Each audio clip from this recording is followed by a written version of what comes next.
Good morning. I'm Warren. The hyperkinetic fellow here is Charlie. And we're going to go in just a minute to a question and answer section, at least a question section, that will be a little different than last year. We have a panel, I can't see very well here, over to the right, of journalists who will ask questions and alternate with the people in the audience. And we'll go back and forth. Got a little checklist here that we'll use as we go back and forth. Here we are. And we should have a pen here someplace to check things off. But first, even though we'll have the formal meeting later on, I would like to introduce our directors. And if they would stand as I announce them, and then remain standing until the end. And if you'll just hold your applause until the end, or even later if you wish, we'll recognize them. We'll have a meeting later on to elect them. But if you'll stand up, like I say, you can't see very well here with the lights, but there's me and Charlie. We start off, and then Howard Buffett, Susan Decker, Bill Gates, Sandy Gottesman, Charlotte Guyman, Don Keogh, Tom Murphy, Ron Olson, and Walter Scott. Those are the directors of Berkshire Hathaway.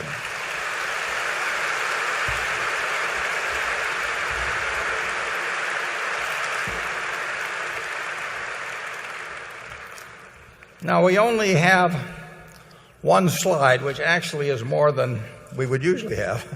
And, but it does tell you something about what happened last year, and it also acts as a commercial for our Nervous Nelly mattress with the famous night depository feature.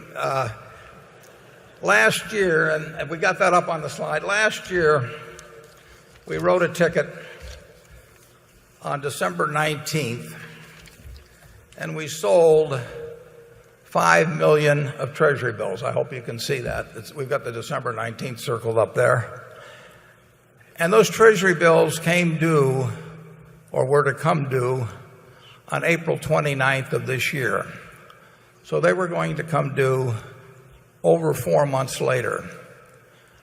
And the remarkable thing is, and this tells you something about what an extraordinary year it was, is that we sold those 5 million of Treasury bills, which we're going to pay off at 5 million on April 29th of 2009. In December of 2008, we sold them for $5,090.07.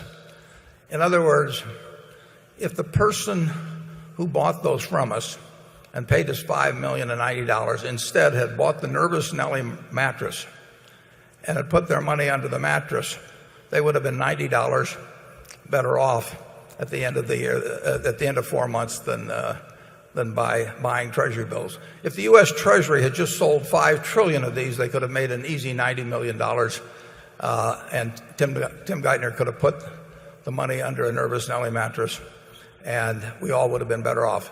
Negative yields on U.S. Treasury bills are really an extraordinary thing. You got less for your money from the U.S. Treasury than you got from sticking it under a mattress. I'm not sure you'll see that again in your lifetime, but it's been a very extraordinary year. We have with us the journalists. We have Carol Loomis of Fortune, we have Becky Quick of CNBC, and we have Andrew Ross Sorkin of the New York Times. They have received questions from shareholders all over the country. Andrew told me that he received a couple hundred just this morning. And they have selected what they think they're all Berkshire Hathaway related questions. We were having a problem in recent annual meetings where Berkshire into the realm of what people's children had done in school recently and that sort of thing. And so we wanted to bring it back a little bit to Berkshire. So they have selected among the best of the Berkshire-related questions that they've received, and we will go from we will start with Carol Loomis, and we will go then to the audience. We have 13 sections, 12 in this room, 1 in an overflow room, and we have selected the people in each of the audience sections by a raffle system half an hour ago. And we'll go back and forth, and with that, we'll start it off with Carol. Good morning. I come first because Loomis outranks the others alphabetically. But this gives me a chance to just have a few sentences to tell you that about the questions that we received. We conferred this morning. Andrew definitely got more than either Becky or me. We got almost 5,000 questions, which I think even will surprise Warren, because I don't think he knew that it had run that high. And the main thing I wanted to say is that an awfully lot of them were very good.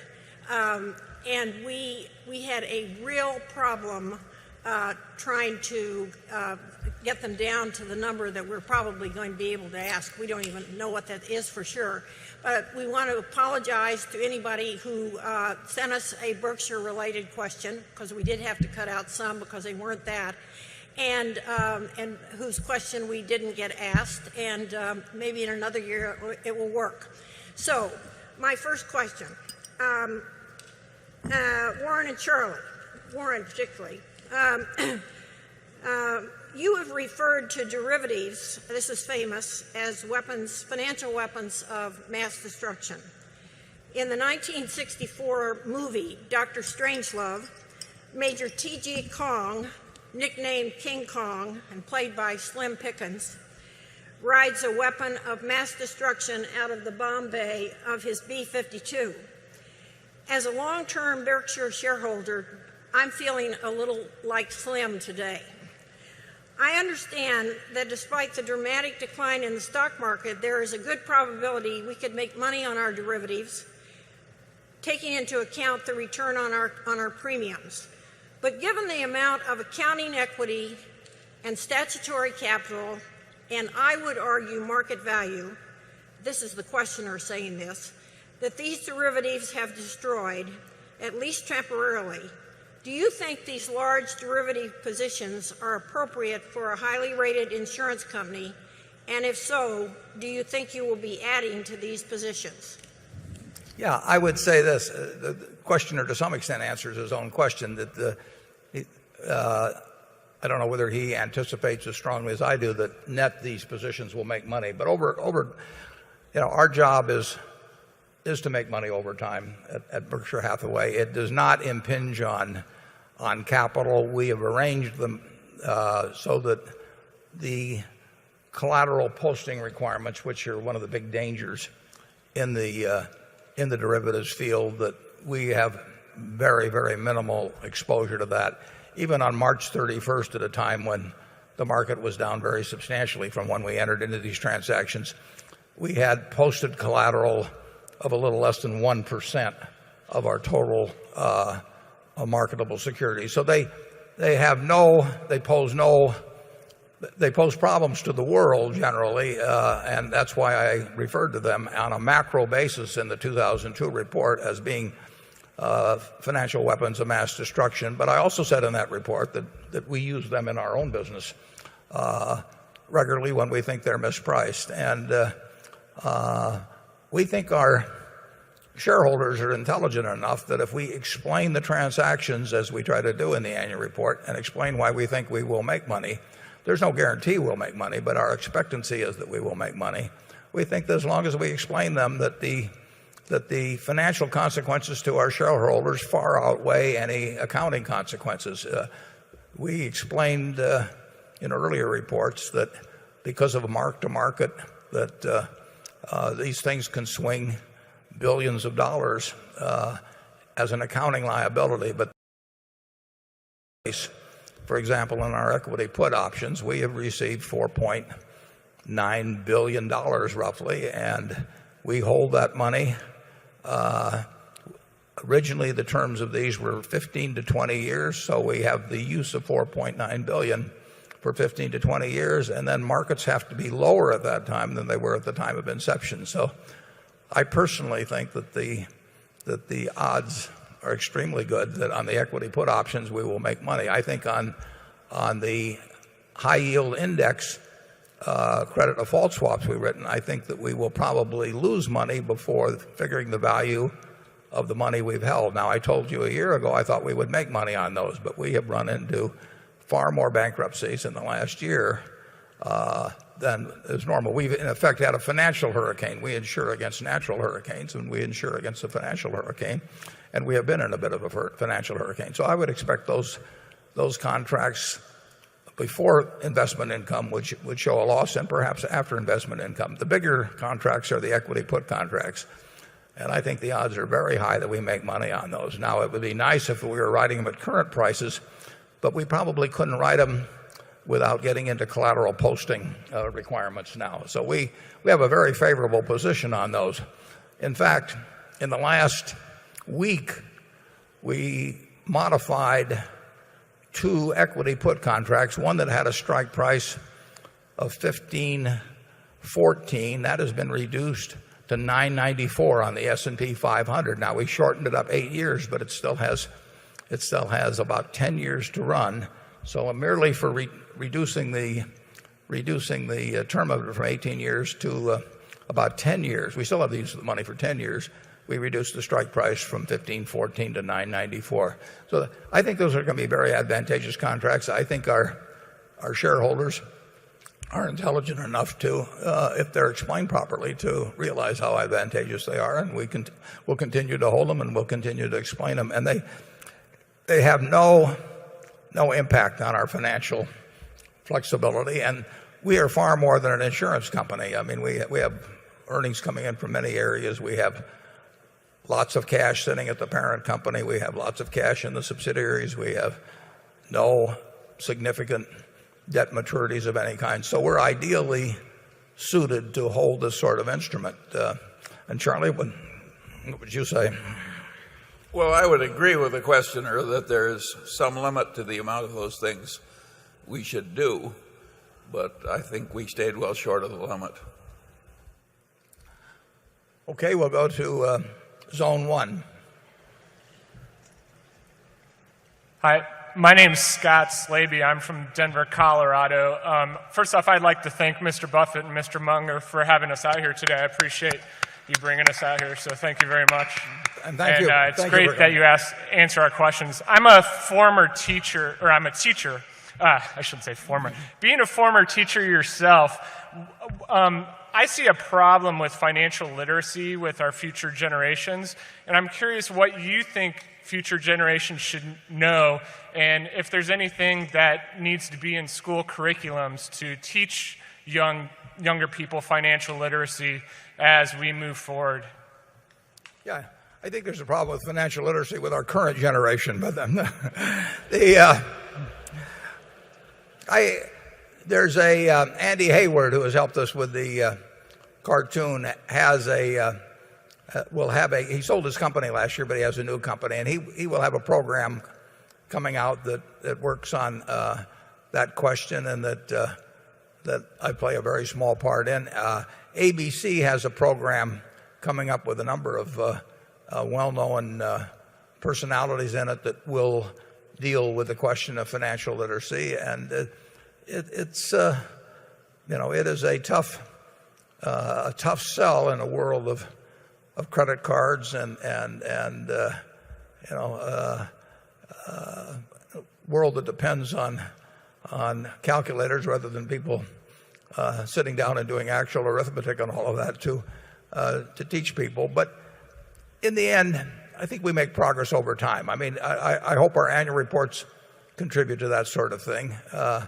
But you're going to have people doing very foolish things with money. I remember on my honeymoon, I was 21 and my wife was 19, and we drove west. I'd never been to Las Vegas. and it was 1952, and we stopped at the Flamingo, and people were better dressed in the casinos then, and there were a bunch of Omaha fellows that actually owned part of the Flamingo at that time. Terribly nice to us. But I looked around at that casino and I saw all kinds of well-dressed people who had traveled thousands of miles to do something very dumb. And I thought, this is a country where you're going to get very rich. If people are going to get on a plane in New York and fly a couple thousand miles to stand there and do things with a mathematical expectation that's negative on every action they take, it's a world of opportunity. So I recommend that you work with your students. I started teaching at the University of Omaha, when I was 21, and you work with your students to make them literate, and they will have a terrific advantage. Charlie?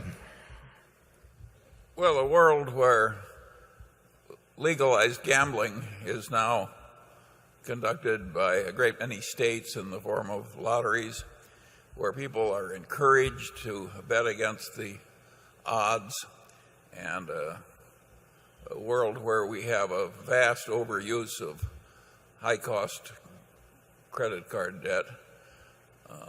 It needs a lot more financial literacy. I would argue literacy. I think we've been going in the wrong direction. So I don't think you can teach people high finance who can't use a credit card intelligently. Yeah, if you're, I talk to students about that. If you're willing to pay 18 or 21% on a credit card, and the credit card companies need it, incidentally, currently, because you have losses running close to 10%. So with expenses, they may need that, but there's no way that you're going to financially come out borrowing money at those kind of rates, and I wouldn't know how to do it, and it's too bad. On the other hand, it's probably good for our business. I mean, we are looking for things that are mispriced, and the more people think that borrowing money on credit cards is intelligent, they probably will not think that doing long-term equity put contracts is intelligent. And we'll go our way and they'll go their way. Becky? Warren, first of all, we've been asked to pass on a message that the attendance today is 35,000. Good. So, now, if they all just spend appropriately, it'll be a big day.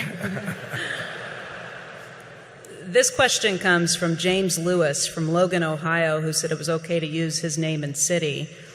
He says, one of the substantial investments of Berkshire is Wells Fargo. The chairman of Wells Fargo supposedly indicated that he did not want to take TARP funds from the federal government. He furthermore recently said that some of the programs of the federal government to reinvigorate the banks were asinine. Mr. Munger, do you agree with the chairman of Wells Fargo? And please explain why you do or do not agree. And Mr. Buffett, do you agree with Mr. Munger?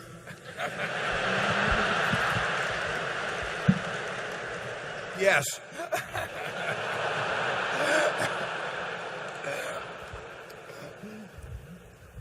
When a government is reacting to the biggest financial crisis in 70 years, which threatens important values in the whole world, and the decisions are being made hurriedly and under pressure and with good faith, I think it's unreasonable to expect perfect agreement with all of one's own ideas. I think the government is entitled to be judged more leniently when it's doing the best it can under trouble. Of course, there's going to be some reactions that are foolish, and I happen to share one of the troubles of some of the Wells Fargo executives in that I'm pretty blunt. I happen to think that the accounting principle that says your earnings go up as your credit is destroyed, because if you had any money left, you could buy your own debt back at a discount. I happen to think that's insane accounting, and I think the people who voted it into effect ought to be removed from the board So a man who talks like that has to have some sympathy with the people at Wells Fargo. He usually gets to hang him by their thumbs, but he held back this morning. The government in September, mid-September last year, really did. They were facing a situation that was as close to a total meltdown throughout the financial system as I think you can imagine. You had a couple $100 billion move out of money market funds in a couple of days. You had the commercial paper market freeze up, which meant that companies all over the country that had nothing to do with the financial world basically were going to have trouble meeting payrolls. We really were looking into the abyss at that time, and a lot of action was taken very promptly.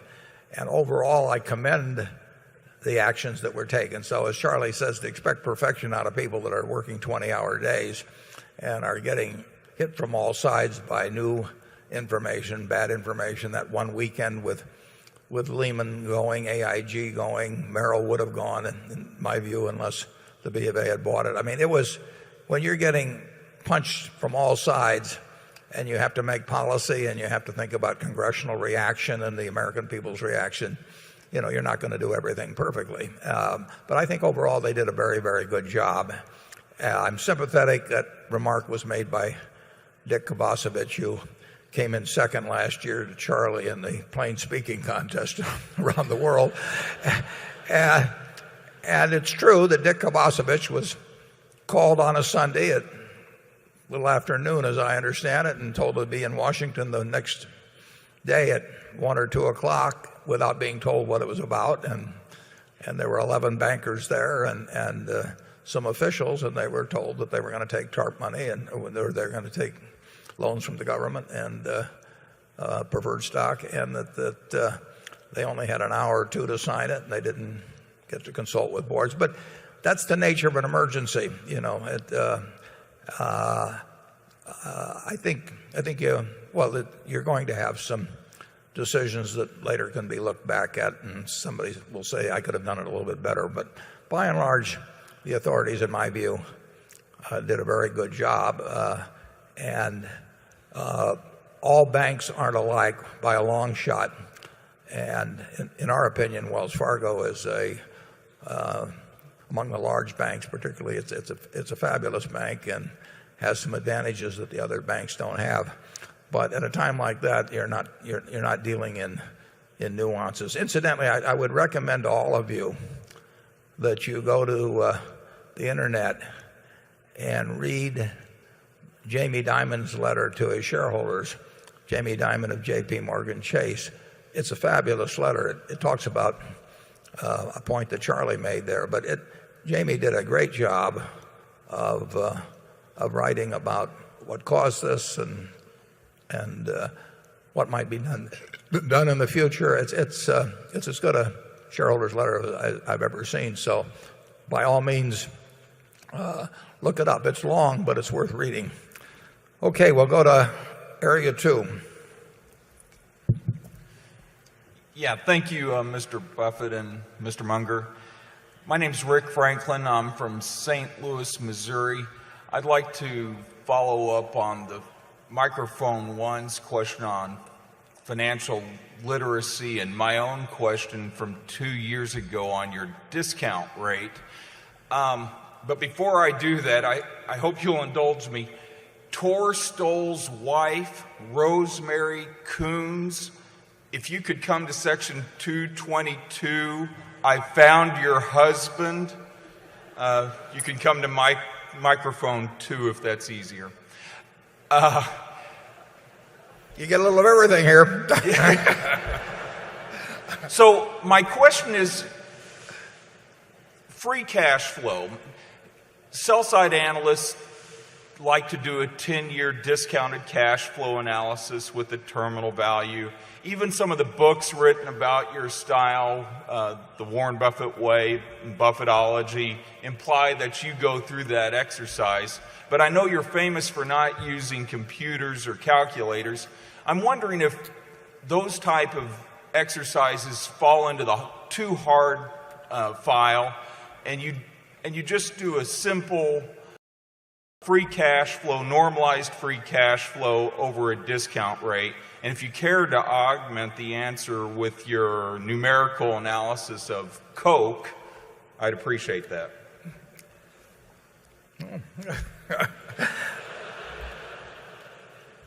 Well, the answer is that all investing is laying out cash now to get more cash back at a later date. Now, the question is, how much do you get back? How sure are you of getting it? When do you get it? It goes back to Aesop's fables, A bird in the hand is worth two in the bush. Now, that was said by Aesop in 600 BC now. And he was a very smart man. He didn't know it was 600 BC, but, he couldn't know everything.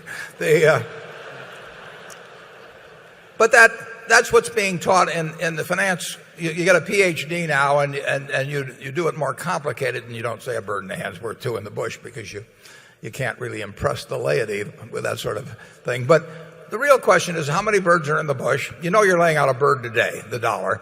And then how many birds are in the bush? How sure are you in the bush? How many birds are in other bushes? What's the discount rate? In other words, if interest rates are 20%, you got to get those two birds faster than if interest rates are 5%, and so on. That's what we do. We are looking at putting out cash now to get back more cash later on. You mentioned that I don't use a computer or calculator. If you need to use a computer or calculator to make the calculation, you shouldn't buy it. It should be so obvious that you don't have to carry it out to tenths of a percent or hundredths of a percent. It should scream at you. So if you really need a calculator to figure out that the discount rate is 9.6% instead of 9.8%, forget about the whole exercise. Just go on to something that shouts at you. And essentially, we look at every business that way. But you're right. We do not sit down with spreadsheets and do all that sort of thing. We just see something that obviously is better than anything else around that we understand, and then we act. And Charlie, you want to add to that? Well, I'd go further. I'd say some of the worst business decisions I've ever seen are those that have done with a lot of formal projections and discounts back. Shell Oil Company did that when they bought the Belridge Oil Company, and they had all these engineers make all these elaborate figures. And the trouble with that is you get to believe the figures, and it seems that the higher mathematics with more false precision should help you, but it doesn't. The effects averaged out are negative when you try and formalize it to the degree you're talking about it. They do that in business schools because, well, they've got to do something.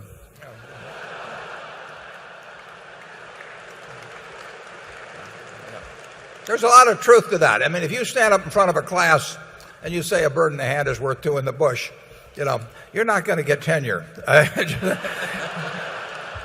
So it's very important, if you're in the priesthood, to look at least like you know a whole lot more than the people you're preaching to. And if you come down and if you're a priest and you just hand down the 10 Commandments and you say this is it, and we'll all go home, it just isn't the way to progress in the world. So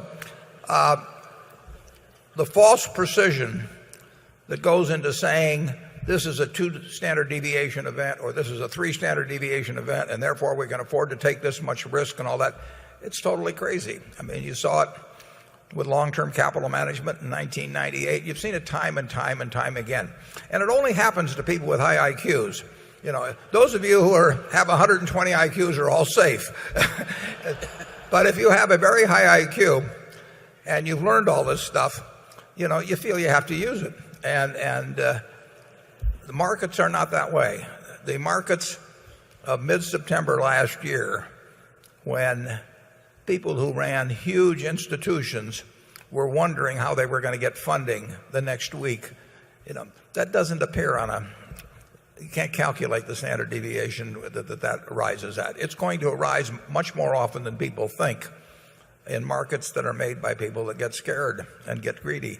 And they don't observe the laws of flipping coins in terms of the distribution of results.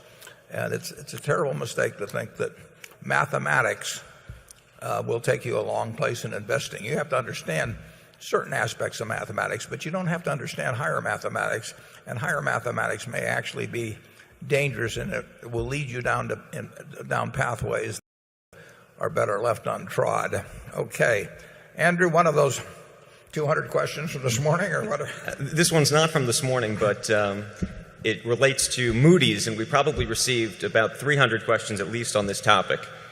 This question, which is representative of many, comes from Aaron Goldsmiser, and the question is the following. Given the role of rating agencies in the current economic crisis, their conflict of interests, their reliance on, quote, flawed history-based models, as you describe in this year's letter to shareholders, and the likelihood that a loss of credibility and or regulatory reforms could force drastic changes in their business models or earning streams, why do you retain such a large holding in Moody's?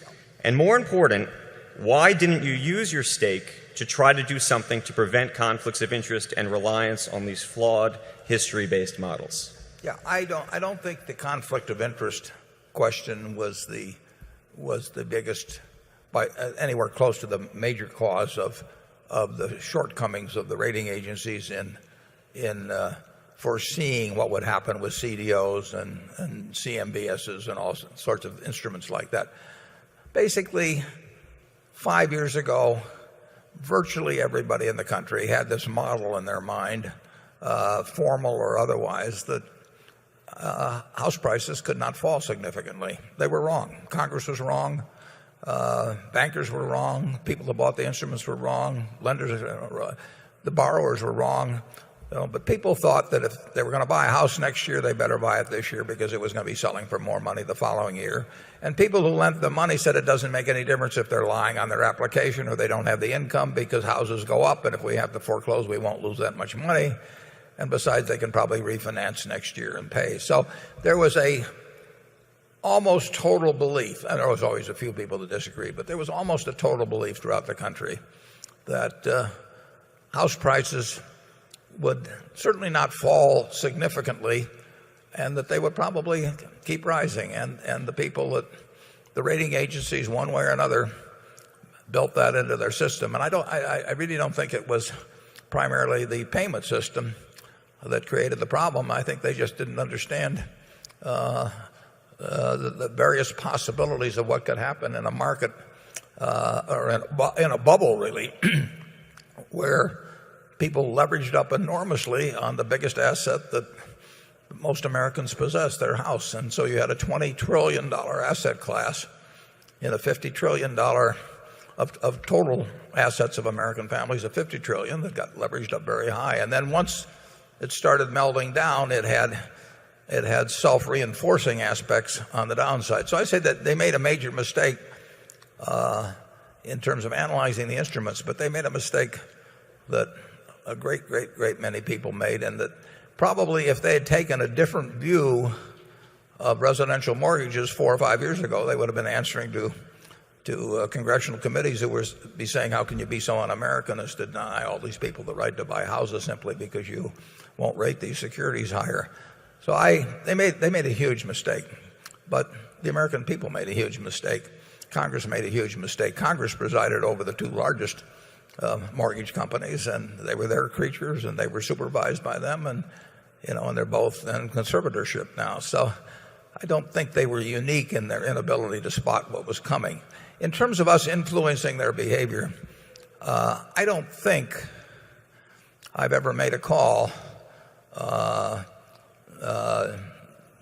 Moody's, but it's also true that I haven't made it to maybe made one or two to other companies in which we're involved. I mean, we don't tell the Burlington Northern what safety procedures to put in. We don't tell American Express who to cut off on credit cards and who they should lend to and who they shouldn't.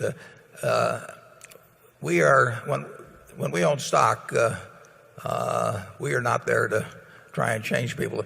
Our luck in changing them is very low anyway. In fact, Charlie and I have been on boards of directors where we're the largest shareholders, and we've had very little luck in changing behavior. So we think that if you buy stock in a company, you better not count on the fact that you're going to change their course of action. And in terms of selling the stock, the odds are that the rating agency business is probably still a good business. It is subject to attack, and who knows where that leads, and who knows what Congress does about it. But It's a business with very few people in it.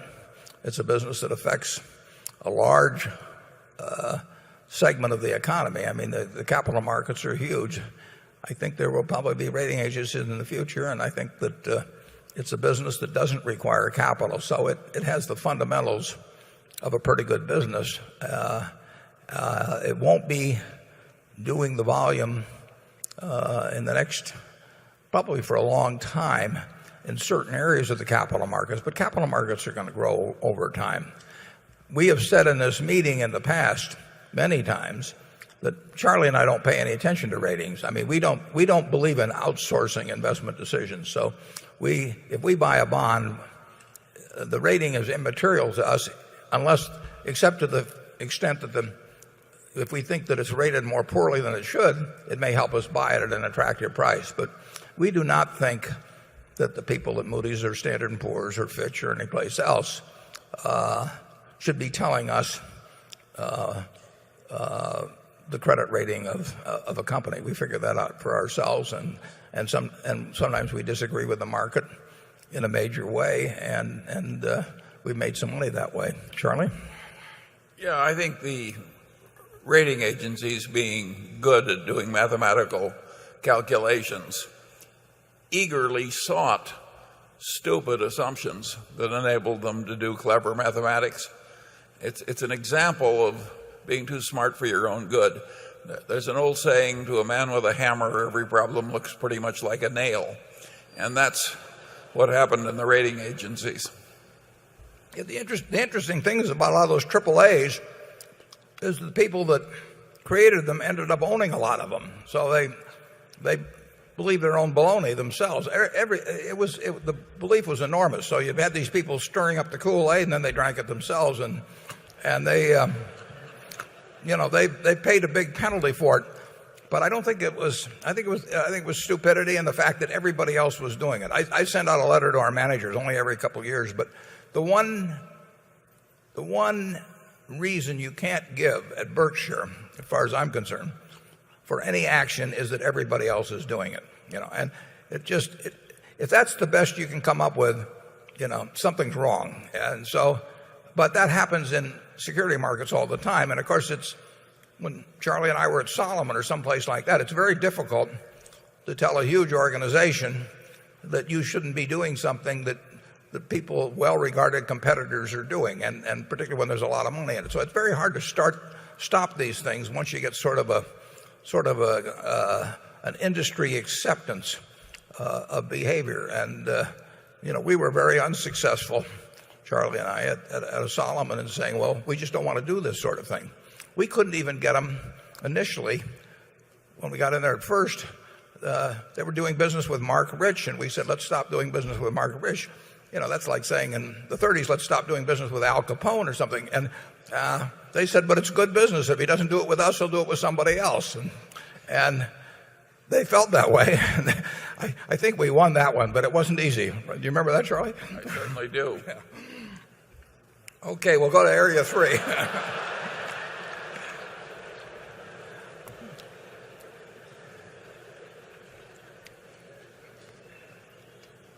Okay, Zone 3, are we on?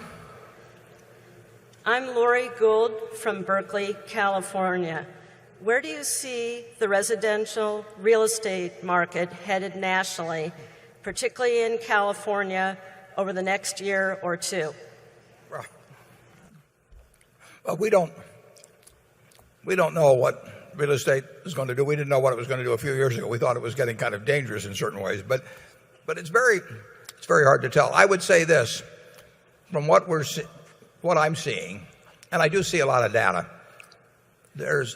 And California, incidentally, is a very big. There are many markets within California. Stockton is going to be different than San Francisco and so on. But in the last few months, you've seen a real pickup in activity, although at much lower prices. But I think you've seen something in the medium to lower price houses, and medium means a different thing in California, it does in Nebraska, but you've seen in maybe $750,000 and under houses, you've seen a real pickup in activity, many more bidders. You haven't seen a bounce back in price. Prices are down significantly and it varies by the area. But it looks as if you had a foreclosure moratorium for a while, and so you get into distortions because of that. But what it looks like, looking at our real estate brokerage data, and we have the largest real estate brokerage firm in Southern California, in Orange County, Los Angeles County, and San Diego County, and Prudential of California, that's owned by Mid-America. We see something close, I would say, to stability at these much reduced prices in the medium to lower group. If you got a $5 million house or $3 million house, that still looks like a very erratic. It's a market in which there still isn't a lot of activity. But in the lower levels, there's plenty of activity now. Houses are moving. Interest rates, of course, are down, so it's much easier to make the payments. The mortgages being put on the books every day in California are much better than the mix that you had a few years earlier. So it's improving, and I don't know what it'll do next month or 3 months from now. The housing situation is pretty much this way. You can look at it this way. We create about 1,300,000 or so households a year. It bounces around some, and it tends to, in a recession, it tends to be fewer because people postpone matrimony and so on to some extent. But if there's 1,300,000 households created in a year and you create 2 million housing starts annually, you are going to run into trouble. And that's what we did. We just created more houses than the fundamental demand was going to absorb. So we created an excess of houses. How much excess is there now? Perhaps 1.5 million units. We were building 2 million units a year. That's down to 500,000 units a year. Now, if you create 500,000 units a year and you have 1,300,000 households created, you are going to absorb the excess supply. It will be very uneven around the country. South Florida is going to be tough for a long, long time. So it isn't like you can move a house from one place to another if there's demand in one place and not another. But we are eating up an excess inventory now, and we're probably eating it up at the rate of 700,000 or 800,000 units a year. And if we have 1.5 million excess, that takes a couple of years. There's no getting away from it. You have three choices.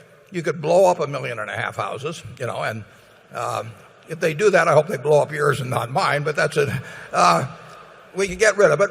We could try to create more households. We could have 14-year-olds start getting married and having kids, or we can produce less than the natural demand increase. And that's what we're doing now. And we're going to eat up the inventory.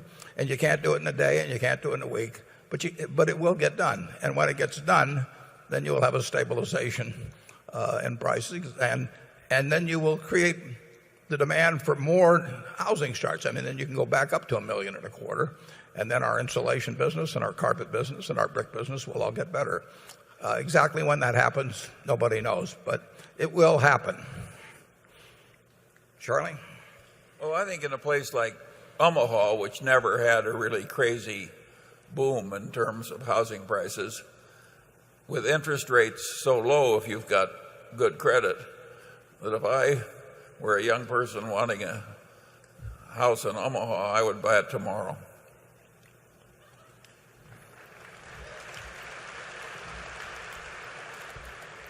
We own the largest real estate brokerage firm in Omaha, so Charlie will be called. If he qualifies, we will give him a mortgage application. It is true that 4.5 million houses will change hands this year. There's about 80 million houses in the country. 25 million of those do not have a mortgage. About a third of the houses in the country do not have a mortgage. You got about 55 million or a little less that have a mortgage. And 5 or 6 million of those are in trouble one way or another. But we're selling 4.5 million houses every day. And by and large, they're going into stronger hands.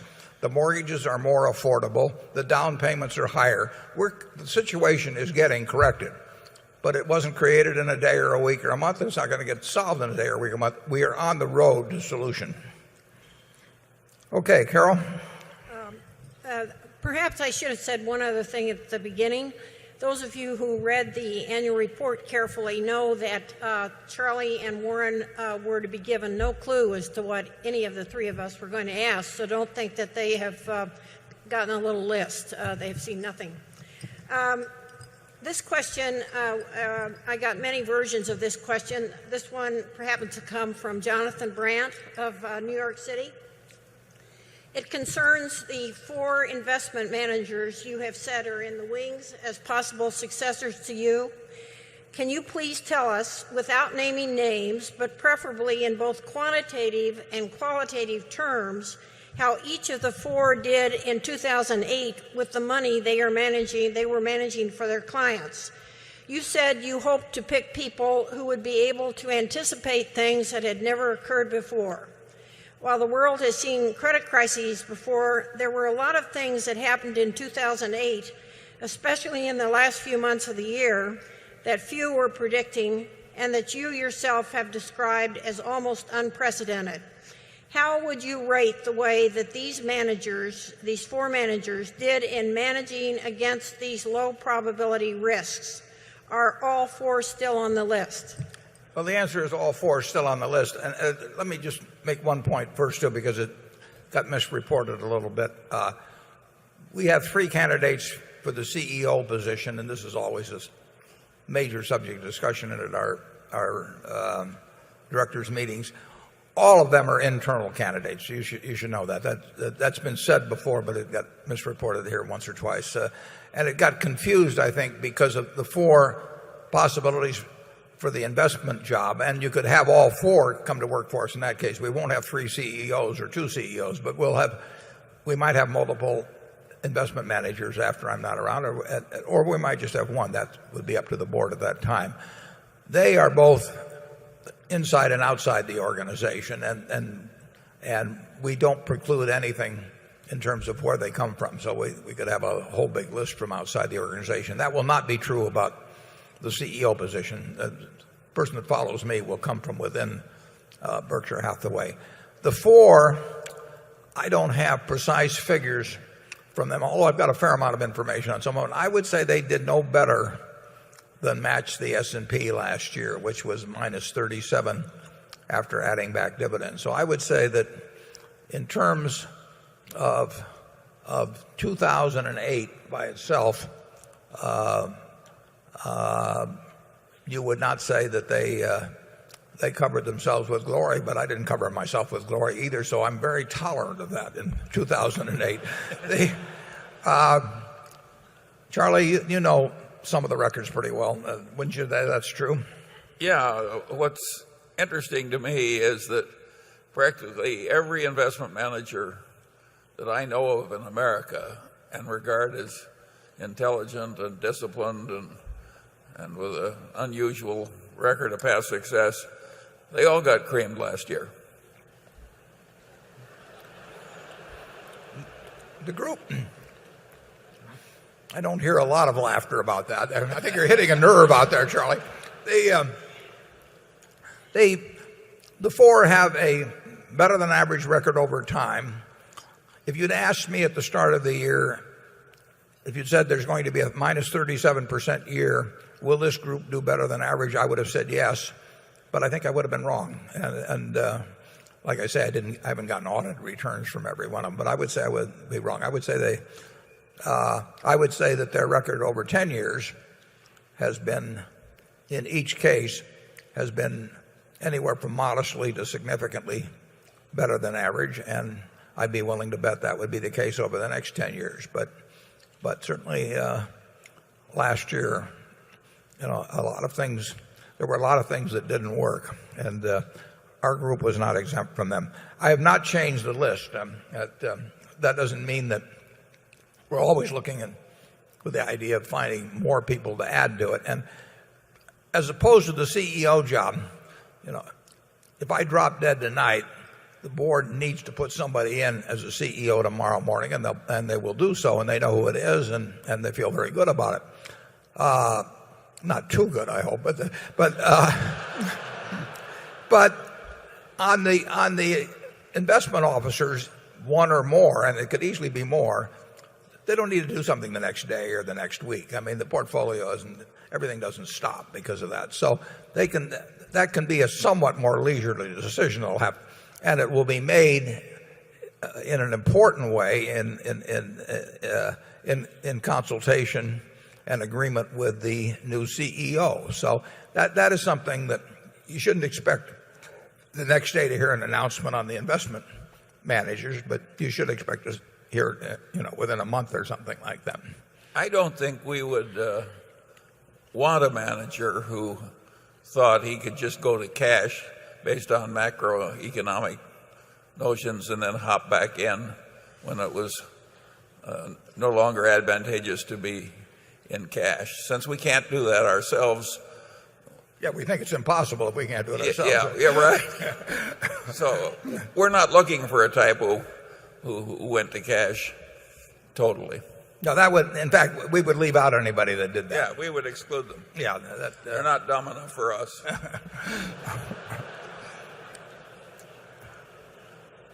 Okay, let's go to zone 4.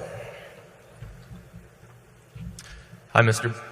Buffett, Mr. Munger. My name is Vern Cushenberry. I'm from Overland Park, Kansas. I wonder if you might share your thoughts on the likelihood of a nationalized healthcare system, what that might look like, and the effects on your portfolio. Well, I'm going to let Charlie answer that one since I don't know how to. Yeah. Personally, I think something more like Europe will come to the United States in due course. And I think it'll be supplemented by a private system, which is the equivalent of private school competition for public education. And although I'm a Republican, I'm not horrified by that probable development. Personally, I wish they'd put it off for a year while we solve the economic problems.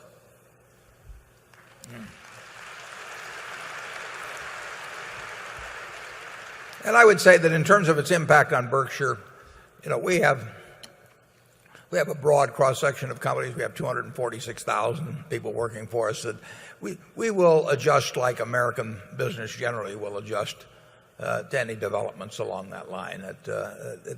It won't pose special problems for us. It won't offer us special opportunities. We'll see what the national sentiment is expressed through Congress, and we'll behave accordingly. Becky?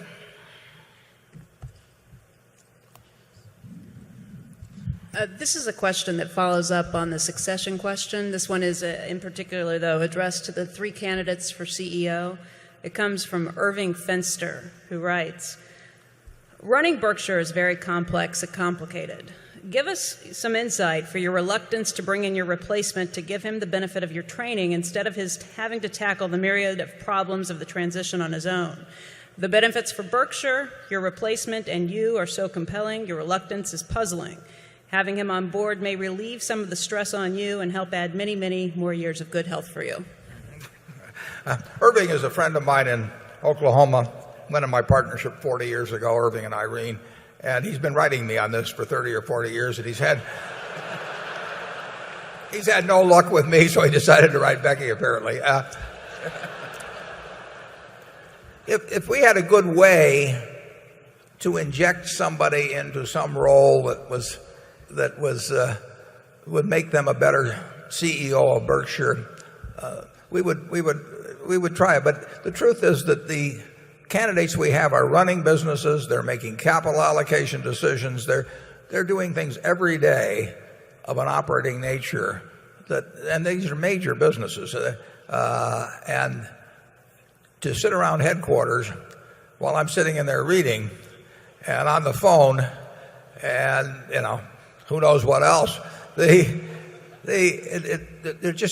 wouldn't be anything to do. I mean, we could meet every hour. I could say, here's what I'm thinking about now. What do you think about this? And it'd be ridiculous. It'd be a waste of talent. It'd be ridiculous. And Irving has this notion that somehow, that they would be absorbing all these things that I'm doing. I'd just throw the Wall Street Journal to them over after I'm done reading, and I throw them the New York Times, and I throw them the FT, and these are people that know how to run big businesses. They run businesses that make many millions or even billions of dollars. They are ready for the job right now. I wouldn't be happy unless we have. They are 100% ready. They know how to allocate capital. The biggest job they'll have is the fact that they will have to develop relationships with potential sellers of businesses, with the world generally, with you, the shareholders, with the other managers. That takes some time, not an extraordinary time, but they will have to become acquainted with people, but different constituencies. But there's that is nothing that really does to be hastened along. It's nothing terribly important. I mean, they know how to run businesses, and they would do many things much better than I would. Probably the biggest challenge, because we have all of those talented managers that you saw during the movie, and those people have different styles, and they have different needs to some degree. They have different ways of operating. They're all successes, but some of them bat left-handed, some of them bat right-handed, some of them stand deep in the box, some of them crowd the plate. I mean, they all have a little bit of variation, but they all hit terrifically. And for the CEO of Berkshire, it does require some knowledge of the individual personalities and which ones like to run by themselves totally and which ones like to check in occasionally and all that. But that is no reason to take a talent that's now running a business very successfully and building value and have him sit in an office next to me and have us chew over the day's events. I mean, Charlie and I worked together now for decades, and I've learned a lot from Charlie, but I haven't done it by having him sit next door and have hourly meetings or anything of the sort. What do you think, Charlie? Well, I think averaged out, you're more likely to be qualified to be a CEO by running a subsidiary with an enormous amount of discretion than you are to be around headquarters watching somebody else do it his way. A lot of the models that have worked well in the world, like Johnson & Johnson, are quite Berkshire-like in that they're decentralized and they let these people pop up from the subsidiaries. They don't try and just create CEOs in a hothouse in headquarters. We have an unusual situation at Berkshire that most of the people at the top, virtually all of them, are doing what they want to do. I mean, they like running their businesses. That's what they came in expecting to do, and that's what they're doing, and we're letting them do it the way they like to do it. And so we don't have 50 people that are all think they're on some pyramid to get to the top. And Irving would like me to name, he's talked to me about it, he would like me to name who it would be, but that could change in the future. It could create some possible, well, you saw it at General Electric. I mean, when Jeff Immelt got appointed from among three, the other two left. And I don't really see any advantage in having some crown prince around, but Irving will keep writing me, I can promise you that. Okay, zone 5. Hi, Warren. That's a little loud. Sorry. Hi. My name's Sarah, and I'm from Omaha, Nebraska. I'd like to know if you could explain your strategies, namely value investing, in regards to cultivating the next generation of investors. How will you teach this young group? Well, I had 49 mostly universities, a few colleges, that came to Omaha this year. We do them in clumps of 6, and then the last one we had an added university. So we had 8 sessions, full-day sessions. And they asked me sometimes they asked me what I'd do if I was running a business school teaching investments. And I tell them I'd only have 2 courses. One would be how to value a business, and the second would be how to think about markets. And there wouldn't be anything about modern portfolio theory or beta or efficient markets or anything like that. We'd get rid of that in the first 10 minutes. But if you know how to value a business, and you don't have to know how to value all businesses. On the New York Stock Exchange, I don't know, there's 4,000 or 5,000 probably businesses, and a whole lot more on NASDAQ. You don't have to be right on 4,000 or 5,000. You don't have to be right on 400. You don't have to be right on 40. You just have to stay within the circle of competence, the things you can understand, and look for things that are selling for less than they're worth of the ones you can value. And you can start out with a fairly small circle of competence and learn more about businesses as you go along, but you'll learn that there are a whole bunch of them that simply don't lend themselves to valuations, and you forget about those. And I think if accounting helps you in that, you need to understand accounting to know the language of business, but accounting also has enormous limitations, and you have to learn enough to know what accounting is meaningful and when you have to ignore certain aspects of accounting. You have to understand when competitive advantages are durable and when they're fleeting. I mean, you have to learn the difference between a hula hoop company, and Coca-Cola. But that isn't too hard to do. And then you have to know how to think about market fluctuations and really learn that the market is there to serve you rather than to instruct you. And to a great extent, that is not a matter of IQ. If you're in the investment business and you have an IQ of 150, sell 30 points to somebody else because you don't need it. I mean, you need to be reasonably intelligent, but you do not need to be a genius at all. In fact, it can hurt. But you do have to have an emotional stability. You have to have sort of an inner peace about your decisions, because it is a game where you get subjected to minute-by-minute stimuli where people are offering opinions all the time. You have to be able to think for yourself, and I don't know how much of that's innate and how much can be taught. But if you have that quality, you'll do very well in investing if you spend some time at it, learn something about valuing businesses. It's not a complicated game. As I said many times, it's simple but not easy. It is not a complicated game. You don't have to understand higher math. You don't have to understand law. There's all kinds of things that you don't have to be good at. There's all kinds of jobs in this world that are much tougher.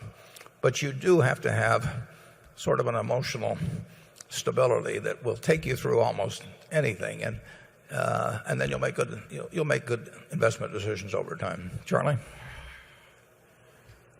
Yeah, you do have the basic problem that exactly half of the future investors of the world are going to be in the bottom 50%. In other words, you're always going to have more skill at the top than you have at the bottom, and you're never going to be able to homogenize the investment expertise of the world.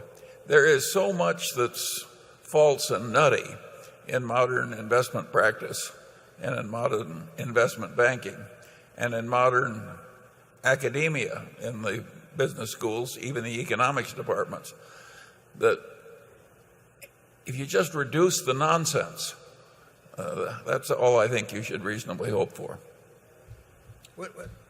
Beyond a certain basic level, though, of skill, wouldn't you say your emotional makeup's more important than some super high degree of skill? Absolutely. And if you think your talent, if you think your IQ is 160 and it's 150, you're a disaster. Much better a guy with 130 that's operating well within himself. I get to see the students that come by. I love the fellow from the University of Chicago. One of the students, and the first question that was asked to me is, what are we learning that's most wrong? I mean, that's the kind of, I wish they'd ask that sort of thing of the panel here. How do you handle that in one session? Yeah. But it was holy writ 25 years ago, efficient market theory, that I never understood how you could even teach it. I mean, if you walked in the first 5 minutes, you said to the students, everything is priced properly. I mean, how do you kill the rest of the hour? But they did it. and they got PhDs for doing it well, and the more Greek symbols they could work into their their writings, the more they were revered. It's astounding to me, and it may have even given me a jaundiced view of academia generally, is the degree to which ideas that are nutty take hold and get propagated. And then I read a quote the other day that may have partially explained it. Max Planck was talking, the famous physicist, that Max Planck was talking about the resistance of the human mind, even the bright human mind, to new ideas, and particularly to ones that had been developed carefully over many years and were blessed by others of stature and so on. And he said, science advances one funeral at a time. And I think there's a lot of truth to that, and it's certainly been true in the world of finance. Okay, Andrew. Okay, we have a succession question. However, this one has a twist, coming from Ben Knoll. You famously said, quote, "You should invest in businesses that a fool can run because someday a fool will." Given your reinsurance company's capacity and inclination for big financial bets, can you provide us more reassurance about the risk once Ajit is gone? Do you have a succession plan for him? Ben says, the Titanic-like ending at AIG, once Greenberg was gone, has me spooked. Yeah, I would say that it would be impossible to replace Ajit, and we wouldn't try, and therefore we wouldn't give the latitude in terms of size of risk or that sort of thing that we give to Ajit. No, we've got a unique talent in my view there, and I think in Charlie's, and so when you get somebody like that, you give enormous authority to them after you firmly establish in your mind that that's who you're dealing with. But that doesn't mean that the authority goes with the position. The authority goes with the individual. And we would not, giving your pen away in insurance, as they say, is extraordinarily dangerous. And we have in this town, we have Mutual of Omaha, which in the 1980s had been built up carefully over probably 75 years by that time and become the largest health and accident association in the world, I believe. And they got the idea that they should be writing property casualty reinsurance. So they gave a pen to somebody within the place, and probably nobody even heard the guy's name, and in just signing a few contracts, they lost half their net worth in a very short period of time, and they were worried that they might have lost more than that. So you can do enormous damage in the insurance business with a pen, and you better have to be very careful about who you give your pen to. And we've given our pen to Ajit in a way that we wouldn't give it to anybody else. Now, it just so happens that I enjoy hearing about the kind of things he does, so we talk daily, but we don't talk daily because he needs my approval on anything. We talk daily because I find it very interesting when he says, how much should we charge to insure Mike Tyson's life for a couple of years? I mean, that's the kind of thing I can get kind of interested in. I asked him whether there was an exclusion in case he got shot by a woman that felt unhappy about her treatment or something, but and it makes a difference in the price. But I enjoy that sort of thing, but I'm not needed, and Ajit is needed, and we won't find a substitute for him. And there's some things that just have to be faced that way. Charlie? Yeah, what that quotation indicates is sometimes stated differently. You say, if it won't stand a little mismanagement, it's not much of a business. Of course you prefer a business that will prosper pretty well, even if it's not managed very well. But that doesn't mean you don't like even better when you get such a business that's managed magnificently. And both factors are quite important. We're not looking for mismanagement. We like the capacity to stand it if we stumble into it, but we're not looking for it. Yeah, we will not do things that we think we will not assign tasks to people that we think are beyond their capabilities. And it just so happens that Ajit has enormous capabilities. So he gets assigned some very unusual things. But you don't see that prevailing throughout our insurance operation. And our managers don't expect to operate that way. That's a one-off situation with Ajit, and he's in good health, and we send him all the cherry coke or fudge that he wants. Okay, area 6. I recommend this fudge, incidentally. It's terrific. I'm having a good time. Good morning. I'm Steve Fulton from Louisville, Kentucky. I gave up Buck's tickets to the Kentucky Derby this afternoon to come out and ask you this question. Thank you for this opportunity. My question relates to how you view, or what your view is, of the market's valuation of Berkshire shares. You commonly comment that Berkshire has two primary components of value, the investments that they own, the stocks, the bonds, and similar, and the earnings from the non-insurance operating companies that you've got. And when you compare 2007 to 2008, the investments were down about 13%, and the earnings were down about 4%, but the value that the market was placing on the shares was down about 31%. And I was curious as to your comments on that valuation. Yeah, well, I think you put your finger on something. We do think that we think obviously the investments are worth what they're carried for, or we wouldn't own them. In fact, we think they're worth more money than they're carried for at any given time, because we think on balance they're underpriced. So we have no problem with that number. We define our earning power. We leave out insurance underwriting profit or loss on the theory that insurance is, if it breaks even, will give us float, which we will invest. And on balance, I actually think that insurance probably will produce some underwriting profit. So I think we even understated a little bit on that, in that respect. But we think the earning power of those businesses was not as good last year as normal. It won't be as good this year as normal. But we think those are pretty good businesses overall. A few of them have got problems, but most of them will do well, and I think a few of them will do sensationally. So I think it's perfectly reasonable to look at Berkshire as the sum of two parts, a lot of liquid marketable securities, or maybe not so liquid, but at least fairly priced or maybe even undervalued securities, and a lot of earning power, which we are going to try and increase over time.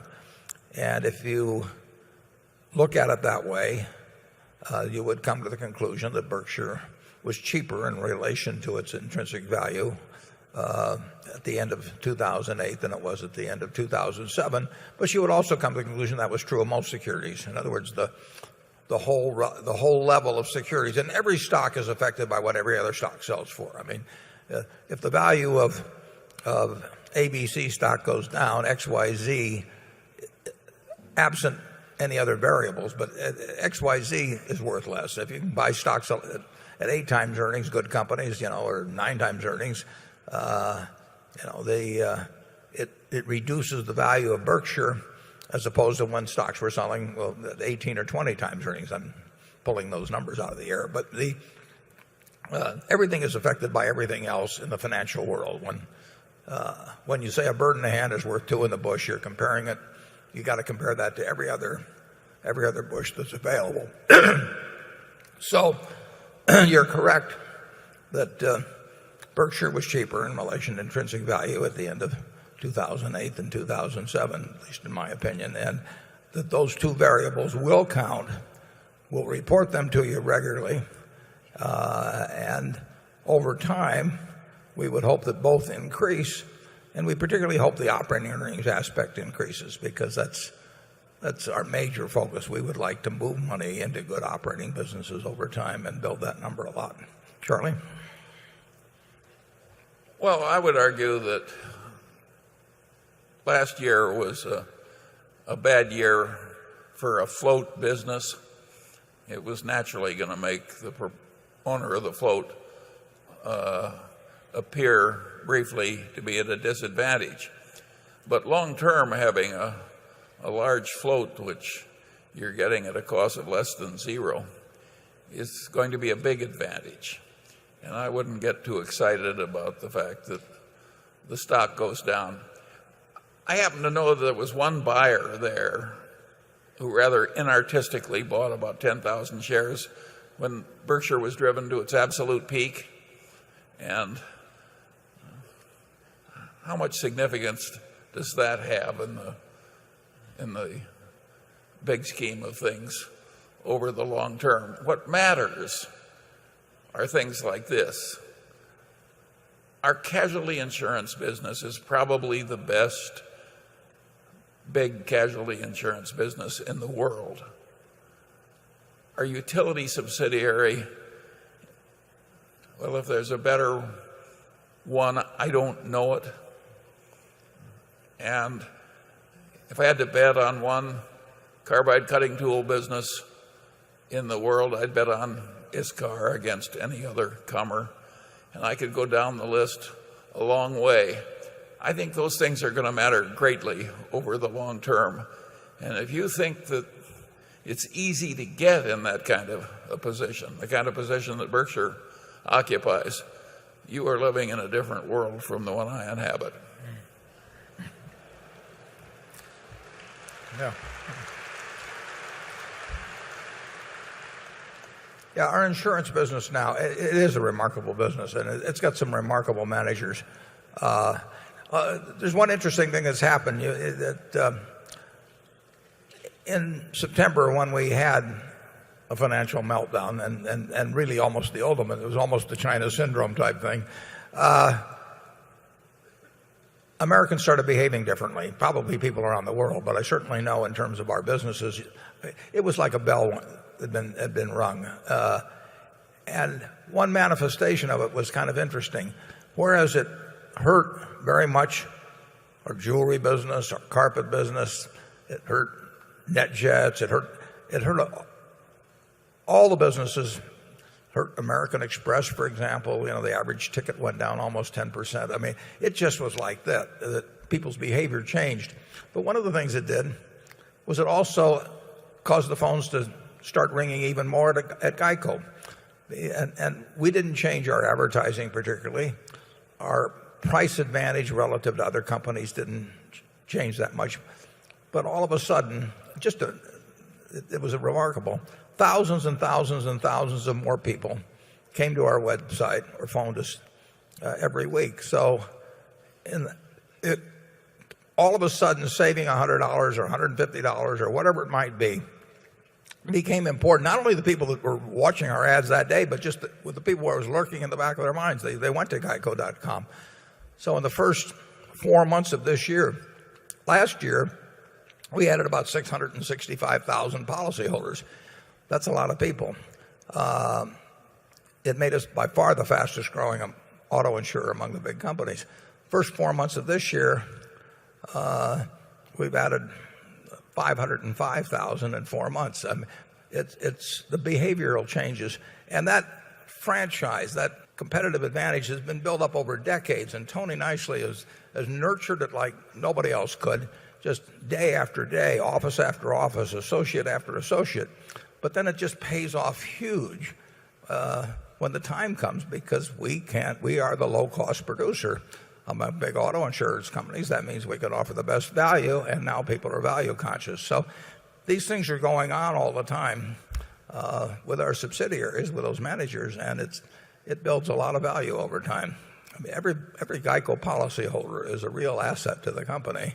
I could give you an estimate of value, but I don't think it necessarily be smart. But they're worth real money, and we are now the third largest auto insurer in the country. I think we'll end up the year maybe at 8.5% of the market, and it was 2 and a small fraction percent back in 1993 when Tony took charge of the business. And the fundamentals are in place to take us much higher. Carol? Can you reach that peanut brittle? I promise you that this question did not come from Susan Lucci. However, it does concern dividend policy. It came from Peter Sargent of Yardley, Pennsylvania. And to ask it, he quotes from principle number 9 of the owner's manual. And Warren wrote there, quote, "We feel noble intentions should be checked periodically against results. We test the wisdom of retaining earnings by assessing whether retention over time delivers shareholders at least $1 of market value for each $1 retained. To date, this test has been met." Now, this was written some time ago. We will continue to apply it on a 5-year rolling basis. As our net worth grows, it is more difficult to use retained earnings wisely. So I'm now quoting the questioner here. "The recent annual report made me think about the performance of both the company and the stock price. Berkshire seems to have done quite well in the past few years, but the stock price seems to have not quite kept pace. So I looked at the last 5 years of earnings per share.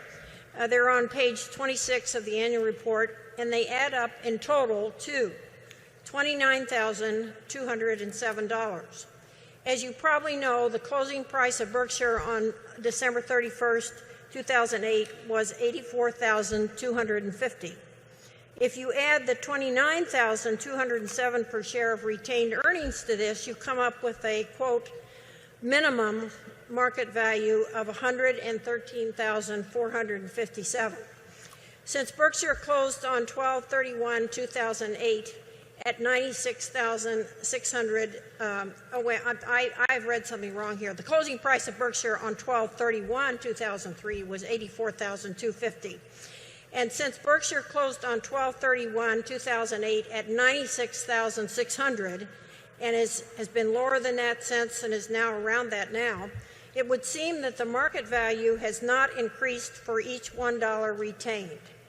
Assuming my analysis is correct, it raises the question of whether or not Berkshire will pay a dividend in the coming year or not." Well, we'll now have a short quiz on that program, on the question. The earnings, incidentally, of the 5-year period would include gains from things that were listed in unrealized appreciation at the end of the period. In other words, some of those were actually built into the asset value at the time, but then become realized. But the truth is, if you take all of the money we earned in the 5 years and the stocks, bonds, businesses purchased, and you sold them for cash on December 31st, 2008, we would have had a loss on that. I mean, under the conditions that existed on December 31st, 2008. I think that's probably true of almost all capital programs that were followed. If you really measured it by what you could have sold the businesses we bought, we love those businesses, but there was no market to speak of for many businesses at that time, and security values were down significantly. So I would say that he's absolutely right that measured on the value on December 31st, 2008, that the reinvested earnings had not produced $1 of market value at that particular market point. Now, I would say this, that we also say we measure our business performance against the S&P, and we use book value as a conservative proxy for intrinsic business value. We think intrinsic business value is higher, but we use that as a proxy, and we've done that consistently throughout the history of Berkshire. And during that 5-year period, or during we've never had a 5-year period when we've underperformed the S&P in terms of what I would call the intrinsic value measure of Berkshire. And as I said a few years ago, as we get larger, it's much harder to do that, and we'll settle for a couple of points better. But so far, that test has been met, and it's been met while we reinvested all earnings. So I think that we still have got the burden of we still should have to prove by the fact that Berkshire will sell above the earnings we've retained. Berkshire sells above it. Every dollar that's been retained in Berkshire translates, even today, into more than $1 of market value.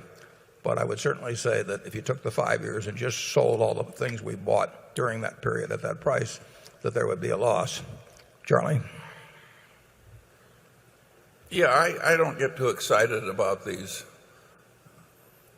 oddball things that happen once every 50 years.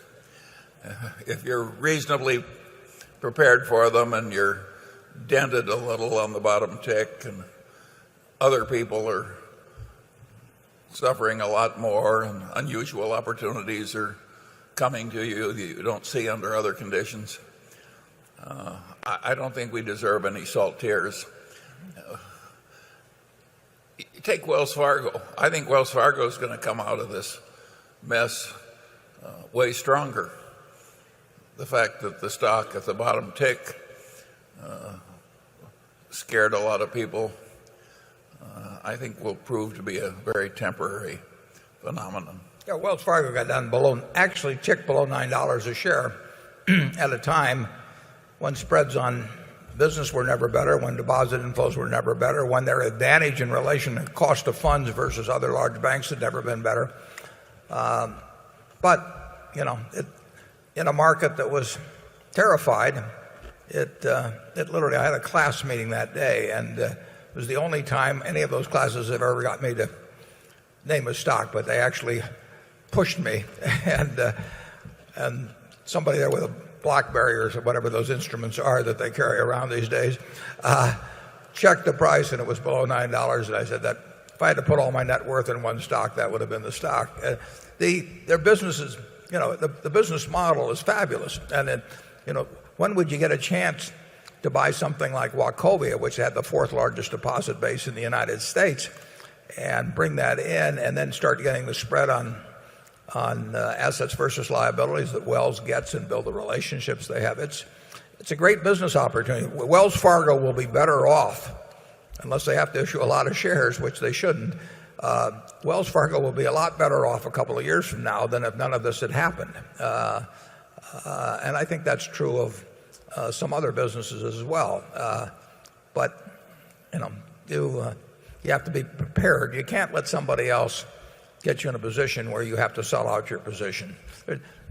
Leverage is what causes people trouble in this world. So you never want to be in a position where somebody can pull the rug out from under you, and you also never want to be emotionally in a position where you pull the rug out from under yourself. I mean, you don't want to have other people force you to sell, and you don't want to let your own fears or emotions cause you to sell at the wrong time. I mean, why anybody sells Wells Fargo at $9 a share when they owned it at 25 and the business is better off is one of the strange things about the way markets behave.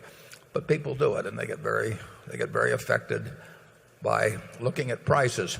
If they own a farm like I do, 30 miles from here, they don't get a price on it every day. I bought that farm 25 years ago, and you look to the production of corn, you look at the production of soybeans and prices and cost of fertilizer and a few things, and you look to the asset itself to determine whether you made an intelligent investment. You have your expectations about what the asset will produce. But people in stocks tend to look at the price, so they let the price tell them how they should feel. Or that's kind of crazy in our view. We think you should look at the business just like you'd look at the apartment house that you bought or the farm you bought. They let the fact that a quote is available every day turn into a liability rather than an asset. And all I would say there is you better go back and read Chapter 8 of The Intelligent Investor, where it tells you how to think about the market, and it will do you more good than learning what modern portfolio theory is all about. Okay, number 7. My name is Jim Powers. I'm from West Newton, Massachusetts. My question has to do with the stimulus bill by the federal government. I've read that only 8% of the money is intended to go to infrastructure. When you invest money, you normally look at the asset you're getting for the money. With the country going into so much debt, don't you think it would be better if a great percentage of the money invested by the federal government go to solid assets, as it did during the Great Depression with the Tennessee Valley Authority, Hoover Dam, other facilities that are still making money today and paying back the original investment by the government many times over, while putting numerous people to work? Let me answer that one. Yes.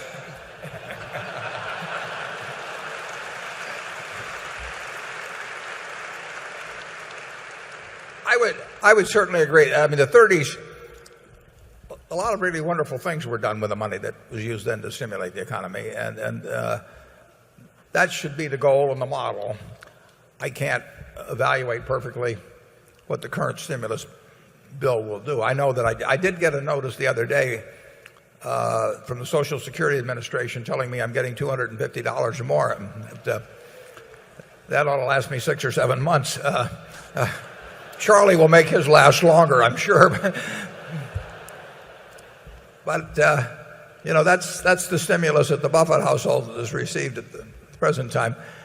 Obviously, you want to use the money as intelligently as possible. Obviously, also, anytime the federal government does anything on a massive scale, anytime any big organization, a church, a business, or anything, throws all kinds of resources at something, usually there's a fair amount of slop. And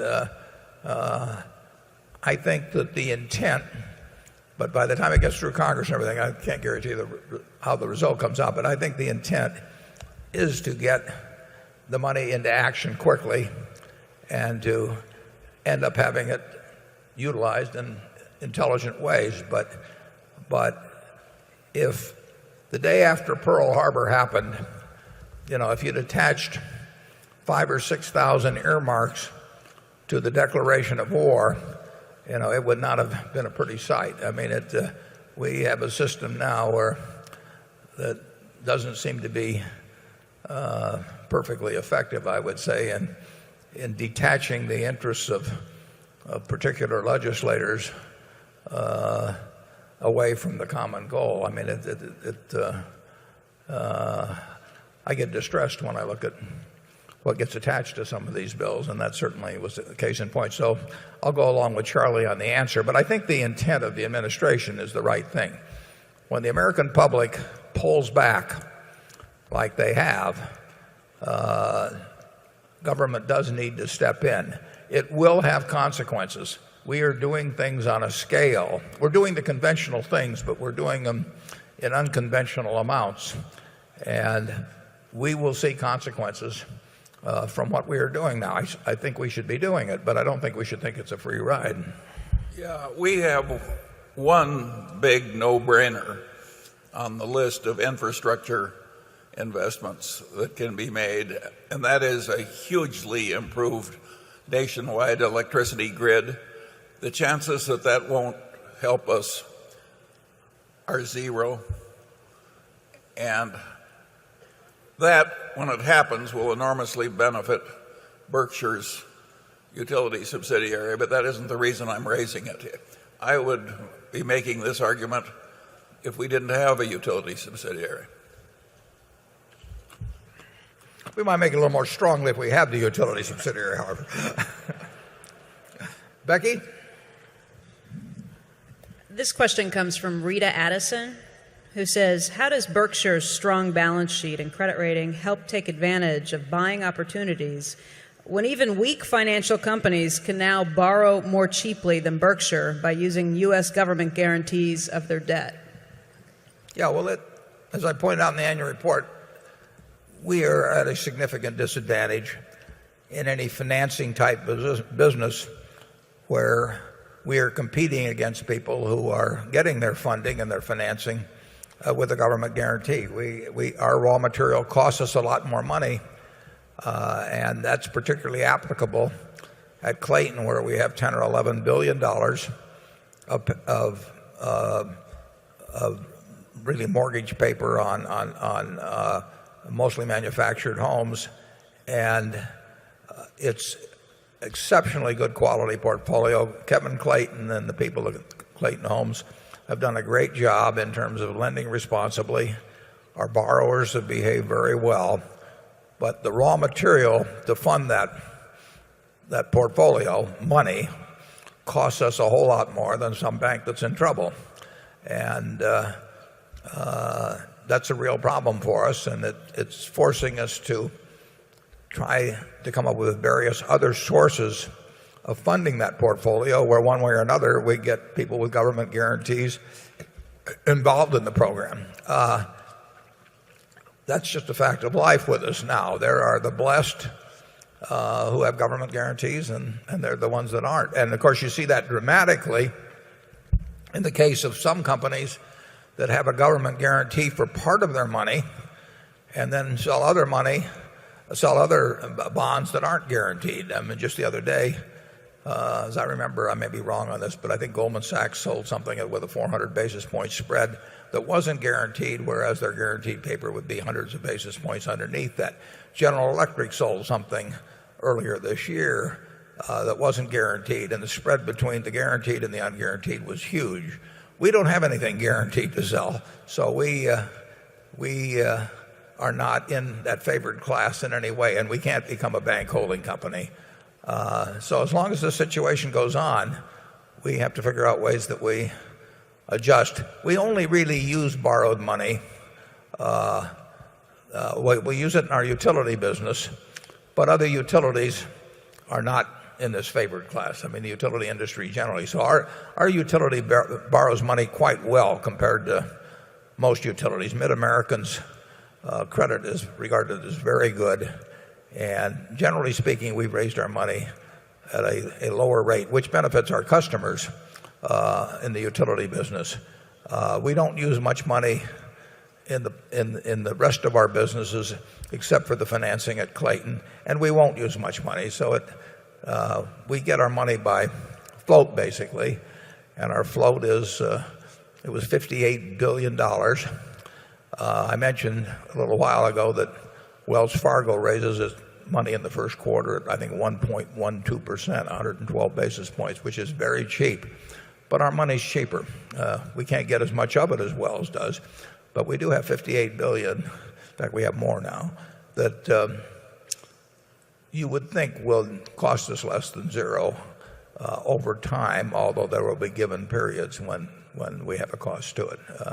But we don't have an answer for going head-to-head against a government sponsored business that can raise money with a government guarantee. We do not have a way of going head-to-head with them in any business, no matter how prudently we conduct our operations. Charlie? Well, of course we're at a funding disadvantage, but on the other hand, we aren't regulated like a bank or a bank holding company. I think we'd be pretty ungrateful if we took this one disadvantage that has come to us and obsessed on it. I get those kind of lectures all the time. Okay, number 8. Hi, Mr. Buffett. Hi, Mr. Munger. My name is Mary Kimball from New York City. In getting back to basics, what do you think Ben Graham would have said about derivatives? He would not have liked them. I think he probably would have said pretty much what I said back in 2002, that they pose a real risk to the system. They cause leverage to run wild.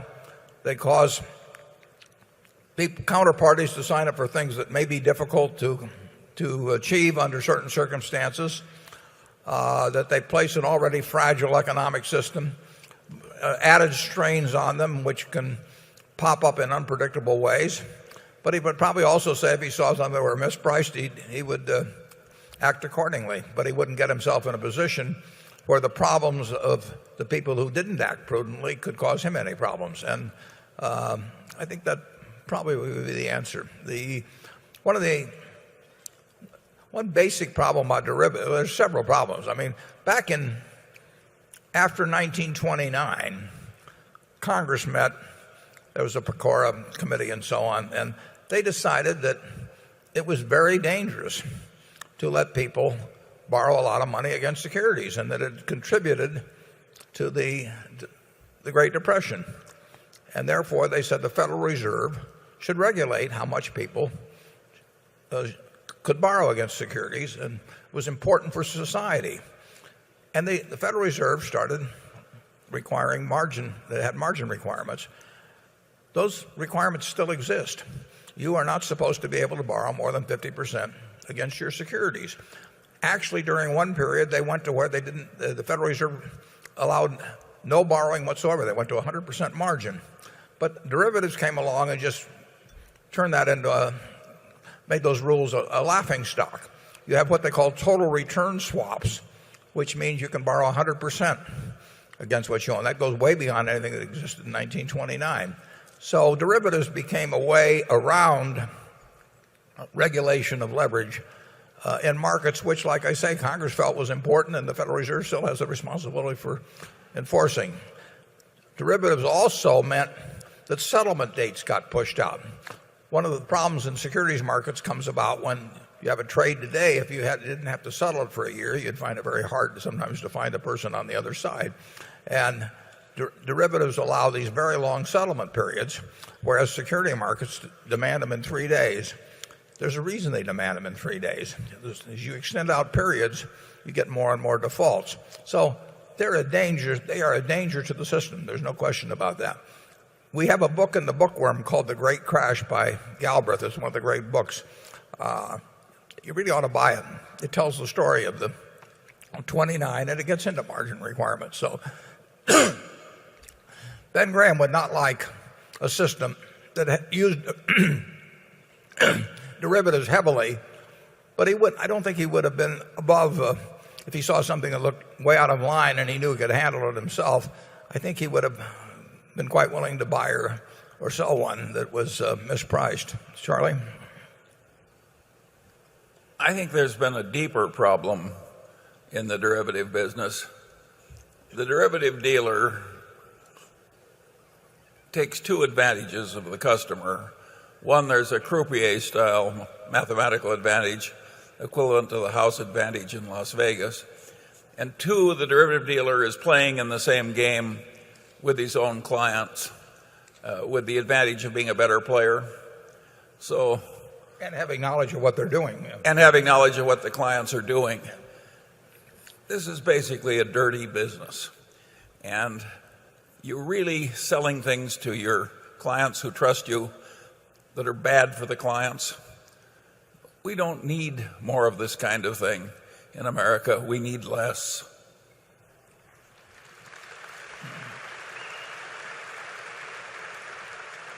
Andrew? Well, this question came in this morning, and it's a timely philosophical one, given the results of the stress test will be coming out next week, and it relates to your stakes in Wells, U.S. Bancorp, and Goldman Sachs. And the question is the following. The government's proposed restructuring plans for Chrysler and GM require creditors as well as common shareholders to bear losses. Yet with the banks, the government's actions to date have not required concessions from holders of preferred stock and debt. The government has merely required the dilution of common stockholders.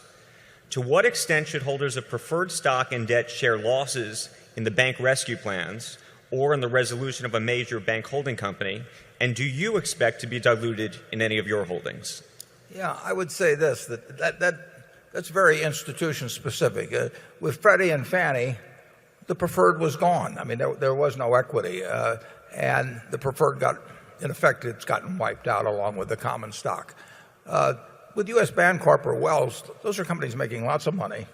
There's lots of equity there, so there's no reason to go up to senior securities and say that they should give up anything when there's lots of common equity underneath. It'd be like if I have a mortgage on my house and it's 70% against its current value, saying just because other people are having trouble in the neighborhood paying their mortgages because they got much higher mortgages or something, saying my mortgage holder was 70% mortgage, that he should give up something and increase my equity even further. There's lots of equity there, which there is at Goldman, U.S. Bank, Wells Fargo. There's lots of equity, lots of earning power.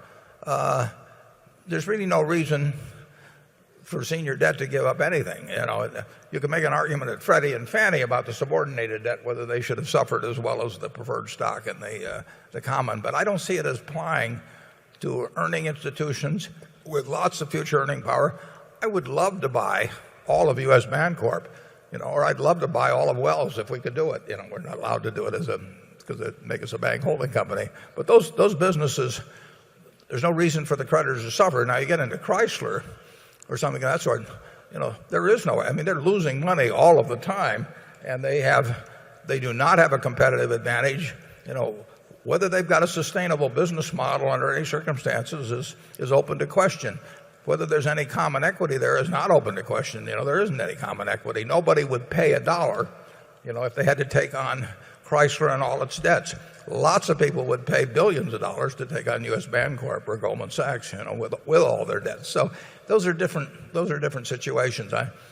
If you get into a situation where the common equity is wiped out, then you get into a question of, then you get into the proper allocation of things within the capital structure, who gives up so much, and the senior debt may give up something, and so on. But I don't see it as applying at all to businesses that are worth a lot of money, where the equity is worth a lot of money. Charlie? I have nothing to add. Okay, number 9.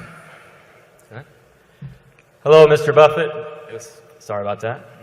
Mr. Buffett and Mr. Munger. My name is Kelly Cardwell from Warrenville, Illinois.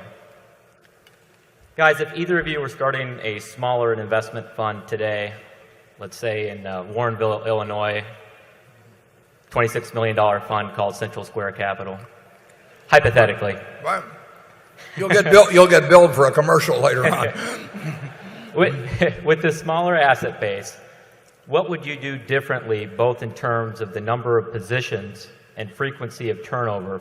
For example, if you owned a portfolio of 10 stocks and 5 of them doubled in a short time period, would it make sense to actively manage the portfolio and take profits in the 5 that had doubled and redeploy the proceeds into your positions into the ones that had not moved higher, where presumably more upside exists and the odds are more dramatically stacked in your favor? Or would you favor the strategy of sitting on your hands in the name of long-term investing? We would own the half a dozen or so stocks we like best, and we wouldn't have anything to do with what our cost on them was. It would only have to do with our evaluation of their price versus value, and it doesn't make any difference what the cost is. And incidentally, if they went down 50%, we would say the same thing. And using your illustration, I don't know whether that fund has actually had something that went up or went down. So we would our cost basis, except in rare cases, and we actually have a situation like this at Berkshire now, which I may explain a little later, but the cost basis doesn't have anything to do with the fund. When Charlie and I ran funds, we didn't worry about whether something was up or down. We worried about what it was worth compared to what it was selling for, and we tried to have most of our money in relatively very few positions which we thought we knew very well. We do the same thing now. We do the same thing 100 years from now. Charlie? Yes, he's tactfully suggesting that you adopt a different way of thinking. No.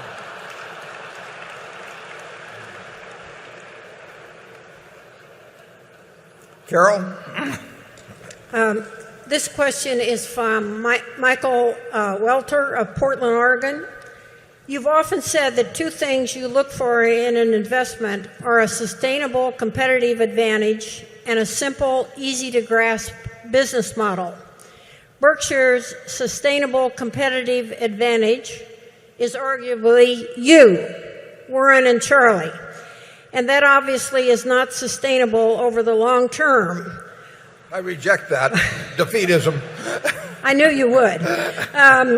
While at this point, Berkshire does not have a simple, easy-to-grasp business model. So if the 2 of you were outside investors, is it possible that no matter what combination of intrinsic value and price Berkshire offered, you would not invest in it today? No, our sustainable competitive advantage is we have a culture and a business model which people are going to find very, very difficult to copy, even semi-copy. We have an unusual group of shareholders. We have a business that's owned by people where the turnover on our stock, even allowing for all the double counting and everything like that, maybe something like 20% a year, when virtually every stock in the S&P 500 turns over 100% a year. So we have a different shareholder base. We have people that understand their business differently, and we have a business that can offer to people who own private businesses the chance to keep running their businesses as they have in the past and get rid of the problems of lawyers and bankers and all kinds of things like that. And I don't see any other company in the United States that has the ability to do that now, or probably the ability to adopt that model in any big way. So I would say we have sort of an ultimate, and it's not peculiar to me and Charlie. We may have helped create it, but it is a deeply embedded culture which any CEOs that follow are going to be well versed in when they come into the job, dedicated to, and able to continue in the future. And you can't do, I don't want to name names about other companies, but you can't do that elsewhere. So I think anybody wanting to copy Berkshire is going to have a very hard time. And I think the advantages we have are going to be very, very long lasting, and they're not peculiar to the fact that Charlie and I are sitting up here anymore. They may have been originally, but no longer. Our culture, our managers join that culture. Our shareholders join that culture. It gets reinforced all the time. They see that it works. You know, it's something that I don't know how I would copy it if I were running, some other company. And it's meaningful because there will be businesses, just as there was with ISCAR a while back, just as the management at GEICO felt back in the mid-90s in terms of what they wanted to do. There will be people that want to join up with us, and they really won't have a good second choice. There'll be plenty that don't, too, but that's okay. We just need to have the right ones, some of the right ones join us, and it can go on a long, long time. Charlie? Yes, I might state that a little differently. A lot of corporations in America are run stupidly from headquarters as they try and force the divisions to come up with profits for every quarter that are better than the profits in the same quarter in the previous year. And a lot of terrible decisions and terrible practices creep into those businesses. In the Berkshire model, that doesn't happen. So while Warren and Charlie will soon be gone, not too soon in my case, but I'm a little worried about Warren. The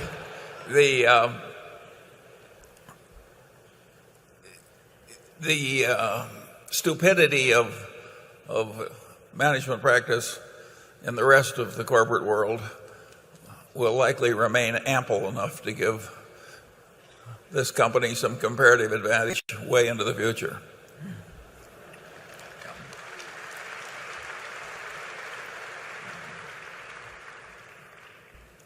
Okay, we'll go to.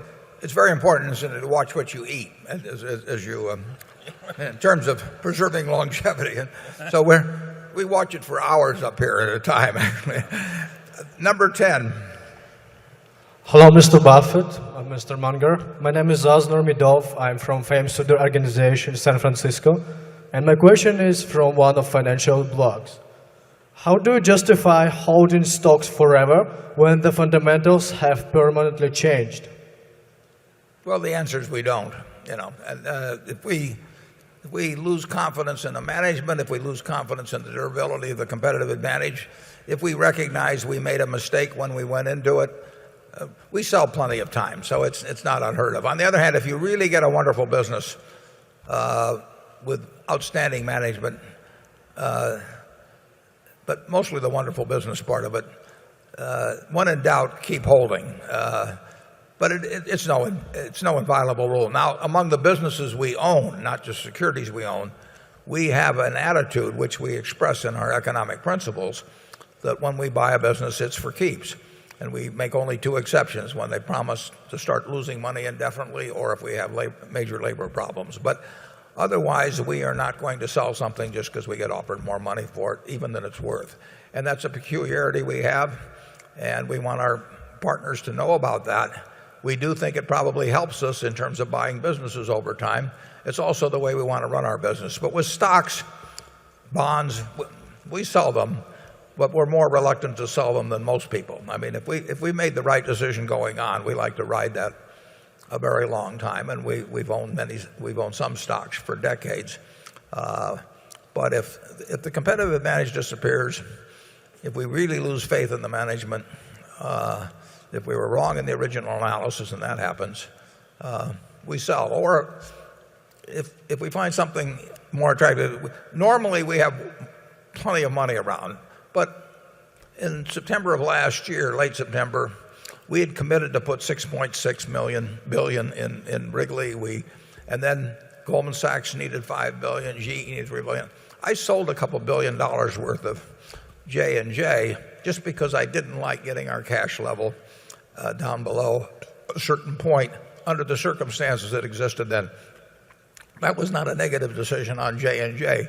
It meant that I wanted a couple billion more around, and I saw an opportunity to do something that I probably wouldn't see too much later, whereas I could always buy J&J back at a later date. But that's an unusual situation. I'd like to go back to one point on the earlier question, too. I frequently ask CEOs of companies what they would do differently if they owned the whole place themselves. When I'm talking to either companies where we've invested in, sometimes other companies, friends of mine run them, what would you do differently? You're 100% owned by you and your family. And they give me a list of things. There is no list at Berkshire. We basically run this place the same way we'd run it if we owned 100% of it. And that is a difference, that in terms of people joining in with us, they don't have to adjust their lives to a bunch of rules that are kind of self-imposed in terms of how people think about public companies, in terms of earnings predictions and all of that sort of thing. And there are certain people that would prefer to be associated with an enterprise like that, and also, following through on this rule I just explained, know that they've made one decision on where that business that they built up over decades and cherish and everything, they make one decision on where it's going to go, and they're not going to get surprised later on. They're not going to get some management consultant come in and say, you ought to have a pure play, or Wall Street saying, so you ought to spin this off or sell it or anything like that. And they know we're not going to leverage it up. So they know they're really going to get to do what they love the most, which is to continue to run their business, not bothered by bankers or lawyers or public expectancies or anything of the sort. And that isn't, like I said earlier, that's a real advantage. Charlie? Yeah, in the show business, they say the show has legs if it's going to last a long time. I think Berkshire Hathaway's system has legs. Okay, with that, we'll go to Becky. This is a question from Human Tamadden in Seattle, Washington. He's got a two-part question, but he says, from time to time, you purchase shares of public companies. Presumably, you feel that those shares are a better investment than Berkshire shares at the time, since you never buy back Berkshire shares. If Berkshire shareholders can purchase shares in the same companies for the same price as you, why shouldn't they sell their Berkshire shares and buy what you are buying? And secondly, he wants to know why, because he, like thousands of other shareholders, is unable to attend the annual meeting. How come Berkshire does not webcast the meeting? I am aware of the irony that I will not hear your answer. Yeah.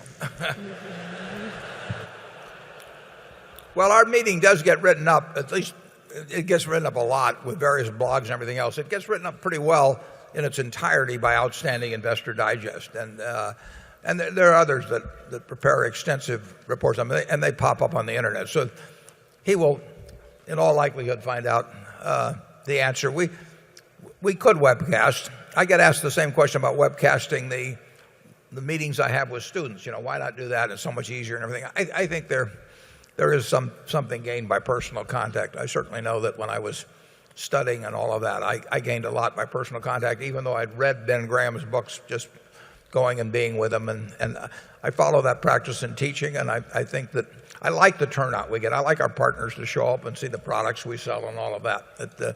This is not something where we're going to go and hide and hold our meeting, in some hamlet, in western Nebraska or something to discourage attendance. We've got a different attitude, and I think that I hope that comes across. And I think that if we webcast it, it was something like turning on a television show, I don't think it would be quite the same. In terms of the first part of the question about buying the securities we buy, plenty of people do that, and some of them. But they incidentally, they're not buying it with free float that's available from insurance. So So if they have $58 billion that they can get interest-free, they will be in the same position we are in buying those securities. But they are, on the other hand, they have some tax advantages we don't have. So I don't quarrel with people to do that. We have to publicize to some extent what we own. Some things they wouldn't be able to buy because we make direct purchases. They wouldn't be able to buy into the businesses we own. But they might very well do better piggybacking us in some way, and they're certainly free to do it. Charlie? Yeah, generally, I think it's quite smart to do what you're talking about, is to identify some investors you regard as very skilled and carefully examine everything they're buying and copy what you please. I think you have a very good idea. Yeah, when I was 21 years old, I had to mail away to the SEC in those days. You got these crummy copies about a week later and paid a lot per page to get them. But I used to get the semi-annual reports of Graham Newman Corp before I went to work there, and I would look at every security that was listed there, and I got some of my ideas that way. So there's nothing wrong with that. Number 11. My name is Sam Alter. I'm 11 years old, and I'm from West Windsor, New Jersey. My question is, how will inflation affect my generation, and how is Berkshire investing to prepare for this time? Well,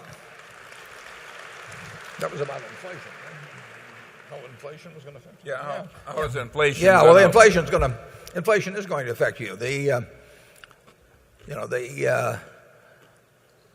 It's certain we will have inflation over time. Paul Volcker got very upset the other day and spoke out about 3 weeks ago, I guess, when he read that a majority of the Federal Open Market Committee had sort of targeted 2% inflation as the number, and Volcker, who came in when inflation was raging and saw the problems of stopping it when it got on momentum of its own, said, 2% sounds great, but in a generation it cuts away purchasing power by 50%. He got kind of a long generation there, but he was right in that once you start thinking about a couple percent, you are on something of a slippery slope.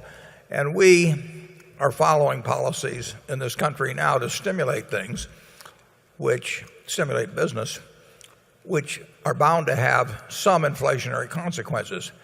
And to the extent that we borrow money from the rest of the world, it would be very human on the part of politicians in the future to decide that they would rather pay the rest of the world back in dollars that are worth far less than the dollars they borrowed. I mean, it's the classic way of reducing the impact and cost of external debt, and we're building up a lot of external debt. I always find it interesting when politicians now talk about using the taxpayers' money to do this and the taxpayers' money to do that, and how the taxpayers are paying the bonuses at AIG. We haven't raised taxes at all in this country. I mean, taxpayers are paying nothing beyond what they were paying a couple of years ago. As a matter of fact, the federal revenues this year, which were close to $2.6 trillion a couple of years ago, maybe more like $2.3 trillion. So we are taking less money from the taxpayers. The people who are really paying for the things we're doing now will probably be the people who are buying fixed dollar investments, much of it from the U.S. government, and who will find the purchasing power when they go to redeem those investments to be far less. So you might say that the AIG bonus is probably the Chinese are the people that are ultimately paying the most in terms of the loss of purchasing power they will have with their holdings of government bonds, U.S. government bonds, many years down the road. But it sounds better to say the taxpayer than to say the Chinese are paying for it.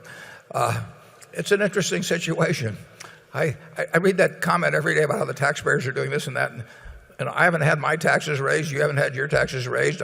They're giving me $250 back here pretty soon. The taxpayers haven't paid anything so far, and my guess is that the ultimate price of much of this will be paid by a shrinkage in the value of the real value of fixed dollar investments down the road. And that will be the easiest thing to do. And if it's the easiest thing to do, it's the most likely thing to have happen. So you will see plenty of inflation. Now, the best protection against inflation is your own earning power. If you're the best teacher, if you're the best surgeon, if you're the best lawyer, whatever it may be, you will command a given part of other people's production of goods and services, no matter what the currency is, whether it's seashells or Reichsmarks or dollars. So your own earning power is the best by far. If you're the best journalist, whatever it may be, you will get your share of the national economic pie, regardless of the value of whatever the currency may be as measured against some earlier standard. The second best protection is a wonderful business.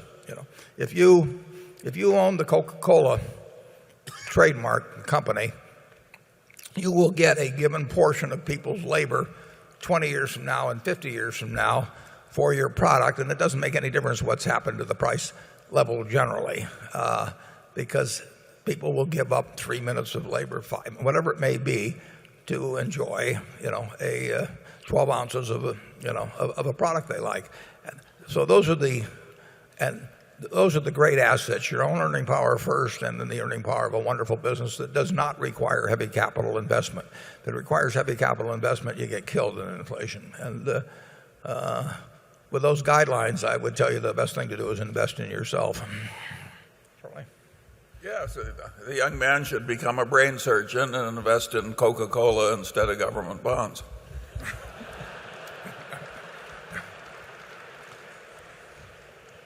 I get paid by the word, he doesn't. Andrew? Okay, this question comes to us from Dennis Wallace in Waldorf, Maryland. We got a lot of these, and I'm selfishly interested in the answer. Given the current economic conditions in the newspaper and publishing business, can you please provide some of your thoughts on its impact on Berkshire? Given that our investee, the Washington Post Company, has had a substantial decline in its stock value, is it still a good use of capital? And given the, quote, cheap trading prices of newspapers in the current climate, would Berkshire consider purchasing additional newspapers to add to the Buffalo News and Washington Post properties? At what price does it become compelling to invest in the newspaper business, or is there no price at which it becomes compelling in today's environment? I would say in today's environment, I mean, it's an evolutionary development, but so the current economic environment has accentuated the problems of newspapers, but it is not the basic cause. Newspapers are, to the American public as a whole, Charlie and I read 5 a day. Charlie probably reads 5 a day. We'll never give them up, but we'll also be the last guys reading a newspaper while having a landline phone, by our side. And so you don't want to judge consumer preferences by what we do.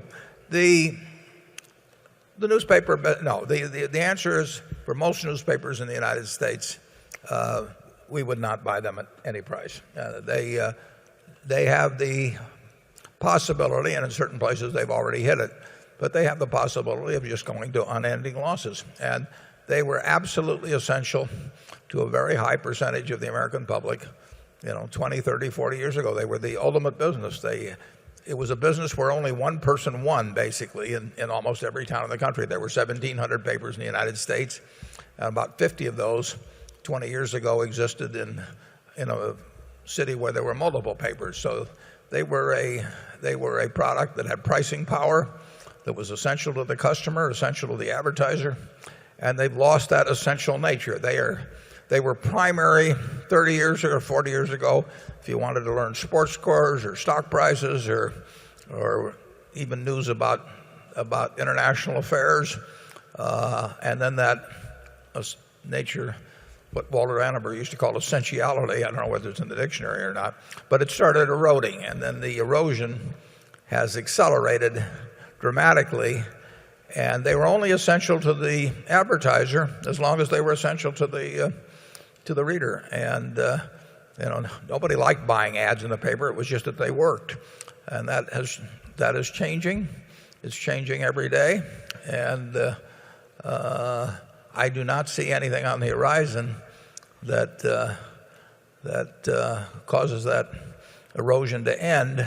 We At the Buffalo News, Stan Lipsey would greet me 10 years ago, and he would say, Warren, you should, on an economic basis, you should sell this paper. And I said, I agree 100%, but we're not going to do it.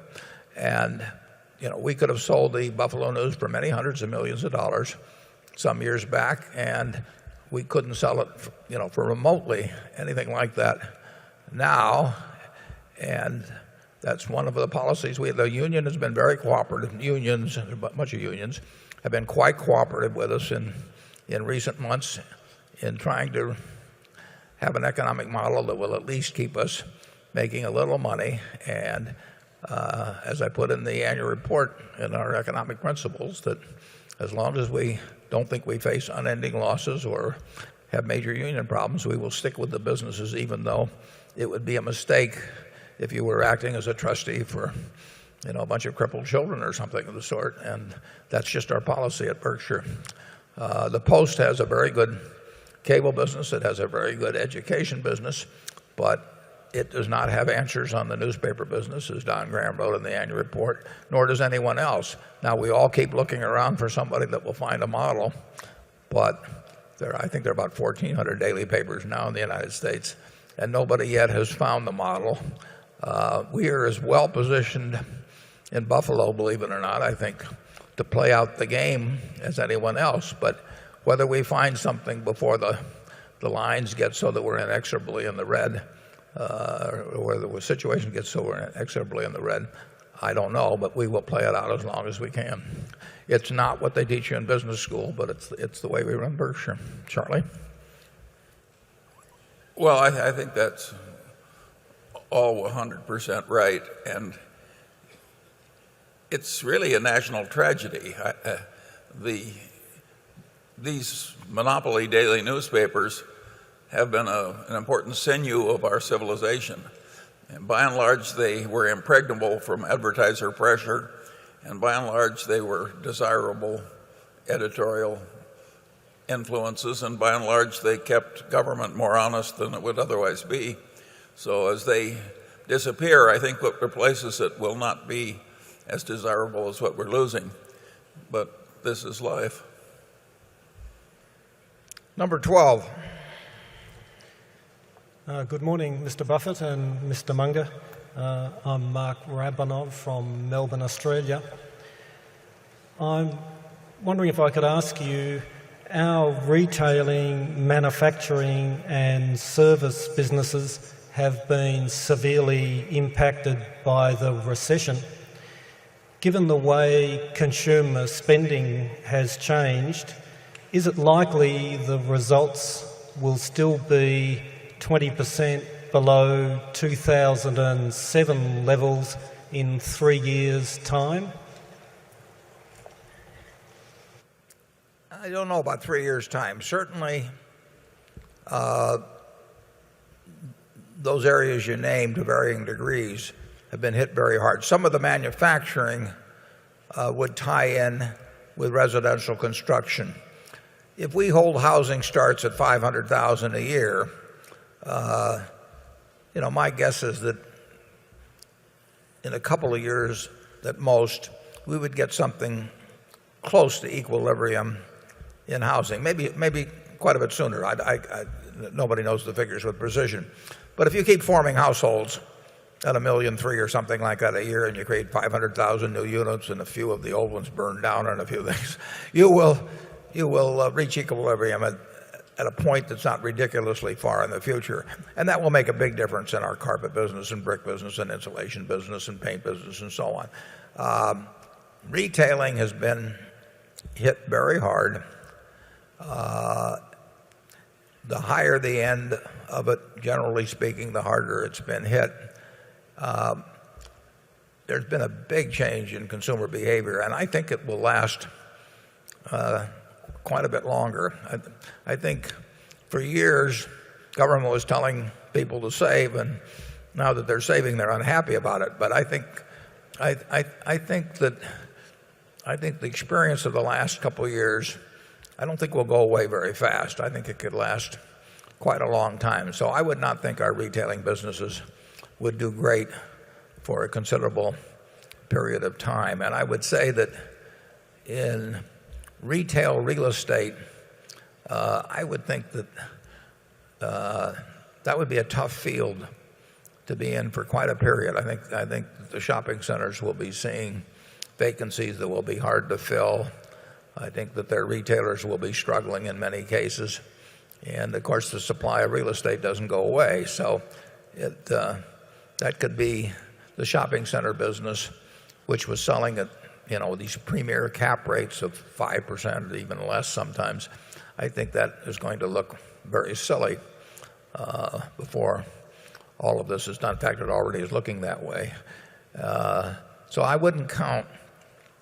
The service businesses are generally the better businesses. They require less capital, and they can be more specialized in what in the markets they serve in general.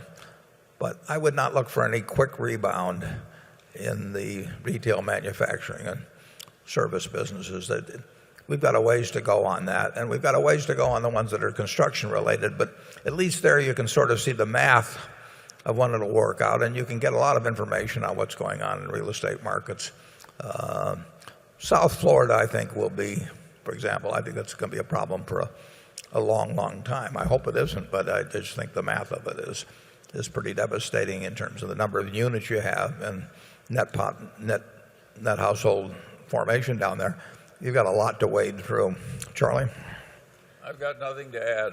Okay. Let's go to Carol.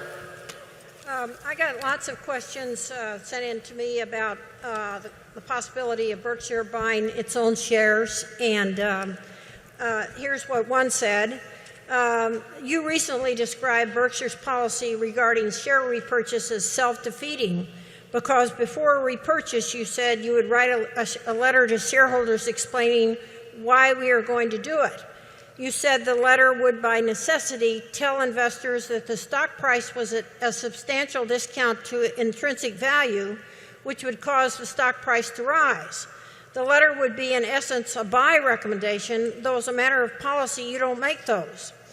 In the past, you have emphatically endorsed share repurchase by other companies and criticized managers who would not buy when the price was right. You have said no alternative action can benefit shareholders as surely as repurchases. Your previous views suggest little patience for a manager with a self-defeating policy. You have said when you have a manager who consistently turns his back on repurchases, when these are clearly in the interests of owners, he reveals more than he knows of his motivations. And the market correctly discounts assets lodged with him.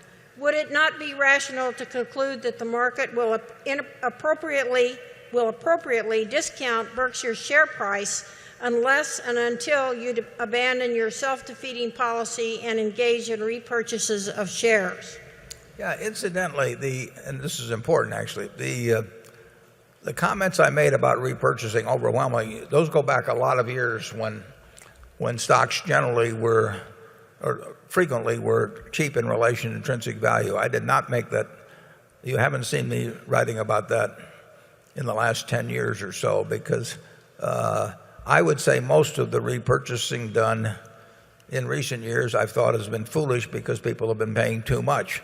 And companies got, in many cases, they would never acknowledge this, but they were buying because they basically liked, they were trying to give out buy recommendations when buy recommendation when it wasn't justified. In the 70s and early 80s, Charlie and I would frequently urge people to repurchase shares because it was so much more attractive than other things they could do with their money. The only time we felt strongly that Berkshire should repurchase its shares was in roughly 2000, whenever it was, that we thought it was demonstrably below intrinsic business value, and that we wrote we would do it, and it did become self-defeating. There's clearly a point where if we thought it was demonstrably below conservatively estimated intrinsic business value, and we notified the stockholders we were going to do it, we would do it. I think it, again, would largely be self-defeating. I don't think that situation exists now.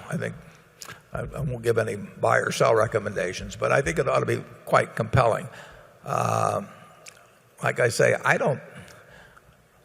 think probably 90% of the repurchase activity I've seen in the last 5 years, I did not think was serving the cause of the shareholder. I thought it was being done because management thought it was the thing to do, and their investor relations department told them it was the thing to do, and they were actually buying stock at kind of silly prices. That was not the case when Charlie and I looked at Teledyne or the Washington Post or Cap Cities Broadcasting doing it many years ago, but I haven't seen situations like that in recent years. Charlie?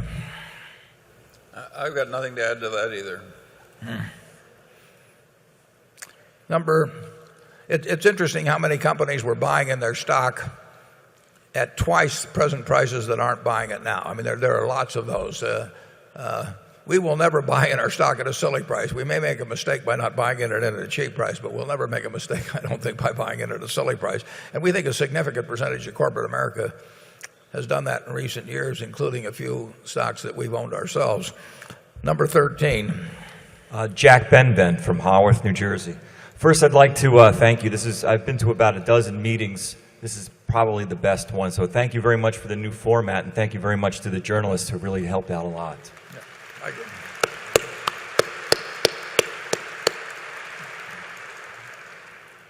At past meetings, you and Mr. Munger have talked at great length about opportunity cost. Excuse me. The past year has presented you with many unusual opportunities. Can you discuss some of the more important opportunity cost decisions of the past year, and were those decisions at all affected by the macroeconomic picture? Thank you. Well, certainly opportunity cost has been much more in the forefront of mind in the last 18 months, when things are moving very fast, when both prices are moving and in certain cases intrinsic business value is moving at a pace that's far greater than we've seen for a long time. It means that in terms of calibrating A versus B versus C, it's tougher, it's more interesting, it's more challenging, and it can be way more profitable too. But it's a different task than when everything was moving at a more leisurely pace. And I described earlier, we face that problem, and it's a good problem to have. We face that problem in September and October because we want to always keep a lot of money around. We have all kinds of extra levels of safety that we follow at Berkshire, and we will never get so we're dependent on banks or other people's money or anything else. We're just not going to run the company that way. So we were seeing things happen. I mean, we got a call. We got lots of calls, but most of them we ignored. But the calls we got that we ignored helped us calibrate the calls that we paid attention to, too. And if we got a call from a Goldman Sachs, I think it was on a Wednesday maybe, that was a transaction that couldn't have been done the previous Wednesday and might not be done the next Wednesday. And we're talking real sums, $5 billion in that case. And we had certain commitments outstanding. We had a $3 billion commitment out on Dow Chemical. I think at that point, I could be wrong exactly on the day when we made it, we had a $5 billion commitment out on Constellation Energy. We had $6.5 billion we were going to have to come up with in early October on the Wrigley Mars deal. So we were faced with opportunity cost type considerations. And as I said earlier, we actually sold something that under normal circumstances we wouldn't have thought about selling if it was 10 or 15 points higher in Johnson & Johnson, but we just didn't want to get uncomfortable. So you are faced in a chaotic market, particularly where people need large sums. So you're not talking about buying $100 million worth of something one day and $100 million the next day, but all of a sudden you're called on for billions if you're going to play at all. We face that opportunity cost calculation frequently during that period. I mean, when we decided to commit to buy Constellation Energy, we had to be willing to come up with $5 billion 7 or 8 months down the line. You didn't know exactly when because it would be subject to Public Utility Commission approval. But if something chaotic happened in the market next week we would get phone calls, or we would see stocks selling or bonds selling at prices we liked. And if the relative values against what we held were interesting, we might sell things. Now, it's harder to sell things in huge quantities than it is to buy things in huge quantities during a period like that. So you have to measure whether you can actually get the offsetting transaction done to move from one to another. We have if we're going to move billions from, we may have been moving hundreds of thousands or tens of thousands of dollars from one holding to another. We really can have big transactional costs unless we're careful. But that's the kind of calculation we go through, and we love the fact we get the opportunity to make those calculations. It's a sign of opportunity around, and we haven't had the flurry of activity like we had last year for a long time. So it was the first time we really faced the question, can we raise a couple $1 billion in a hurry to be sure that we've offset the cash needs of what we're committing to on the purchase side. On the Johnson & Johnson we sold, we actually made a deal where we had a floor price on what we would sell that for, just because the markets were so chaotic that we wanted to be absolutely sure that we would not end up a couple $1 billion less than comfortable when we got all through. Our definition of comfortable is really comfortable. I mean, we want to have billions and billions and billions around, and then we'll think about what we do with the surplus. Charlie? Again, I've got nothing to add. Becky? This is a question from someone named Yim in Columbus, Ohio. That narrows it down. Yeah, very company specific. It says Geico has been spending around $400 to $600 million on media advertising a year in the last few years. What are the deciding factors into how much to spend, and how could one estimate the net return on such spending? Well, that's a question people have been asking themselves since the beginning of advertising. And, I'm not sure whether it was Marshall Field or John Dorrance at Campbell Soup or something. One of those fellows said that, when asked whether they didn't waste a lot of money on advertising, he said, yeah, we waste half of it, we don't know which half. And that is the nature of advertising. Although we can measure it better with Geico than most companies. We will spend about $800 million on advertising. We spend far more, even though we're the third largest company, we spend far more than State Farm or Allstate. And we will spend more and more and more. I mean, we will never stop. We were spending $20 million a year, a little over that, when we bought control of it in 1995. But we want everybody in the world everybody in the United States. We're not going to be selling insurance in China or someplace very soon. But we want everybody in the United States to have in their mind the fact that there's a good chance they can save money by picking up the phone or going to geico.com and checking it out, and important money. And when we get that message in people's minds, you never know when it's going to pay off later down the line, because as I mentioned earlier, starting in around September 30th, we saw a big difference in the propensity of people to come to us to save $100 or $200, whereas they might not have cared about saving that before. So we want, here's auto insurance, everybody has to buy it. Nobody likes to buy it, but they like to drive. And if you like to drive, you need auto insurance. And so it's going to sell. And you're going to buy it from somebody. And if you care about saving money, you're going to check with us. And we want to make sure everybody understands that. And we won't, we will spend more money, I will guarantee you, 3 years from now. Now, we're getting more for our money in buying advertising this year. So $800 million this year buys more than $800 million that would have bought a couple of years ago. So we're getting more exposure for the money. But we love spending money on advertising at Geico, and we want to be in everybody's mind. Coca-Cola is in everybody's mind around the world. They started in 1886, and they just kept associating Coca-Cola with moments of pleasure and happiness, and billions and billions of people have that in their mind. And they don't have anything in their mind about RC Cola, or any, they just, you say RC Cola to somebody around the globe and they give you a blank stare. You say Coca-Cola and it means something. And a brand is a promise. We're We're getting that promise in people's minds that there's a good chance they can save money if they check with GEICO, and we'll never stop. Charlie? Yeah, it's interesting. If GEICO would remain more or less the same size if we didn't advertise so healthy, and if the new subscribers are worth more than the $800 million we're spending advertising, then in an important sense, GEICO is earning $800 million more pre-tax in a way that doesn't even show the thing we like to see within Berkshire Hathaway. As the value of GEICO goes up by far more than the earnings every year, if we keep adding these people, as Charlie says, and we could maintain, I'm sure we could maintain for a very long time our present policyholder count and probably spend $100 million a year, maybe less. But we are getting more than our money's worth for what we spend. We probably waste some of it, but overall, we're getting a terrific return on it.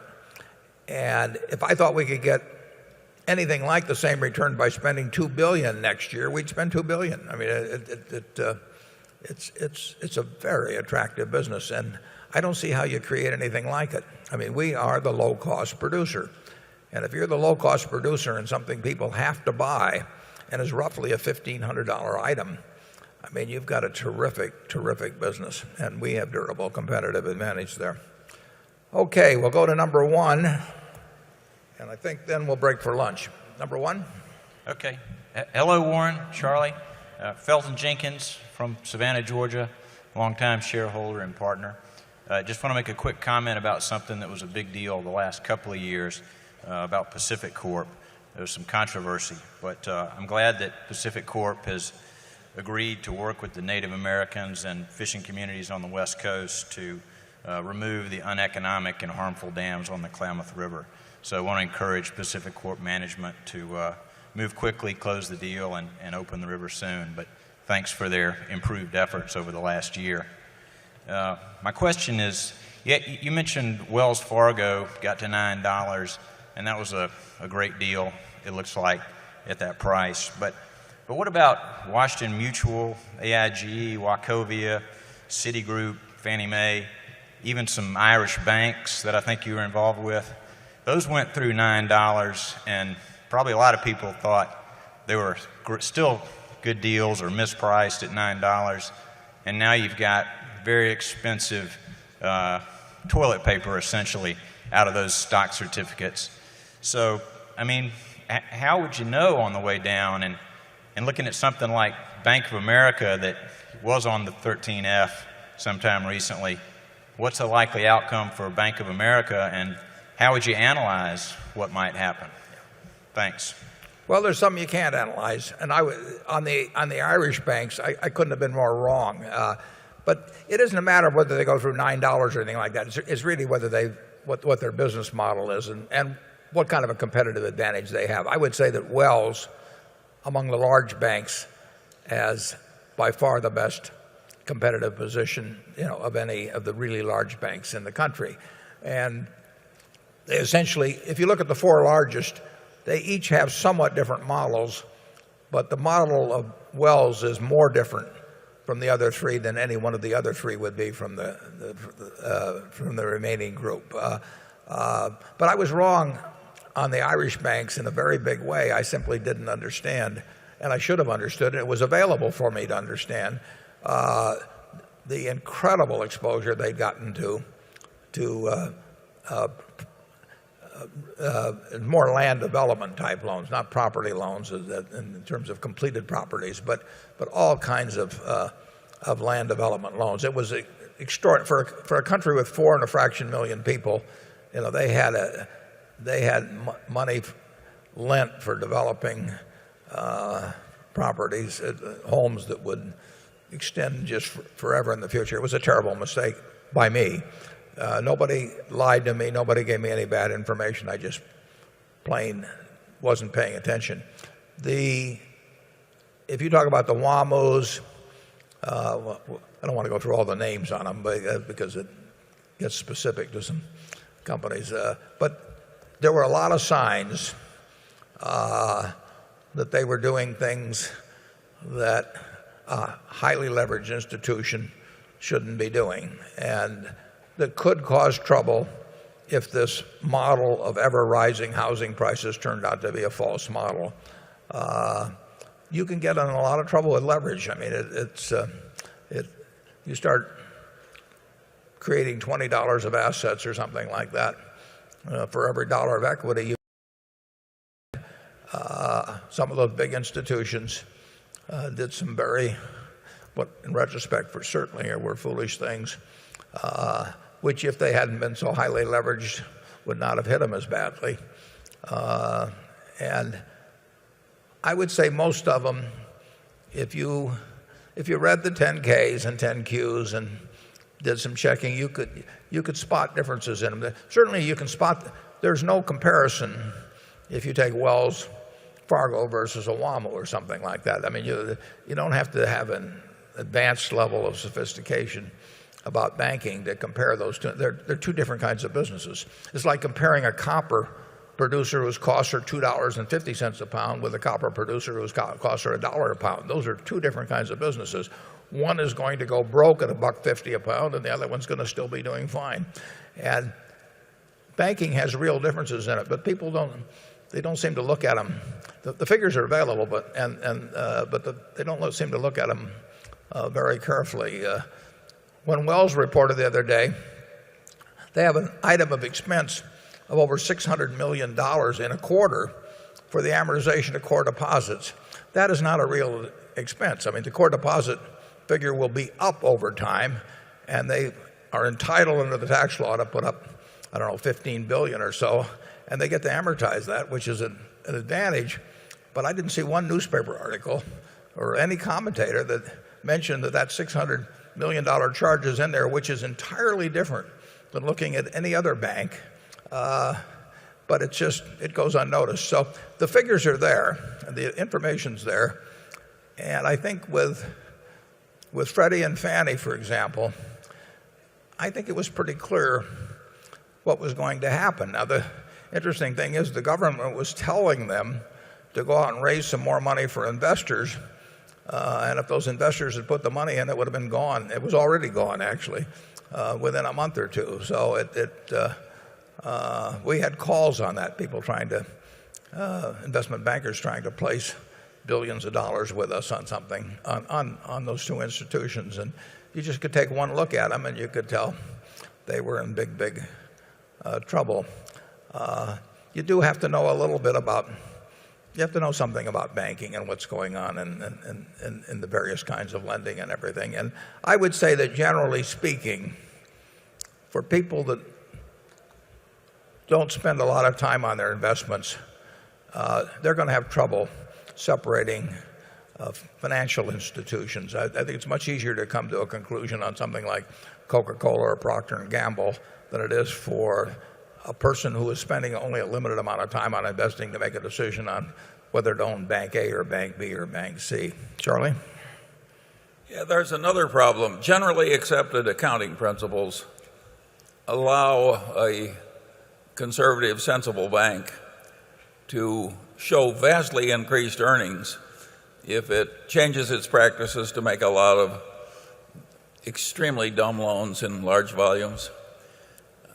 Generally accepted accounting principles should not be constructed to allow this result. That's what seduces so many of these bankers into this ghastly decision making. Yeah, when we bought Gen Re, they had a financial products division. It was named similarly to the AIG when it was called Gen Re Financial Products, AIG Financial Products. And it produced numbers regularly that were always satisfactory numbers. But when we looked at that, it looked like all kinds of trouble to us. It cost us over $400 million to get out of. And a black box like that can produce, that's why managements love them to some degree. They can produce numbers. They don't necessarily produce cash, and they sure as hell can produce all kinds of problems if you have to start posting collateral and doing things of that sort. And I would say it is tough for, you might say, the passive investor, the one who's not spending very much time on it. I would say it's difficult for them to discern when that's going on. So it's not a bad area to just say this one's too tough and go on to something else that's a lot easier. I think you can analyze a utility operation easier, or some premier consumer company or something of the sort. I don't think I would look for the tough situations to differentiate tough industries in which to differentiate things. But there are huge differentiations. And again, I urge you to read the J.P. Morgan Chase Diamond's letter, because you'll learn a lot by reading that. But a lot of the new regulation that is coming wouldn't have even been needed if accounting had done a better job, particularly in banking. And yet I have yet to meet an accountant from any of the big firms who has said, I'm ashamed of my own profession. That's a mistake in accounting. If they don't have shame, they're not thinking right. Well, with that happy thought, we will go to lunch now. We'll reconvene let's reconvene about 1:15. We'll start at that time with Andrew and move on to section 2 when we come back. And I hope to see you all then, and then we'll go till 3 o'clock, and at 3:15 we'll have the annual meeting. Thank you, and we'll be back at 1:15. Okay, let's get back to work. I should mention one thing, because it's appeared in the press recently a bit. Our goal is to issue every quarterly report on the last Friday after the close, prior to the expiration of the 40-day period after the end of a quarter that we have for reporting to the SEC. The SEC says 40 business days, or 40 calendar days, unless it ends on a weekend, 40 calendar days after the end of the quarter, you have to file. If it comes on a weekend, then it's the Monday following that. That usually means, because we hold the meeting usually on the first Saturday in May, it usually means that the last Friday possible will be the day before the annual meeting. This year, because the meeting is early on a calendar basis, because of Saturday falling on May 2nd, the last Friday will fall on May 8th. And that is our policy. We like to get it out on a Friday afternoon if possible, because we want people to have the whole weekend to read it before the market opens. It takes time I think it takes time anyway, to digest the report. And we don't want some headline to determine market prices. We want, as much as possible, a thorough reading of the report. So we will always, unless something comes up that makes it unfeasible, we will issue our quarterly reports on the last Friday before the expiration of the 40-day period, and that's what we'll do this quarter. And so we have not changed anything. I can tell you some preliminary figures, which then we have to file an 8K on, because any information I give you has to be in the public domain before the market opens. But what I call our operating earnings, which would be the earnings before any gains or losses from securities or derivatives or any other transactions of that sort, the operating earnings will be about, after tax, about $1.7 billion against $1.9 billion last year. And as I told you, we're lucky to be in this particular period. We're lucky to be in the insurance and utility business. They're relatively unaffected by the recession, whereas most of our other businesses are anywhere from significantly to drastically affected by the recession. We had an underwriting profit in our insurance business that was a little larger than last year. Our float increased a couple of billion. That was primarily due to a transaction that was announced with Swiss Re, which occurred in March, in which they bought what's known as an adverse loss development cover and gave us 2 billion Swiss francs for that. And that's a very, very long float. The probability is that we will not pay out on that probably for at least 15 years and maybe quite a bit longer. So that's long duration float. And that's what accounts for the 2 billion, roughly $2 billion gain in float. The utility business earnings are reported down somewhat, but there were two items that account for that. One is that on our Constellation Energy deal, which blew up last year, and we reported a significant gain on it, we got a bunch of Constellation stock, and that is marked to market and goes through our income account every day in theory, but certainly every quarter. And Constellation was down somewhat during the quarter, so that got charged against the utility earnings. And then a larger item was a payment, and the final payment in terms of options that were issued 10 years ago, which had the effect of increasing Berkshire's interest in Mid-American, which we like. But we wrote a check, a significant check with Mid-American to buy out the options. So, and that got recorded as an expense in the first quarter. But the utility earnings are more than satisfactory, but those two items hit it. Then when you get into all of our other businesses, with just a couple of exceptions, those businesses are basically down. I mean, they're all getting hit to varying degrees by the recession. So that's basically the operating earnings story. Our book value per share went down about 6% in the first quarter, which is a combination of security markets and the fact that the credit default swaps, which I'm the one that's responsible for writing them, that experience has turned worse even since I wrote the annual report in terms of bankruptcy. So that loss, a potential loss, we're actually still funds ahead by a substantial margin, but that potential loss, and I would say expectable loss, is reflected in the first quarter figures. And of course there's been some bounce back since March 31st, but that's pretty much the story of the first quarter. We ended the quarter with cash equivalents of about $22.7 billion, excluding any cash at the utility or at the finance company operation. But we spent $3 billion of that the next day on a Dow Chemical preferred. So we actually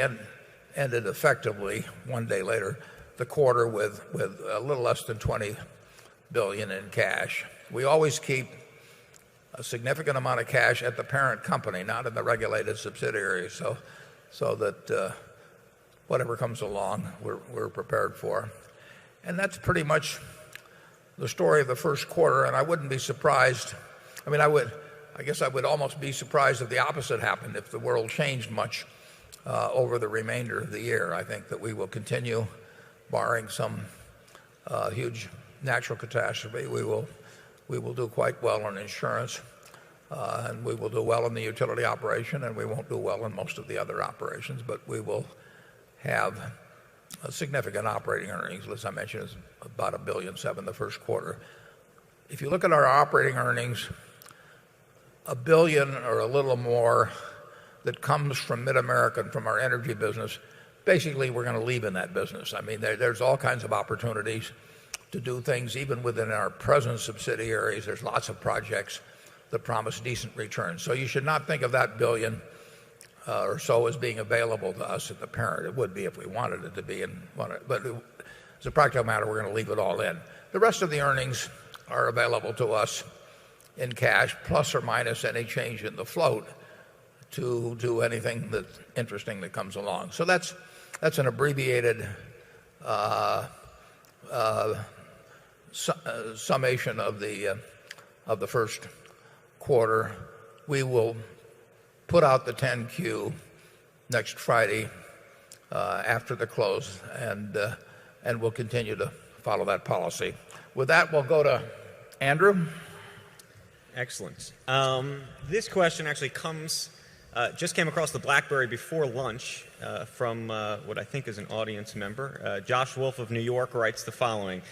BYD appears to be more like a venture capital speculative investment than a value investment.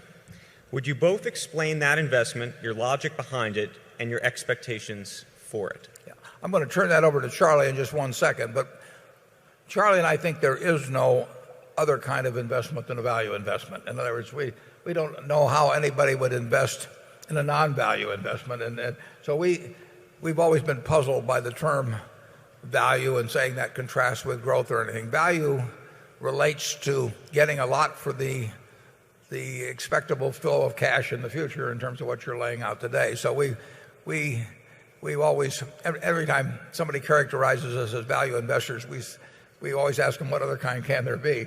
But Charlie is our team leader here on BYD, and he gets very excited. So I may have to control him, but go to it, Charlie. Yes, well, of course, BYD, although its founder is only 43 years old, is not some early stage venture capital company. BYD is one of the main manufacturers of the world of the rechargeable lithium battery, and it achieved that position from a standing start at zero under the leadership of the founder, Wan Changfu. And they went on into cell phone components and developed a huge position. And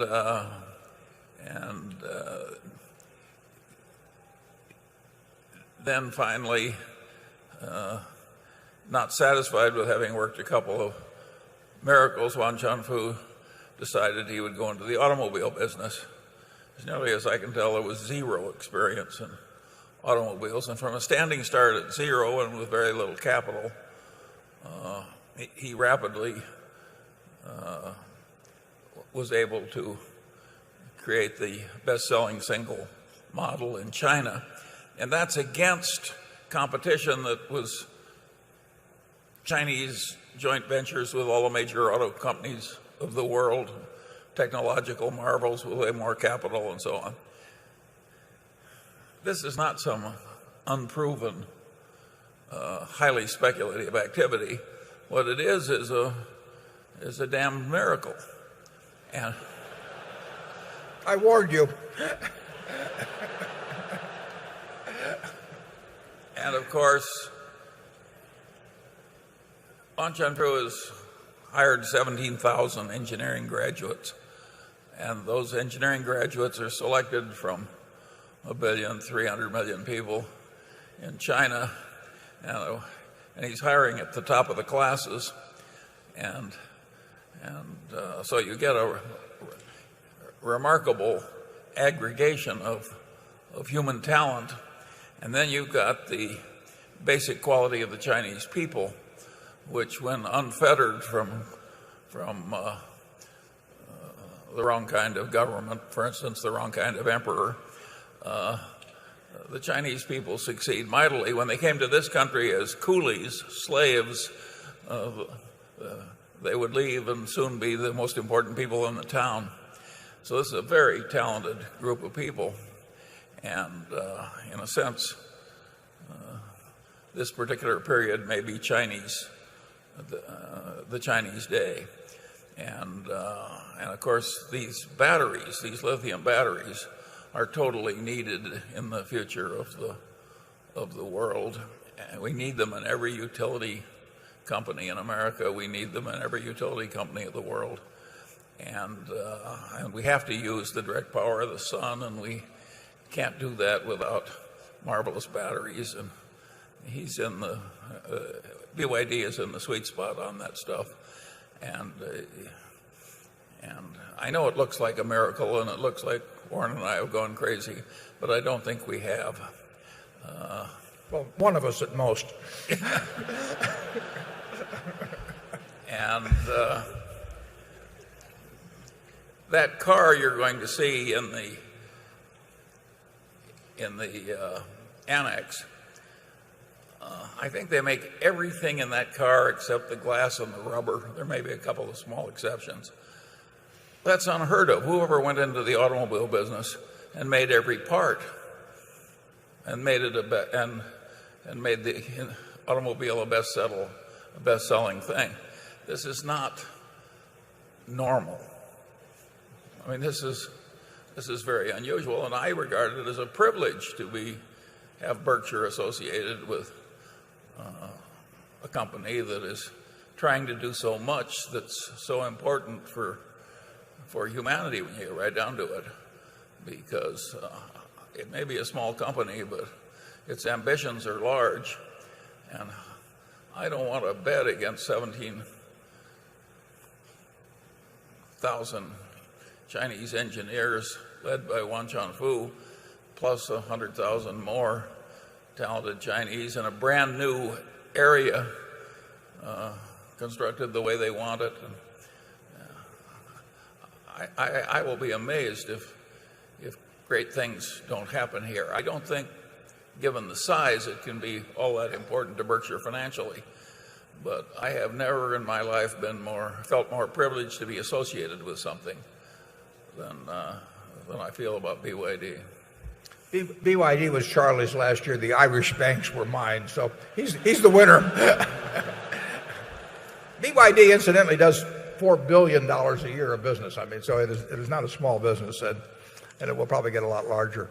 Let's go to the area 2. Hello, Mr. Buffett and Mr. Munger. My name's Dan Lewis. I'm from Chicago. My question has to do with the U.S. dollar versus other major currencies. You spoke a little bit already about the government policy and its effect on inflation in the future.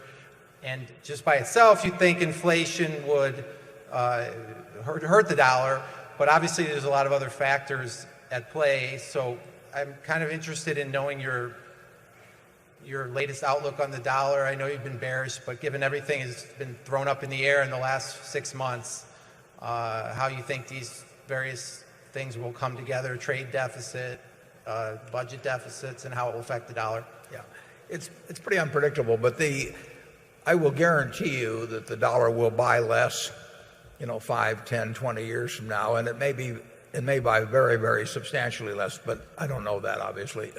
But we are doing things that will hurt the purchasing power of the dollar. On the other hand, the same thing is happening in countries around the world. So it's very difficult to say whether the dollar versus the pound or the dollar versus the euro, et cetera, how that will behave, because the British will run a deficit this year of 12.5% of GDP, and even the Germans, with their that long-time fear of inflation, will probably run a deficit of 6.5% of GDP. So you've got governments around the world all electing to run, and I think properly so, electing to run very material deficits, in some cases, close to unprecedented, except in wartime, electing to do that in order to offset this contraction of demand by their citizenry. And how that plays out in relative exchange rates, I can't tell you. How it will play out in terms of the value of their currencies, purchasing power in the future versus now, I think is fairly easy to say, and that's that it's going to cause units of currency to buy a lot less over time. That isn't going to happen in the next year or two, but that doesn't mean that markets won't start anticipating it at some point. And it's going to be a very, very interesting future. I mean, we are doing things that we haven't seen in the past, and policymakers do not know the outcome of that. I don't know the outcome of it. You do know it will have consequences, and you can bet on inflation. Charlie? Well, I was raised here in Omaha, and I well remember the 2-cent first-class stamp and the 5-cent hamburger. And so in my life, there's been a lot of inflation. And in my life, I think I've had the most privileged era of all history in which to live. So a little inflation is not going to ruin the lives of any of us. The trick is to avoid the runaway inflation. And that is a problem Warren and I are going to quit claim to the younger people. Here is a product, though. 6.5 ounces of this product 100 years ago cost a nickel plus a 2-cent deposit. and it's hardly gone up in price at all. It's very interesting. Wheat hasn't gone up that much, or oats or things of that sort. And on the other hand, a newspaper that cost a penny 100 years ago costs $1 now, and they lose money turning it out. So that it gets very uneven in terms of its impact. Carol? Warren and Charlie, this question, I got a good many of these. This one comes from, who does it come from? Well, it comes from Mr. Kempton. Kempton Lamb or Lamb Kempton, one of the two, from Calgary, Canada. And the question is, how would you quantify the financial impact and damage of Berkshire losing its AAA credit rating, which increased the cost of capital of Berkshire, which was surely a competitive advantage for the company? And Warren, what are you doing actively to try to restore Berkshire's AAA rating? Do you think that Berkshire will be able to regain it? Well, it won't regain it soon because I don't think rating agencies will turn around like that, even if they should. We have a AAA from Standard & Poor's, but it's provisional, and they're going to look at it in about, I think they said about 12 months. Moody's affirmed the rating early in January. Then we issued a bond at one point where that was right after the rating changed. And actually, in terms of our credit default swaps, which is a metric you can use for credit acceptance, although I'll tell you in a second, it's an interesting aspect of that. That spread came down, actually. It makes very, very little difference in our borrowing costs. I mean, very little. And it never has, incidentally. I mean, AA's versus AAA's, the spread has always been very small, and people would argue in finance classes and all that it wasn't worth paying the price to have a AAA because you didn't save that much on debt, and it cost you in terms of return on equity. I never subscribed to that, and I very much liked having a AAA from both Moody's and Standard & Poor's. I was disappointed when Moody's downgraded us. We didn't really think that was going to happen, but it did. And it doesn't have any material effect on borrowing costs. It does cause us to lose some bragging rights around the world in terms of our insurance promise, although nobody ranks ahead of us, that's for sure. But it will not change back in a hurry. I mean, people don't make decisions in committees that they reverse very quickly. It's just not human nature. We're still a AAA in my mind, and actually we're a AAA in Standard & Poor's mind until we hear something differently. We certainly think, and we run it in a way that there can be no stronger credit than Berkshire. It's difficult for a rating agency, if they have a checkbox system of ratios and such, to measure something like the attitude of management toward creditors. But I will assure you that Berkshire has a management that regards meeting its obligations as sacred and a lot more important than increasing earnings per share or anything of the sort. I mean, we have obligations to people in something like workers' compensation that go 50 years out in the future. I mean, this is somebody that's been injured severely, and they get a check every month from Berkshire, and that's a lot more important than whether we earn X or X plus a tenth or a couple of tenths% on equity. And we conduct ourselves, or we certainly try to conduct ourselves so that not only will people get those checks, but they'll never have to even worry about getting those checks. And that's very difficult for a rating agency to quantify that attitude on the part of the management of Berkshire. But believe me, it exists. And I would say that the AAA change at Moody's is it's not going to be material in the future of Berkshire, but it still irritates me. Charlie? Well, at least they showed a considerable independence. Yeah. Who knows? That may have entered into it, too. Yeah. my attitude is quite philosophical. I think the next change at Moody's will be in the opposite direction. And I think that will happen because we deserve a higher rating and they're smart. When Charlie and I disagree, and we do disagree a lot, we never argue, but we disagree. And Charlie, when he gets to the point where he really wants me to do something, like buy the BYD interest or something, he always says to me, well, he says, in the end, you'll see it my way because you're smart and I'm right.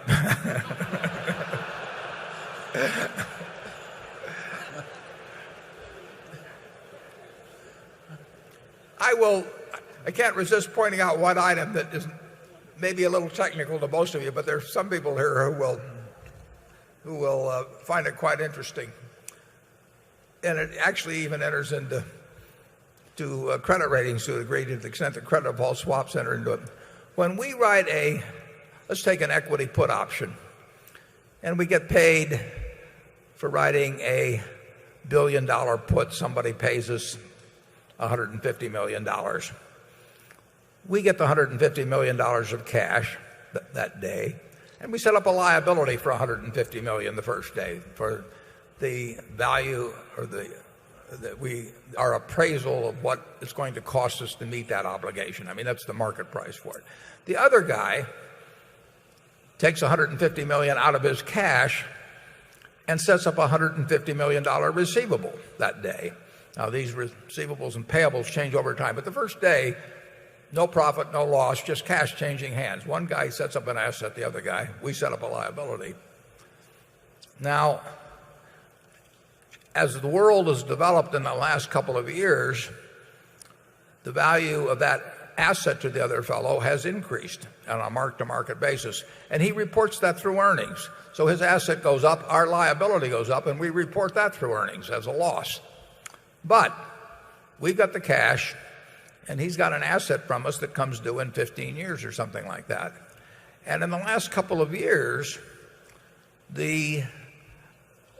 his auditors, his credit department has said, gee, you've got a receivable from Berkshire that comes due in 15 years, and they don't have to post collateral, so you have to go out and buy a credit default swap to protect yourself against that receivable going bad.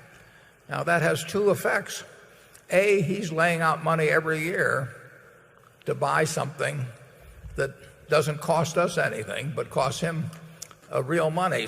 And the more he shows as a profit, the more of the credit insurance he has to buy, so the more money it costs him every year. And that has driven up the demand for credit default swaps at Berkshire, which made for some crazy prices. So at one point, our credit default swaps were costing that guy 5% a year.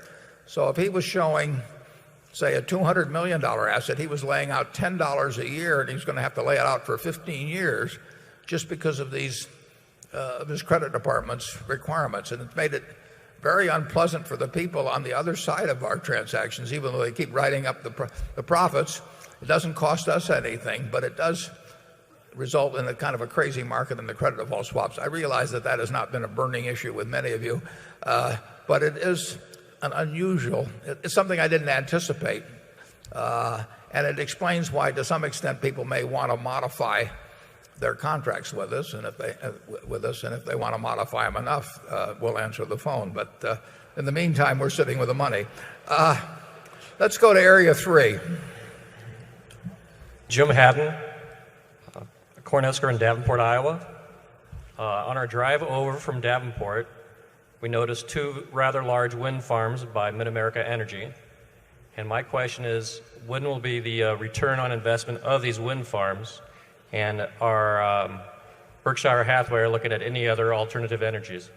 Yeah, we're the largest in terms of owned capacity in wind in the country, I believe, of any utility. And Iowa has the greatest percentage of its electricity generated by wind. But of course, the wind only blows about 35% of the time in Iowa, something like that. And we've got people here who can be more accurate than that. But so you can't count on it for your base load or anything of the sort. But Iowa has been very, very receptive, and I would argue progressive, in encouraging us. And we've and we have encouraged them in return to bring in a lot of wind capacity. We are a net exporter of electricity in Iowa. Iowa is far more than self-sufficient in our service area in terms of electric generation, and I think that works to the benefit of the people of Iowa. And we have an arrangement with Iowa. As you may know, we have not increased our rates at all, but for more than a decade now. And that's been achieved by efficiencies. It's been achieved with wind generation. We have a return that's built in on that, that's fair to us, fair to the people of Iowa. And part of that return comes in the form of a tax credit. I think it's 1.8 cents per kilowatt hour that is given to anybody in the United States that develops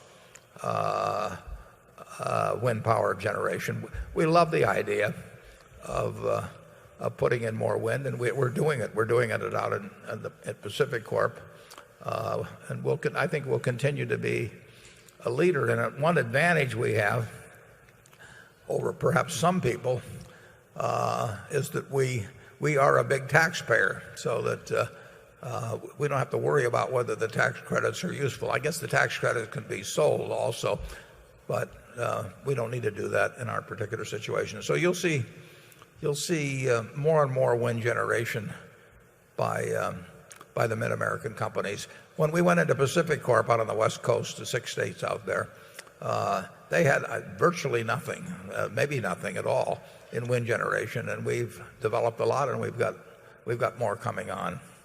Charlie? Oh, I think in practically anything that makes sense in utilities, the Berkshire subsidiaries will be leaders. I think we can all be very proud of Mid-American and its two leaders. Yeah, we're enormously proud of Mid-American, and we will do a lot more in utilities over time. Constellation didn't work out. I wish it had, but we were back there. Constellation, we learned of their troubles on a Tuesday at noon. I mean, we saw it in the stock price and so on.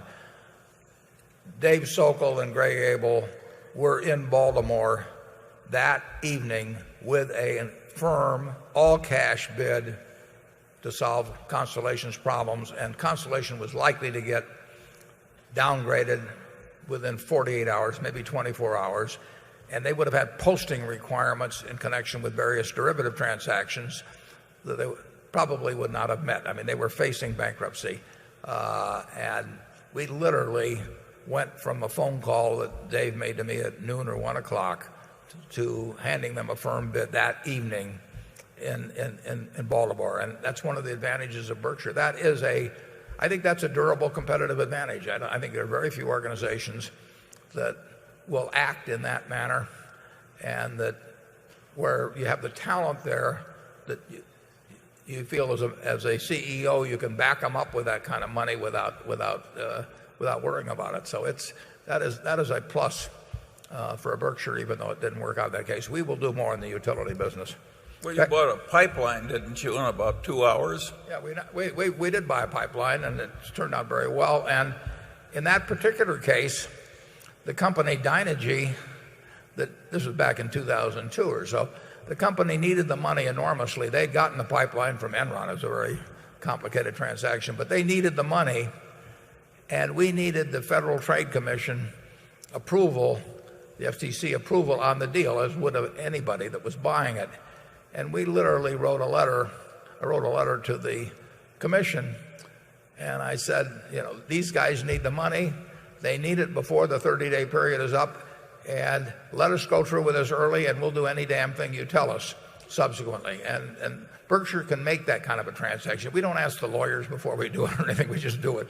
And that is an advantage, and it was an advantage to Dynegy. It got them through a period that I'm not sure they would have gotten through otherwise. So we can move fast when the time comes. But one of the reasons there's a couple of reasons we can move fast. A, we've always got the money, and we've got a mental attitude toward that. But we also know we've got the managers that can deliver on the properties once we own them, and that's a huge, huge advantage.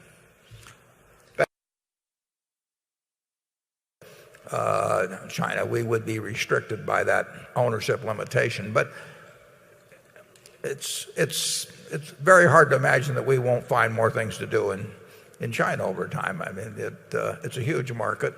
We do a lot of things, and some of those are exportable, and there will also perhaps be opportunities to buy more businesses there. We would have bought more than 10% of BYD if we could have, but that's all that they wish to sell us. So we hope that comes about. In terms of the Chinese dollar holdings, in a way they can't get rid of owning more dollar assets. I mean, the nature of it is, if we're going to run as we did a few years ago, or a year or two ago, if we're going to run a $250 billion trade deficit with China, I mean, if they're going to send us goods, and we want those goods, to the tune of $250 billion more than we sell to them, they end up with $250 billion of little pieces of paper. And they can convert those pieces of paper, called US dollars, they can convert them into US real estate, into US stocks, US government bonds. They can do all kinds of things. They can even trade them to the French, and get euros or something in exchange, but then the French have the problem. So the Chinese dollar assets are going to build as long as there's a significant trade surplus with China. And then they have the choice of what to put those dollars into. And they have elected so far to put a significant amount into US government bonds. And I think a major official about a month ago or so in China said he wasn't too happy about the prospect of what's going to happen in terms of the purchasing power of that money that's been put in US government bonds. And I would say he's right. I mean, anybody that owns dollar obligations outside of this country, if they hold them a long time, is going to get less back in the way of purchasing power than existed at the time that they took on those dollar obligations. And it's a major problem. Not the world's worst problem, but it's a major problem for a finance minister or a government in China to decide what to do with this buildup that comes about because they are running a trade surplus. And they've set up the Chinese Investment Corp, which has a couple $100 billion in it, in terms of deciding to make investments around the world. But it's an interesting question. If you made me the finance minister of China, what I would do with the trade surplus, the funds that came in because of the trade surplus. And I think I'll turn it over to Charlie and ask him what he would do if he were the finance minister of China. Well, I regard that as a very easy question. I would do exactly what they're doing. I think China has one of the most successful economic policies in the world. And China has advanced more rapidly than the rest of the world. And I would say their policies are exactly right. And their rate of advance is so great and so meaningful that if they lost a little bit of purchasing power on their dollar holdings, it's a trifle in the big scheme of things from the viewpoint of China. So I've got nothing but admiration for the way the Chinese have been running their own affairs. And they're going to be very hard to compete with all over the world. And that is exactly the correct policy for China. That's the way you get ahead fast, is to be very hard to compete with all over the world. So I think they're doing it exactly right. And I think that the United States and China should be very friendly nations because we're joined at the hip. So you'd suggest they keep buying U.S. Treasuries at no yield? Whatever they yield. They're not no yield because they can buy longer. Okay, we've got some advice for the Chinese government. Carol? In the past, you have stated that management should, this question comes from Ingrid Hendershot. In the past, you have stated that management should be required after several years to do a post-mortem on acquisitions it makes. Would you each provide us with your post-mortem on Berkshire's largest acquisition General Re? Yeah, I don't think I'll comment on General Re, but I don't think we generally should make our postmortems public. I think that if we acquired, we do believe in postmortems, and we strongly believe in them, and we think they're conducted at far too few companies. It's easy to propose a deal, and it's much harder to account for it later on. And Charlie is a big fan of rubbing anybody's nose in their own problems, and it absolutely should be done. I don't think it necessarily should be made public. I don't think that you attract businesses and managers by pointing out, even though you are the one that made the mistake as the acquirer in your projections, pointing out the shortfalls that may have occurred with the managers that are maybe doing a very good job to try and overcome the fact that you made a mistake in buying it in the first place. So I wouldn't want to get into that. Gen Re has worked out well after a terrible start, and I was dead wrong in 1998 when I bought it in thinking that it was the Gen Re of 15 years earlier, which had absolutely the premier reputation in the insurance world, and some practices in terms of reserving and underwriting had changed somewhat. But I'm happy to say that thanks to the combined work of Tad Montross, who is with us here today, and Joe, Joe Brandon. Yeah, Joe Brandon, of course. But Joe and Tad, when they took over in September of 2001, actually, right about the time of the World Trade Center problem, they took after all of the problems. They went right after them, reserving, underwriting, whatever it might be.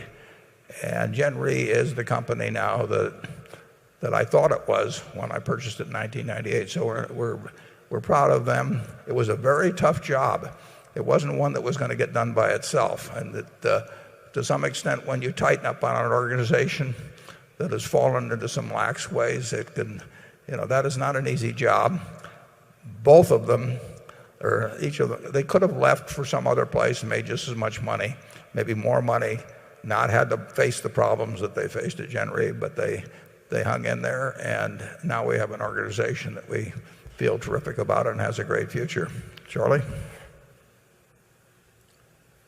Well, I think that's right,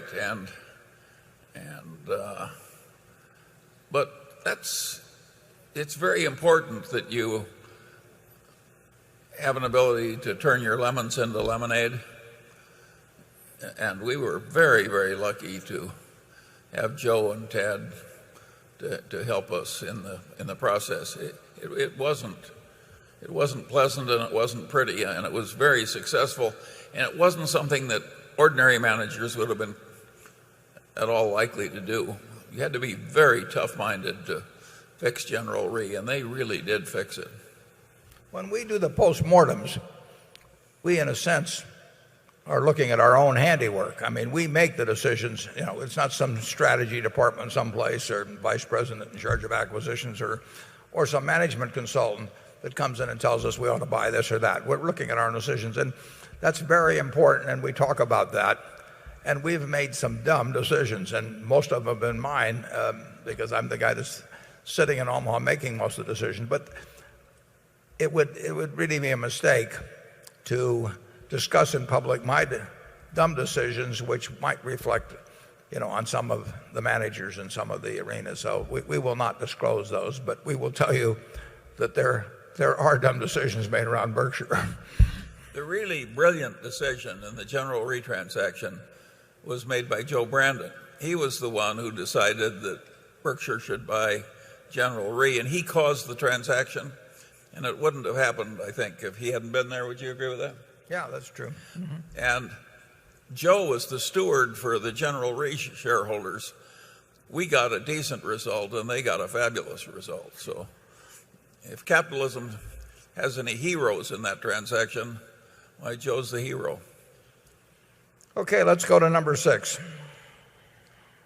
Yes, sir. Mr. Buffett, Mr. Munger, I'm Chuck Hosmer from California. And you mentioned earlier the union cooperation at the Buffalo newspapers. Without the introduction of unions, how do you view contracts for other employees of BRK subsidiaries? I'm just trying to think whether we have any contracts. I hope not. Yeah, we are not big believers in contracts. We hand people hundreds of millions or billions of dollars in some cases to sell us their business. And the decision we have to make is, are they going to have the same passion for the business after they hand us the stock certificate and we hand them the money? Are they going to have the same passion that they had beforehand? And if we're wrong on that, no contract is going to save us. We don't want relationships that are based on contracts. So I can't really think of a formal contract that we have. We have understandings about bonus arrangements and that sort of thing, and that's not that complicated with various managers. I mean, we have the comp of the top person at each company is basically my responsibility, and we have all kinds of different arrangements because we have all kinds of different businesses. Some of our businesses, capital is an important factor, and so you have to put that in the comp arrangement. Some of it, capital doesn't mean a thing. Some of our businesses are very easy and very profitable. Some of them are very tough, and it takes a genius to get a so-so result. So we have a whole bunch of different arrangements on that, but we don't try to hold people by contracts, and it wouldn't work. And we basically don't like engaging in them. So you're looking at a company that. Can you think of any contracts we have, Charlie? No. Our model is a seamless web of trust that's deserved on both sides. That's what we're aiming for. The Hollywood model, where everyone has a contract and no trust is deserved on either side, is not what we want at all. Yeah, we do not want to negotiate the size of the executive bathroom. I mean, that is not our game. Becky?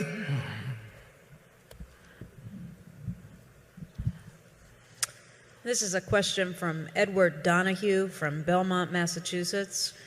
In the spirit of raising partnership value in these times, has Warren given any thought to spinning off as separate companies? My thinking is that some of these companies would sell at higher multiples to book value than Berkshire currently does. Further, where appropriate, consolidate companies with similar industries with the wish to save on management costs, administration, and even potential selling costs. Yeah, we will not be spinning off any companies. We had to. We were a bank holding company, believe it or not, at one time. We became one in 1969, and we were given 10 years to dispose of our bank, which was in Rockford, Illinois, and we did have in effect, a spin-off of that. But if somebody comes around to us and says, gee, you've got a multiple of X and you're going to have a multiple of 1.5 times X for this subsidiary if you spin it off, we can't wait to throw them out of the office. I mean, it just doesn't interest us. We are not looking for something that gives a 1 month jump or something like that in market value. If we've got a wonderful business, we want to continue it within Berkshire. We've got this ability within Berkshire, which is a real asset in terms of moving money around into various opportunities without tax consequences. I mean, they're part of a consolidated return. So if a See's Candy is a wonderful business, which it is, but it generates a lot of capital that can't be used effectively in that business, we can move it to some other business or buy other businesses with it. And we have a real advantage in allocation of capital that a shareholder basically can't do as tax efficiently as we can do it within the company. Plus, when we buy businesses from people, we make them a promise. They can read our economic principles in the back of the annual report, and they know that we're buying for keeps. It is a marriage that's going to last, and we're not going to, because we can get a higher multiple or something for a temporary period of time, spin something off. On top of it, there would be those other costs, but that's not the determining factor. It's the basic principle at Berkshire that we buy to keep, and people can trust us to keep our word on that. Charlie? Yeah, so many of those spin-offs, because market cap will be a little higher. Wall Street sells that stuff so they can get fees. Yeah. it isn't really doing that much for anybody in the ordinary case. I suppose the one exception that could happen if the regulation was crazy enough, you can imagine something that might cause Berkshire to go to two parts, but short of something like that, you're looking at what you're going to get. If it was actually hurting some operation because regulation was focused in that and that tied the hands of other companies in the Berkshire Group, we'd have to look at that. But as Charlie said, we have listened to presentation after presentation over a lot of years by investment bankers, basically saying, if you just do this wonderful thing, that the market will love you. How much is conscious and how much is subconscious, we'll never know. But the one thing we do know is there's always a fee that accompanies it. Area 7. Good afternoon, Mike Nolan from Montclair, New Jersey. Until recently, the student loan business in the United States has been a very attractive and successful one. However, proposed changes coming out of Washington have thrown the industry into disarray. Could you comment on the industry, which is highly reliant on both faith, trust, as well as financing, and talk a little bit about the companies in this business? Yeah, I don't know that much about it. Maybe Charlie does. No, I don't know this much about it either. There's been a fair amount of scandal in terms of the sales methods. Some of the companies in the field got awfully cozy with some of the university administrators and so on. It's been a long time since Charlie and I thought about getting a student loan, so we haven't checked the regulations too carefully on that one. But we don't know a lot about it. No. I actually got approached, I guess it was about a year ago or a year and a half ago, on the deal that fell through on Sallie Mae. And I said at the time to the fellow that called me, I didn't understand it that well, and it turned out to be a good thing I didn't. Andrew? Okay, this question comes from John McDonald, and he asks, Warren, in your General Electric and Goldman Sachs investments, do you think you've picked attractive businesses or simply attractive securities? Ben Graham's security analysis suggests that the most frightening things an executive management can do is manage earnings, which it could be argued both of these firms do.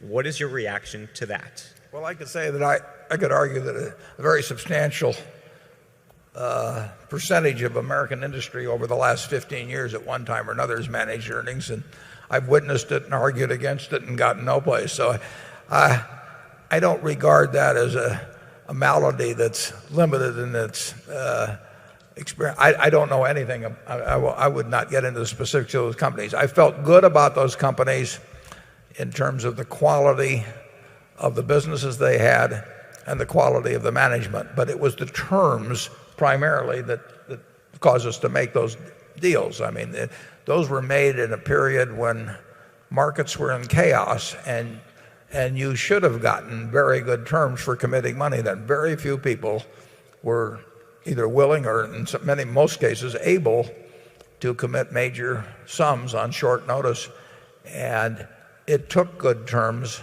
in order for us to do it. And like I said, I'm not sure there was any second possibility in those cases. It was a really extraordinary period.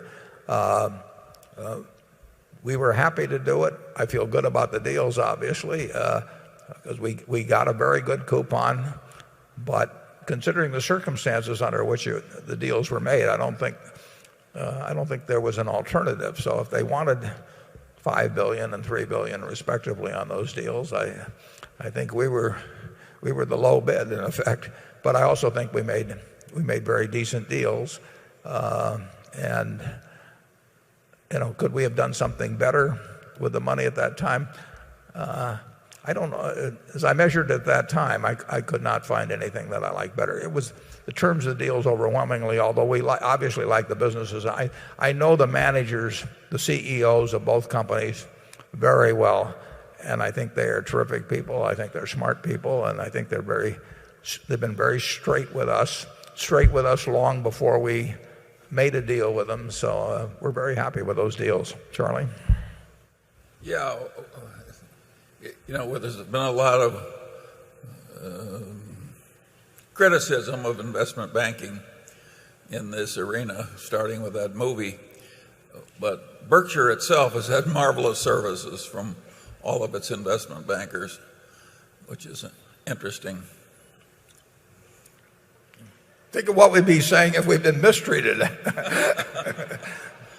We've done a lot of business with Goldman Sachs over the years, and my experience goes back to when I was 10 years old and met Sidney Weinberg, who was running the firm and was a legendary Wall Street.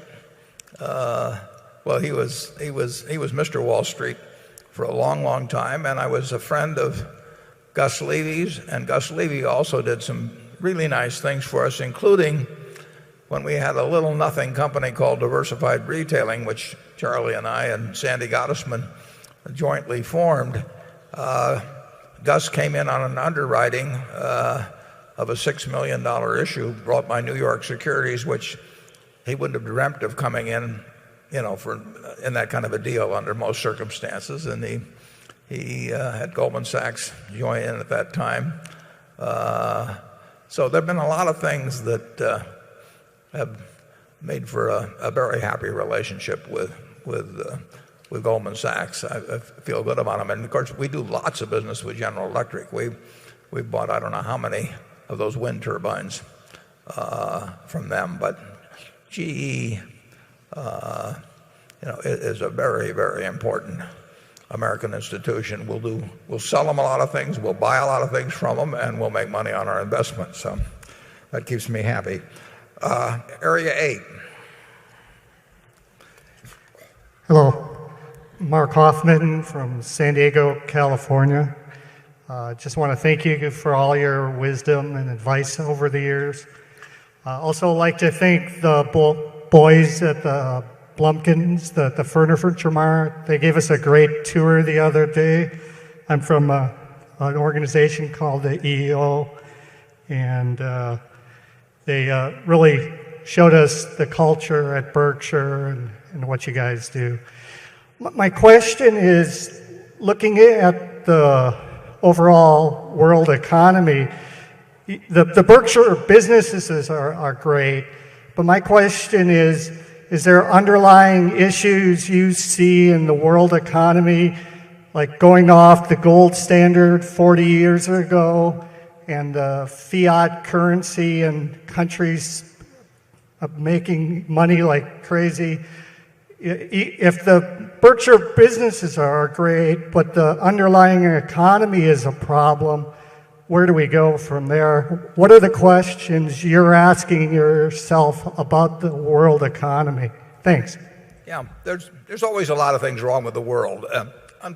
Unfortunately, it's the only world we've got. I mean, so we live with it and we deal with it. But the beauty of it is, this system works very well. I don't have the faintest idea what's going to happen in business or markets in the next year or 2 years. But the one thing I know is that over time, people will live better and better in this country. We have a system that works. It unleashes human potential. I was just thinking, we have today about 35,000 people here. That was almost 1% of the population of the United States in the first census in 1790. Just 100 groups like this, and you were talking the whole country. If you look at if we'd had this room filled back in 1790 with 35,000 citizens of the United States, then they would have been just as smart as we were natively, their intelligence.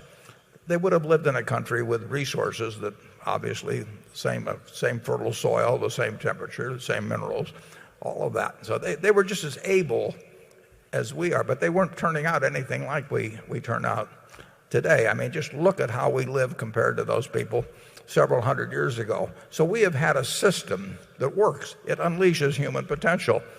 And China went for a long time without a system that unleashed potential. Now they've got a system that's unleashing human potential.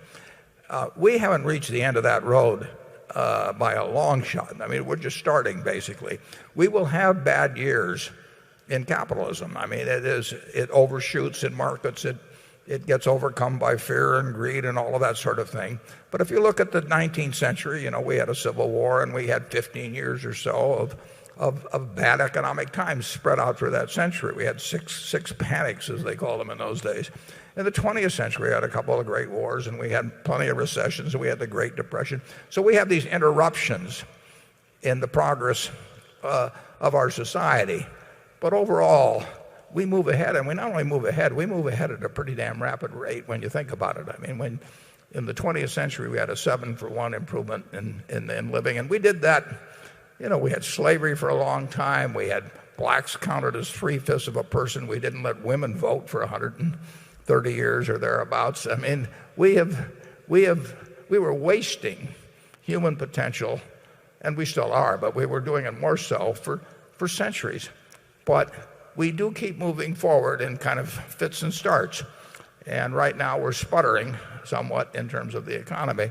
But there's no question in my mind that there is enormous human potential, and that at every period, every year we will meet, you can name a bunch of problems. I mean, it will happen, but the opportunities will win in the end. And you know, your kids will live better than you live, and your grandchildren will live better. And we will find more and more ways to find easier and better ways to do things that we haven't even dreamt of yet. Charlie? Well, now that I'm so close to the age of death, I find myself getting more cheerful about the economic future, which I'm not going to be here to enjoy. And what I find really cheerful is that we are plainly going to harness the direct energy of the sun, and we're going to have electrical power all over the world, and that's going to enable overpopulated countries to turn seawater into fresh, and it's going to eliminate a lot of the environmental problems and preserve more of the hydrocarbon resources for future needs as chemical feedstocks. What I see is a final breakthrough that solves the main technical problem of man, and you can see it coming right over the horizon. And of course, Mid-American and BYD will be participating in it. So I think it's usually a mistake to think only about your probable misfortunes. You should also think about what's good about your situation. And what's good about our situation now is the main technical problem of mankind is about to be fixed. When you have enough energy, you can solve a lot of your other problems. He is getting more optimistic as he gets older. Carol?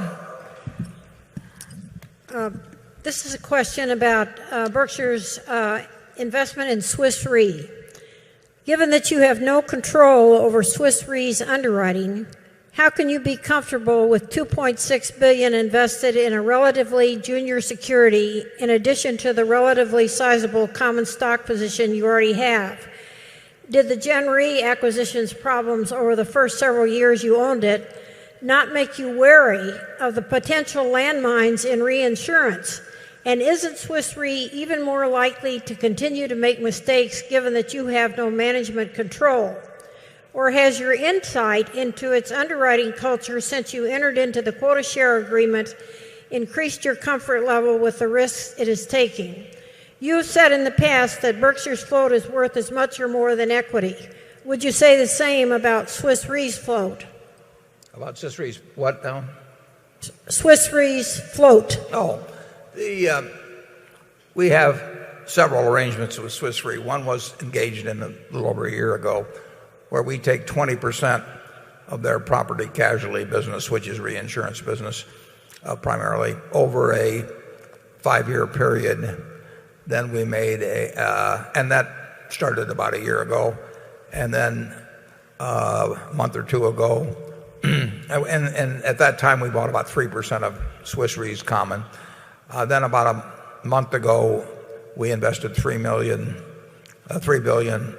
Swiss francs in a security which pays us 12% a year, and which they can call after 2 years at 120% of its principal amount. And then if they haven't called it By the third year, it becomes convertible at 25 Swiss francs a share. The odds are probably pretty good that it will get called. And if it gets called, we'll be unhappy because the only reason they'll call it is if it's advantageous to them to call it and disadvantageous to us. But if it does get called, we will get 120% of par plus 12% a year for it. We are senior actually to the Swiss Re equity of roughly 20 billion Swiss francs. So I would not regard it as a junior security. Swiss Re's problems of the last year or so have not come about in any way through their insurance underwriting. Their insurance underwriting has been fine over the years. And we feel fine about having a 20% quota share in that. And we feel fine about our investment. So I would regard they develop a large amount, as many reinsurance companies do. They develop a large amount of float per dollar of premium volume. So we would expect that this 20% quota share that we've had for a year will develop a very significant amount of float relative to the $3 billion or so of premiums that it represents. And I think it will turn out to be attractive float. It will be attractive for us, and it'll even be a little more attractive for Swiss Re, because in effect they get the commission we pay them gives them a little override on that. I think, like I say, that the most likely thing is that our $3 billion position gets called. We also have that $2 billion or 2 billion Swiss franc. If I've said dollar, I meant Swiss franc. $2 billion Swiss franc adverse loss cover. And what that says essentially is that if their reserves, we'll say, in the property casualty business at the end of 2008 were roughly 60 billion francs, that once they paid out, these are not precise figures, but once they paid out 58 billion, 2 billion less than their carried reserves, that we pay the next 5 billion. And like I say, it's very unlikely we would be paying out money before 15 years on that. And if their reserves are accurate, we will pay out only the 2 billion. So that was a transaction, again, that was made at a time when Swiss Re was under considerable pressure. They were under threat of downgrade in terms of ratings. And I met with the CEO, the then CEO of Swiss Re, on a Sunday in Washington, D.C., along with his investment advisor. And we arranged a transaction which their shareholders and their directors later approved. And I think we met their needs. And I think we've got an attractive transaction. There's nothing wrong,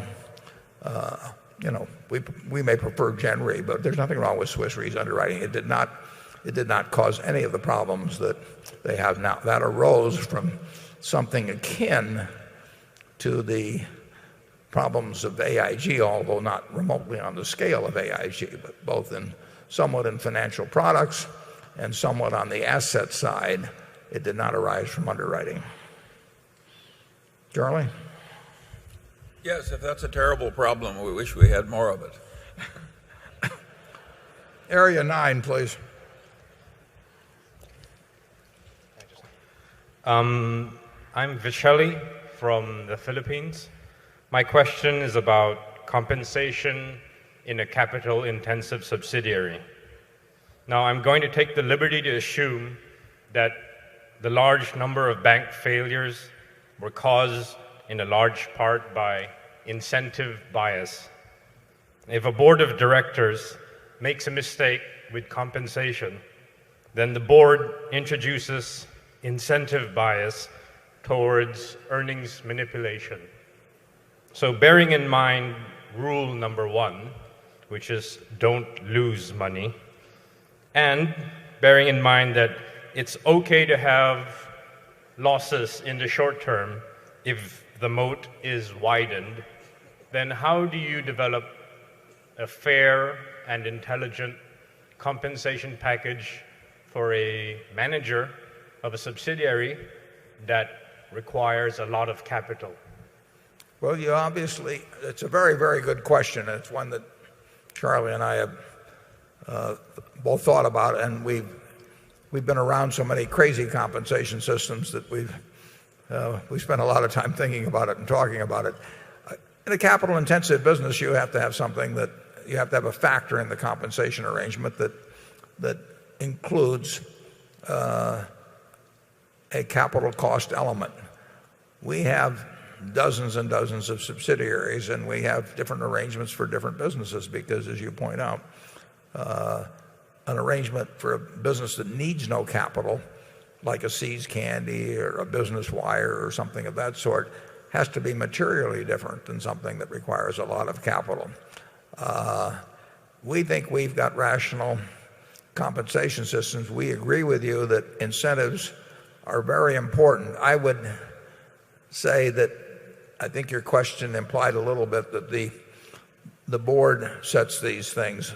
The truth of the matter is, at least over 40 years of experience and 19 boards that I've been on and observing behavior a lot of other places, basically the board has had relatively little effect on it. The CEO has managed in most cases, in a great many cases, to be an important determinant of his own or her own, usually his own compensation arrangement. The human relations, first of all, they pick the comp committee, So I have been on one comp committee out of 19 boards. I mean, people are not looking for Dobermans, they're looking for Cocker Spaniels.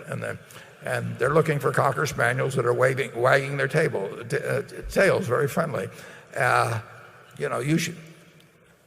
CEOs spend a lot of time thinking about who's on their comp committee. The audit committee is less important, but the comp committee they think about plenty. And the comp committee meets every few months, and a human relations vice president comes in who is responsible directly to the CEO and probably recommends a compensation consultant. And believe me, they don't go around looking for the ones that are going to upset the apple cart. So it's been a system that the CEO has dominated. And in my experience, boards have done very little in the way of really thinking through as an owner or as owner's representatives what the hell is the proper way to pay these people and how to incent them not only do the right thing, but also to incentivize them not to do the wrong thing.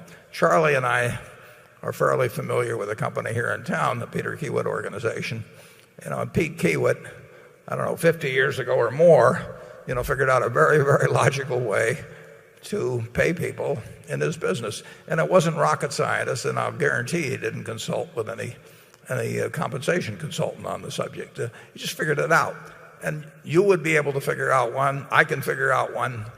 But you have to understand that not every CEO wants a rational compensation system. Who wants rationality when irrationality pays off more? So it's a real problem getting people at the board level. I don't think there should be a comp committee. I think the board as a whole actually should thrash this sort of thing out so that you don't get some report from the comp committee and that's treated as holy writ because they've debated for a couple of hours the day before or supposedly and then come in and give some recommendation. Everybody rubber stamps it. I think it ought to be a subject of general discussion. I think it's very important how you compensate the CEO. I've said in our annual reports, choosing the right CEO, making sure they don't overreach, and exercising independent judgment on major acquisitions or divestitures. If the board does that right, you can forget about all this other checklist stuff. And if they don't get that right, the other doesn't make much difference. So I would say that it can be done. It's very difficult to have a system where the board, thinking as owners or representing owners, care as much about it as the guy on the other side who's getting compensated. I do think it's gotten better in recent years, but it started from a very low base. Charlie? Yeah, there's some counterintuitive conclusions in the field that are quite interesting. I would argue that a liberally paid board of directors in a big American public corporation the liberal pay is counterproductive to good management of the company. There's a sort of a reciprocation you know, you keep raising me and I keep raising you, and it gets very club-like. And I think by and large the corporations of America would be managed better if the directors weren't paid at all. We're working toward that. Well, it is interesting because the SEC would define independent directors, you know, as they would question, you know, my independence if we would own billions and billions of dollars worth of some security, but we would sell them some ice cream at Dairy Queen or something of the sort. And to get real owners representatives is very and knowledgeable, because they got to know business. They really have some business savvy. And the truth is, if you get somebody that's getting $200,000 or $200,000 a year, or $250,000 a year for being director of a company, and they don't have that much income outside or net worth, and they would just love to get one more directorship for another $200,000, they are very unlikely to sit there and argue with the CEO and say that the system is rigged in favor of incentive compensation or something of the sort.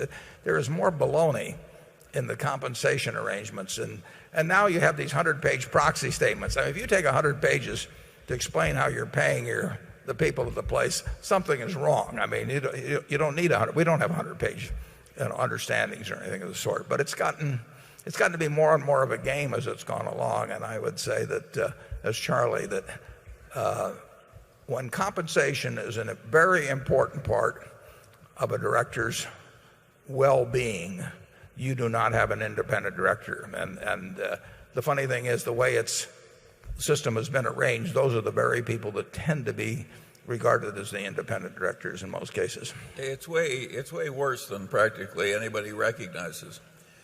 Elihu Root, who was the ultimate good cabinet officer in the United States, used to have a saying that no man was fit to hold public office who wasn't perfectly willing to leave it at any time. And of course, the minute he left public office, he went right back to being the leading lawyer of the world.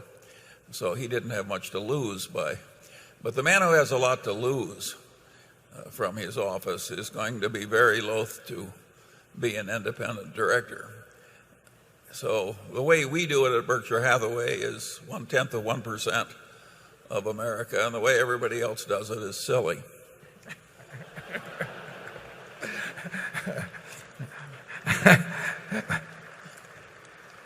I love being up here with him. Becky. This is a question from Paula Sauer. And since Charlie seems to be getting more optimistic, maybe we should ask him this question first, and then Warren, you can try and top it. But Paula writes in, what's the worst case scenario you can imagine with respect to the insurance business? You mean ours or generally? I believe she means yours in particular. Yeah. Well, the very worst case is some catastrophe where we lose quite a few billions of dollars pre-tax.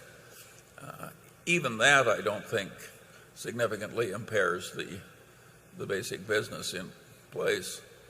So I think we have a marvelous insurance business. And I don't want to trade it for any other that I know. How about you, Warren? Yeah, no, it is a fabulous business. The worst, I used to say we would probably pay 4 to 5% of the industry loss from any mega catastrophe.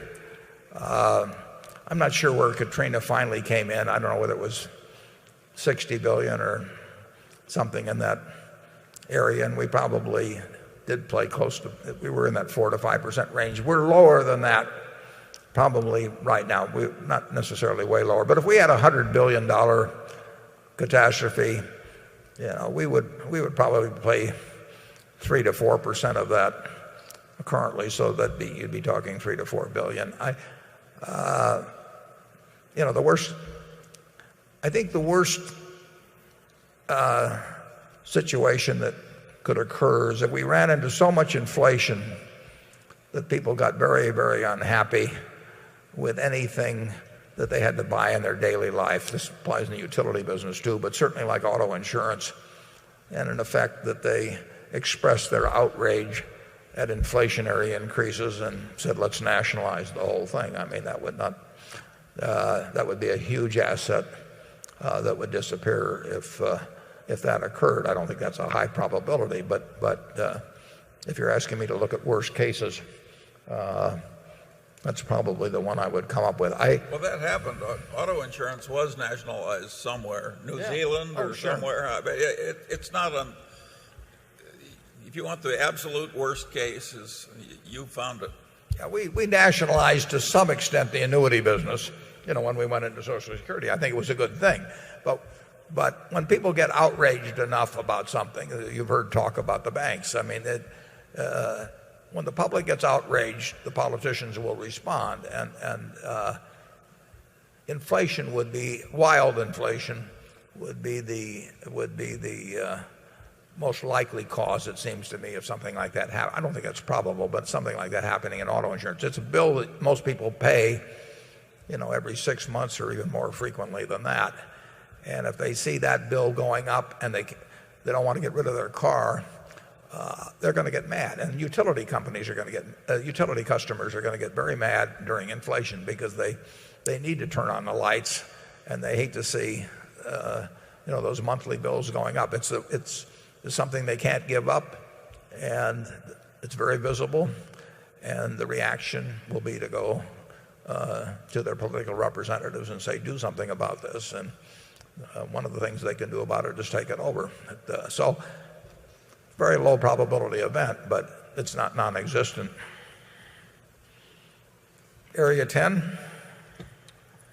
Gentlemen, Patrick O'Donoghue from Cork in Ireland. So I suppose I should start by saying I'm sorry you've had such a tough time in my otherwise wonderful little country. I love the Irish. We've had great luck with the Irish. It was my mistake. Okay. Now, I'd like to grow my investment in Berkshire Hathaway, and I think we've established it's a wonderful company. So I'm left with a couple of other issues which for a foreigner are maybe a little different for people domestically. The first of which is that any gains in Berkshire Hathaway may be wiped out by a slide in the dollar versus the euro. And we're talking a long-term investment here, obviously. The second is perhaps you could discuss your global acquisitions, which will reduce your dollar dependence and increase your foreign source income. I've lost the third. If you could discuss those. Sure, yeah, and if it comes to you, it'll be fine. Predicting the euro versus the dollar, I'm no good at. You did pretty well. Yeah, we did make a couple billion, but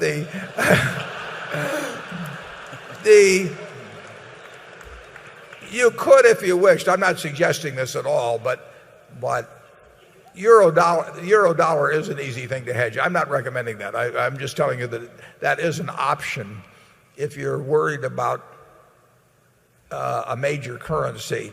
It's hard to do with smaller country currencies, but when you're talking the euro dollar thing, you can keep hedging that if you want to. But like I say, that we don't normally do that sort of thing, and that could be a pain in the neck to you. I would say, in terms of Berkshire's earnings, we will just keep doing things that we think makes sense.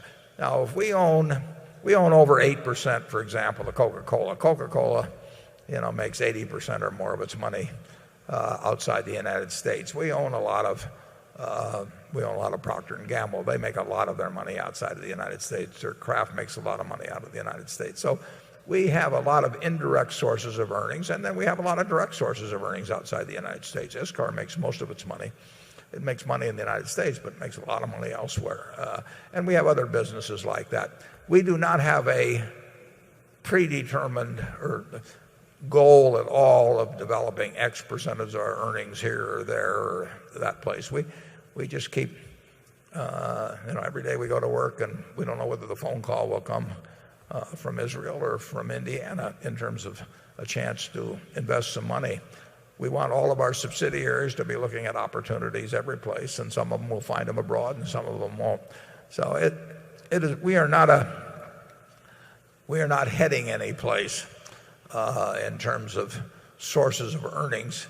There are a lot of countries we feel comfortable with, and we would be happy to put money into those countries, but we don't wake up in the morning saying that we would like to have more money Germany or Spain or whatever, or that we would want to take money out of those countries. And Charlie, any more? Yeah, people look at a modern liberal democracy, and it's very easy to conclude that it's messy and full of defects. And I think that's a correct view. But it's not at all clear to me that the messy defects that we have are worse than the messy defects of Europe. I am an agnostic about these things. I think there's plenty wrong and plenty right on both sides of the Atlantic. Okay, Andrew? So this question comes from 3 shareholders who happen to be employees of Berkshire portfolio companies. They've asked not to be named, and they ask the following question. They say, "We are concerned with both the financial condition of the company and the stability of our jobs. Could you discuss your attitude towards the use of layoffs as a means of responding to short-term downturns in company profits?" Yeah, these are investee companies or These are I imagine they are investee companies. Yeah. And they're shareholders and employees. Yeah, I wouldn't have a different attitude. I was just clarifying it. There's no question that business conditions can change such as to necessitate temporary or permanent layoffs. I mean, there's scales of businesses change. We're fortunate in a place like GEICO where our business is expanding. So we'll probably add at least, I would guess, 1,000 jobs net at a GEICO. But at the same time, we probably have close to half of our brick plants closed in the Southwest because people just aren't building houses now. Now that business will come back and we'll rehire people. On the other hand, our textile business never came back, and we employ fewer people at the Buffalo News than we did a year ago, and we are not going to regain those or get back to previous levels. So there are some businesses that may permanently contract, and you have to face up to that in terms of layoffs. There's other businesses that have severe cyclical type contractions, and they are going to face significant layoffs. There are other businesses that are suffering a little bit during a period like this, but very little, and we will resist the idea of having layoffs. Nobody gets any joy out of it, and generally you do it probably a little too late even, because you keep hoping the business will bounce back up or something of the sort. But if the business changes in a material way, you better change your business model, or somebody else will, and you'll even have more changes facing you. On balance, we hope we get into businesses that don't face those kind of problems. But certainly in our construction-related businesses, we've had layoffs at Shaw, we've had layoffs at Johns Manville, we've had layoffs at Benjamin Moore, we've had layoffs at Acme Brick, and there's really no alternative. I mean, and our competitors all have had also. And in the textile business, but we got into it in 1965. In the end, we laid off everybody. I mean, it had contracted enormously before we got there. We tried all kinds of things, and we finally gave up. Their capitalism, is creative destruction, and sometimes you're on the short end of that. This year, in terms of the businesses we have, our employment will probably be reduced. I'm almost sure it will, even though GEICO will expand. It will not be reduced dramatically because it just hits in certain areas, but it will be reduced. And our managers have to look at the reality of the current situation. Charlie? Yeah, some of our businesses have a shared hardship model where they don't lay off, at least not yet. And the businesses with that model tend to be very strongly placed economically.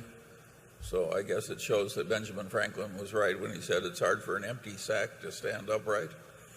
And so we're all over the map on that, and so is all of industry. But I do think the an ideal model would be a business so strong that it could operate in the shared hardship mode instead of the layoffs. Yeah, some are doing that where they, give up hours, but a lot of operations don't lend themselves to that very well either. So ISCAR is operating that way. Yeah, ISCAR is operating that way, and in other cases, you basically have to close down whole plants. I mean, sure. Yeah, it's just the nature of it. It's better. You really can't operate every plant at 50% and have it work as effectively as shutting down the least productive plants. In a world where you sometimes have to amputate a limb to stay alive, you can't expect that every business can stay exactly as it is. Okay, Area 11. Hi, Ralph Whitkin from Greenwich, Connecticut. I was first here in 1995, and I really appreciate the way you handle this meeting. I've been to dozens of others, and I know you're not obligated to do this, and I thank you for it, both of you. My question is very similar to, I think it was number 9 regarding executive compensation. Not so much your view on the compensation, but how we as shareholders can make some attempt to try to correct this and bring it back into some level of balance. Thank you. I had a senator call me just the other day, and his constituents obviously are enraged about executive comp. Probably, AIG really had a huge impact, although, you can take the Merrills and all the rest of them and also, but that story was huge with people, and it was probably, in a certain sense, the outrage was disproportionate to what happened, but it doesn't make any difference. The people are enraged about it. So this senator called me and he said, he was essentially saying, tell me about a statute we can enact that will make my constituents happy about executive compensation. And my advice to him was they probably couldn't. And that the last time Congress got into this was in the early days of the Clinton administration, when they passed a bill that said, as I remember, for the top 5 officers, that you couldn't get deductibility for comp in excess of $1 million annually unless it was tied to performance in some way. That was probably the most counterproductive piece of legislation that Congress has ever come up with, which is quite a statement to make in itself. The net result of that was that when the tax was imposed, of course, the stockholders paid it, and the officer didn't, so it penalized the shareholder, who was already getting penalized by the comp. It led to all kinds of arrangements that were designed to dance around this, which involved lots of lawyering and lots of consultants and lots of pages of proxy statements, the net effect of which was to ratchet up compensation very dramatically. Compensation increased far more, in my view, because that was put on the books than otherwise. So I suggested to them that the first thing they should do is probably repeal that and say we were wrong, and then figure out whether they should do something right. But that did not go over very well. So I would say that I've always proposed this. It never has gone anyplace, but that won't stop me from continuing to propose it. All you need in this country is the top half dozen or so investment managers who manage, we're talking hundreds of billions, trillions in some cases of assets. If they would just speak out on the most egregious cases, there's a lot of stuff about say on pay and everything, but half a dozen of them, they get lots of publicity. They wouldn't have to worry about getting their views out. The way they get big shots to change their behavior is to embarrass them, basically. And the press has great opportunities to do that. But they need the cooperation of the big investors. So if you've got 3 or 4 of the biggest investors, when the XYZ company comes out with some crazy plan, to step up and just say this is outrageous, it would change behavior. And the directors don't like to look foolish. They don't like the names in the paper looking foolish. And you would see some real changes. I think that the legislation for it is going to be, I just don't know how to write the stuff. I mean, you read the case recently at Chesapeake Energy, $75 million kind of a re-signing bonus. And there were some other things involved too. It just, you wonder what people are thinking. You know what the CEO is thinking. And it just, I don't think you can write the statute that stops it. And like I say, the one they tried to write just screwed everything up royally. But I do think big institutions, if they spoke out, you'd only need 3 or 4 of them that spoke out jointly, and they don't have to do it on every corporation at all, just when it's egregious enough. But if they get a reputation for speaking out when it's egregious every now and then, it would act as, I think there would be some restraining factor that might set in corporate America, because the restraining factor is not there then, not there now. I mean, right now, every consultant comes in and brings along what the people that so-called peer companies are making, and nobody wants to say their CEO is in the bottom quartile or something, so they just keep comparing themselves to the higher quartiles, and then they ratchet up from there. And it's a game that works wonders. I call it the honor system. The shareholders have the honor and the executives have the system. Charlie?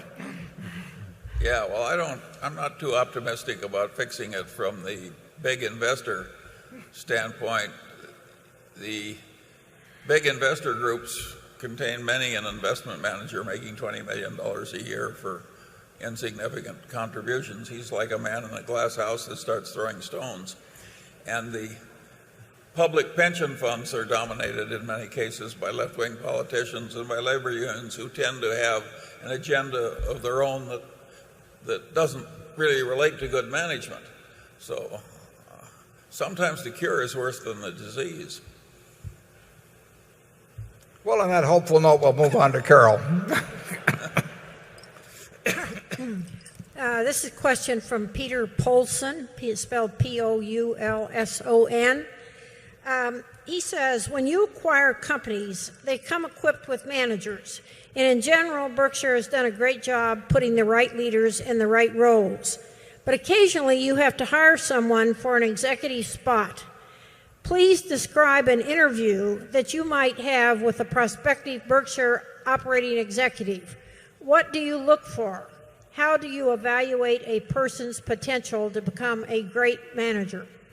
Well, usually we hire people that have already proven they're great managers. I mean, when we buy a business, a very high percentage of the time the management comes with it. When we buy an ISCAR, we get the group that's been knocking the ball out of the park for years and years and years. And the real question we have to ask ourselves is, will they be with us in the future? Will they be feeling the same way the day after the deal as they did the day before the deal? And we've made occasional mistakes on that, but overall, that does come through. So we've had good luck with managers, not perfect. And the toughest part is, since we have no retirement age, is when managers lose the abilities that they had at an earlier age. And that it doesn't relate to, there's no yardstick you can use up and down the line for that. So it's people age, at least in business ability, they age in very different ways and at different paces. And Charlie and I have the problem of figuring out sometimes when somebody does not have the same managerial ability that they had at an earlier time, and then we have the responsibility for doing something about it, and we hate it. But by the way, we've been slow in those. We've been slow every time. We've been slow. If we really love the guy, we're really slow. We are far from ideal. Yeah, it's very well. We had a manager, a wonderful. I mean, a guy we both loved at Wesco, and he got Alzheimer's. I mean, and we didn't want to face it. We finally did, but it took us probably an extra year and a half, didn't it, Charlie? Sure. Yeah. It's the only part of my job that I don't like, basically. I mean, I hate it, but I pay a lot of money not to have to do it. But occasionally it happens. Fortunately, it doesn't seem to happen that often. We find people who love their businesses. I love Berkshire. I go to work every day and I'm excited about it. And you can spot that in people. I mean, I think most of you would probably realize that that's the way I feel about it. And I realize that's the way the managers of our subsidiaries feel about it. I mean, Tony nicely went to work at Geico when, he was a teenager. And he's as excited every day about Geico as I am. I mean, the first thing I saw him yesterday at lunch, and the first thing he does is hand me the figure, which he knows I'm waiting for. Josie, we were up 505,000, and he carries it out all the way. Policyholders, and I get excited about those numbers. He gets excited about them. We talk about state by state, whatever it may be, and you can't put that into somebody. But we do recognize it when it's there, and we do our best to make sure that we don't do anything that dampens that in any way. Okay, Area 12. Good afternoon, Mr. Buffett, Mr. Munger. Jimmy Chong here from Dayton, Ohio. Mr. Buffett, in October of last year, you wrote in a New York Times op-ed piece that you were moving your personal portfolio to 100% U.S. equities. My question is that move complete? If not, are you still buying? And in addition to that, how would you rank the recent market downturn in terms of investing opportunities in stocks during your investment careers? Well, it's certainly not as dramatic as the 1974 period was. Stocks got much cheaper in 1974 than they are now, but you were also facing a different interest rate scenario, so you could say they really weren't that much cheaper. You could buy very good companies at 4 times earnings or thereabouts with good prospects, but interest rates were far higher then. That was the best period I've ever seen for buying common equities. The country may not have been in as much trouble then as we were back in September. I don't think it was, but stocks were somewhat cheaper then. In the recent period, I bought some equities, and then corporate bonds looked extraordinarily cheap. The spreads were very, very wide, so I bought some of those too. But the cheaper things get, the better I like buying them. I mean, if I was buying hamburgers at McDonald's, the other day for X, and they reduced the price to 90% of X tomorrow, not likely, but if they did, I'm happy. I don't think about what I paid yesterday for the hamburger. I think I'm going to be buying hamburgers the rest of my life. And the cheaper they get, the better I like it. I'm going to be buying investments the rest of my life, and I would much rather pay half of X than X. And the fact that I paid X yesterday doesn't bother me if I get it, as long as I know the value is in the business. So on a personal basis, I like lower prices. I realize that is not the way all of you feel, and that when you wake up in the morning and look at quotes, but it just makes sense that when things are on sale, that you should be more excited about buying them than otherwise. And lately, when I wrote that article, the Times, I did not predict what stocks were going to do because I never know what they're going to do. But I do know when you're starting to get a lot for your money, and that's when I believe in buying. Charlie? Well, if stocks go off 40% on average, they're obviously closer to an attractive price than they were before. And of course, interest rates have gone down a lot recently, at least short-term interest rates.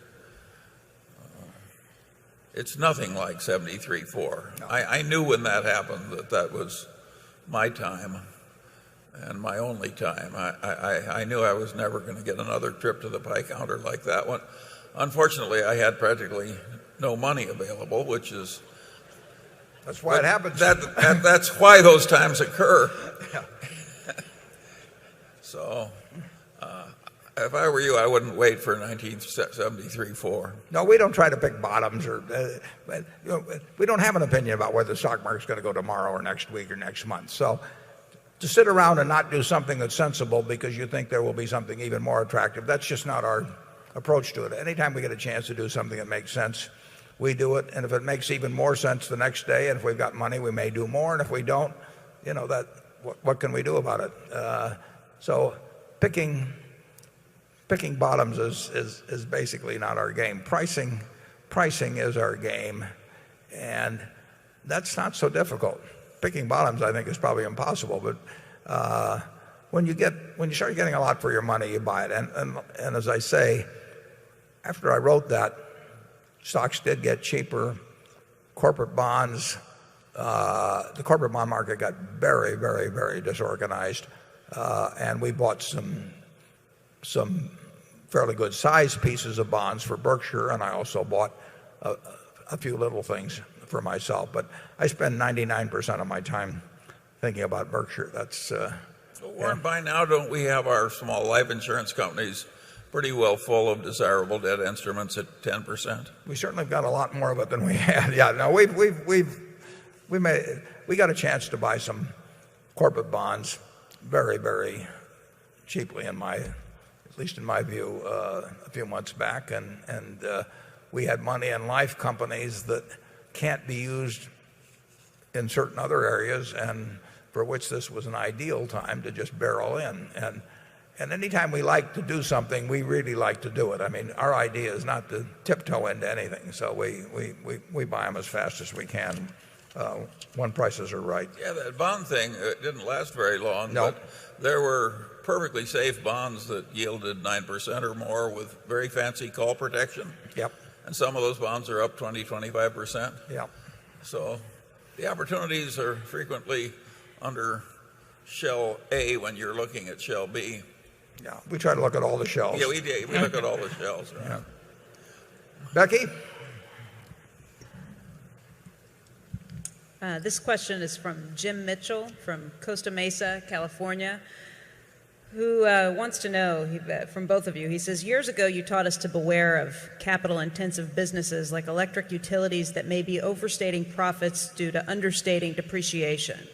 Now that you are investing in utilities and gas pipelines, have you discovered the secret of long life for power plants, or do we need to discount your utility earnings? Well, the utility earnings pretty much come about through a return on equity capital allowed by the jurisdictions in which you operate. So, for example, if something like pension costs or something of the sort you get surprises on, you do get to earn that back over time, but you don't get any bonanzas either. So I would say the capital intensive businesses that scare me more are the ones outside of the utility field, where you just pump in more money without knowing that you're going in a general way to get more or less within a range anyway, a guaranteed return. So I do not have.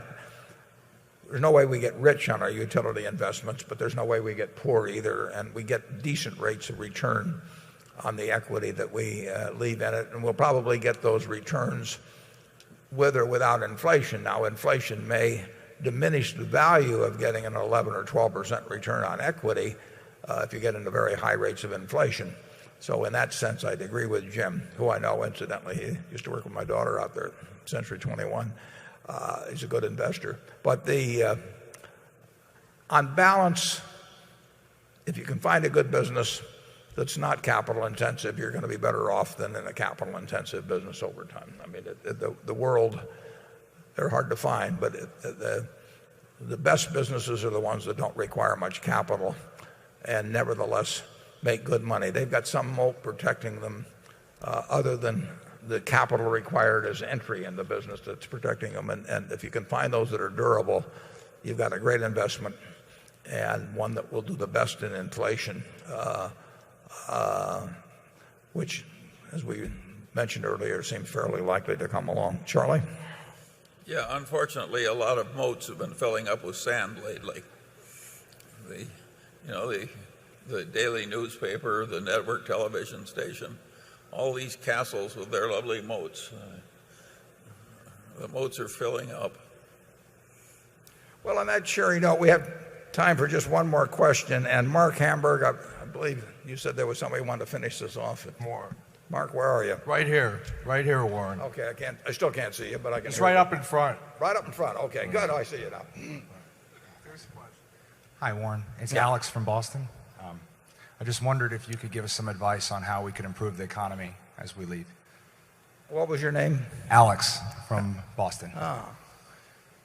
Well, the obvious thing to do is to do what our government tells us to do, which is to go out and spend. And as I mentioned, household formations are important to developing, to getting past this overbuild in residential construction. So I don't know whether that gives you any ideas or not, but I think so. Mimi, you're my best friend. Would you be my wife?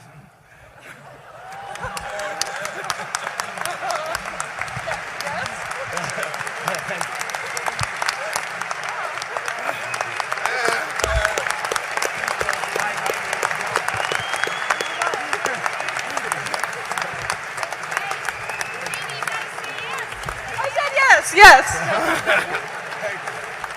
I have just two Thanks, Warren. Okay, I have two comments to make. Alex is my sister Doris's grandson, my great nephew, and Mimi is terrific. So on that note, we'll end the meeting, and we'll be back in 15 minutes for the board meeting. Thank you.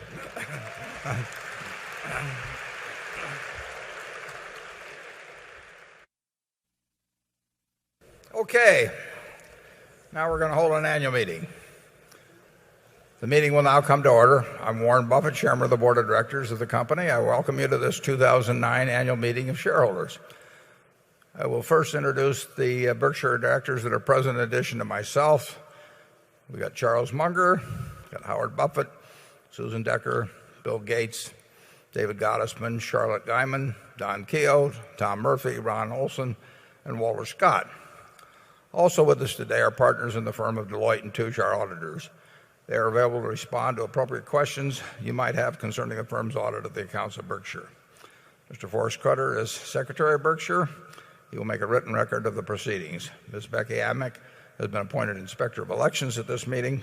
She will certify to the count of votes cast in the election for directors.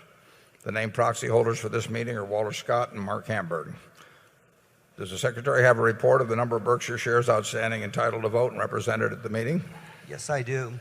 As indicated in the proxy statement that accompanied the notice of this meeting that was sent to all shareholders of record on March 4, 2009, being the record date for this meeting, there were 1,057,573 shares of Class A Berkshire Hathaway common stock outstanding, with each share entitled to one vote on motions considered at the meeting, and 14,749,861 shares of Class B Berkshire Hathaway common stock outstanding, with each share entitled to 1/200th of one vote on motions considered at the meeting. Of that number, 821,400 Class A shares and 10,298,152 Class B shares are represented at this meeting through proxies returned through Thursday evening, April 30th. Thank you. That number represents a quorum, and we will therefore directly proceed with the meeting. First order of business will be a reading of the minutes of the last meeting of shareholders. I recognize Mr. Walter Scott, who will place a motion before the meeting. I move that the reading of the minutes of the last meeting of the shareholders be dispensed with and the minutes be approved. Do I hear a second? The motion has been moved and seconded. Are there any comments or questions? We will vote on this question by voice vote. All those in favor say aye. Opposed? The motion's carried. The first item of business is to elect directors. If a shareholder is present who wishes to withdraw a proxy previously sent in and vote in person on the election of directors, he or she may do so. Also, if any shareholder that is present has not turned in a proxy and desires a ballot in order to vote in person, you may do so. If you wish to do this, please identify yourself to meeting officials in the aisles who will furnish a ballot to you. With those persons desiring ballots, please identify themselves so that we may distribute them. I now recognize Mr. Walter Scott to place a motion before the meeting with respect to election of directors. I move that Warren Buffett, Charles Munger, Howard Buffett, Susan Decker, William Gates, David Gottesman, Charlotte Guyman, Donald Keogh, Tom Murphy, Ron Olson, and Walter Scott be elected as directors. Is there a second? It's been moved and seconded that Warren Buffett, Charles Munger, Howard Buffett, Susan Decker, William Gates, David Gottesman, Charlotte Guyman, Donald Keogh, Thomas Murphy, Ronald Olson, and Walter Scott be elected as directors. Are there any other nominations? Is there any discussion? The nominations are ready to be acted upon. If there are any shareholders voting in person, they should now mark their ballots on the election of directors and allow the ballots to be delivered to the Inspector of Elections. Ms. Amick, when you are ready, you may give your report. The ballot of the proxy holders in response to proxies that were received through last Thursday evening cast not less than 859,366 votes for each nominee. That number far exceeds a majority of the number of the total votes related to all Class A and Class B shares outstanding, the certification required by Delaware law of the precise count of the votes, including the additional votes to be cast by the proxy holders in response to proxies delivered at this meeting, as well as any cast in person at this meeting, will be given to the Secretary to be placed with the minutes of this meeting. Thank you, Ms. Amick. Warren Buffett, Charles Munger, Howard Buffett, Susan Decker, William Gates, David Gottesman, Charlotte Guyman, Donald Keough, Thomas Murphy, Ronald Olson, and Walter Scott have been elected as directors. The next item of business is a motion put forth by Berkshire shareholder Joseph Petrovsky. Mr. Petrovsky's motion is set forth in the proxy statement and would request Berkshire Hathaway to prepare a sustainability report for shareholders. The directors have recommended that the shareholders vote against the proposal. We will now recognize, I believe it's Mr. Billings, Mr. Petrovsky's representative, to present the motion. To allow all interested shareholders to present their views, I will ask Mr. Billings to limit his remarks to 5 minutes. The microphone at Zone 1 is available. Well, we go first to Mr. Billings. Thank you very much, Mr. Buffett. My name is Simon Billines, and I represent Mr. Joseph Petrovsky, the shareholder who filed this year's resolution asking for a publication of a sustainability report. I will move the shareholder resolution. Ms. Norma Mejia Castellanos will then second the resolution, and then I will ask for a preliminary count of the shares voted. As shareholders, we are proud that in so many ways our company is a leader. A prime example is the emerging success story on the Klamath River. This may result in the largest river restoration project in U.S. history, and this makes economic sense for Pacific Corp and for us as shareholders. However, when it comes to managing environmental and human rights risk and disclosing those risks to shareholders, our management is sadly a laggard. Two respected proxy advisory firms, Proxy Governance and Risk Metrics, have advised shareholders to vote in favor of this resolution on the grounds that management badly lags other companies in disclosing these risks to shareholders. Last week, CalPERS, the California retirement system, announced that it would vote close to $500 million worth of stock in favor of this resolution. Consider the situation today with Russell, the subsidiary of Fruit of the Loom and a Berkshire Hathaway company. Collegiate licensed apparel, sweatshirts bearing university logos, for instance, is a $5 billion a year market. Russell has admitted to repeatedly committing serious labor rights violations in Honduras. And now over 50 universities, including Harvard, Stanford, and the entire University of California system, have decided to terminate Russell's license to make clothing bearing their college logos. This particular sweatshirt I'm holding up right here is University of North Carolina. This was made in a Berkshire Hathaway factory, but the university has since ended their licensing agreement. The management of Russell, through its actions, has put $5 billion of potential business at risk. The management of Berkshire Hathaway should provide proper disclosure of that risk to us, the shareholders in this company. Now I will pass over to Ms. Mejia Castellanos. She is a sewing machine operator who worked in the factory in Honduras that is the center of these problems. And after she has spoken, I will ask for a preliminary vote count for this resolution.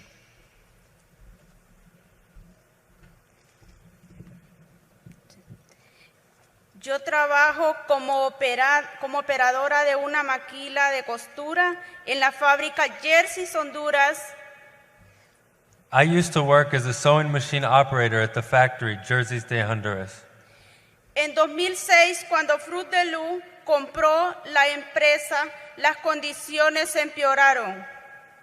In 2006, when Fruit of the Loom bought my factory, conditions got much worse. La empresa empezó a hacer acumulación de personal, esto para ahorrarse más y no pagar renta. Fruit of the Loom began to consolidate personnel in order to save more on rent. Esto ocasionó mucho malestar de salud en los trabajadores, como ser dolor en la espalda a causa de la maquinaria de estar muy cerca, y esto provoca un recalentamiento. This created many conditions in the factory that caused health problems for workers, such as pain in our backs being caused by the heat from the sewing machines, which were now pressed into our backs because of the limited space. Esto significa una inseguridad en un momento de evacuación. The close proximity also made it very dangerous in the case of an emergency evacuation. En nuestra fábrica, la ventilación era tan mala que esto nos provocaba enfermedades respiratorias como el cáncer de pulmón. In part because of the overcrowding as well, the ventilation was so poor that it caused many respiratory illnesses, including lung cancer. El agua de los filtros era contaminada. Even the filtered water was dirty. Trabajábamos desde las 6:30 de la mañana hasta las 5:30 de la noche con tan solo 15 minutos para almorzar. We worked from 6:30 in the morning until 5:30 at night, with only 15 minutes for lunch.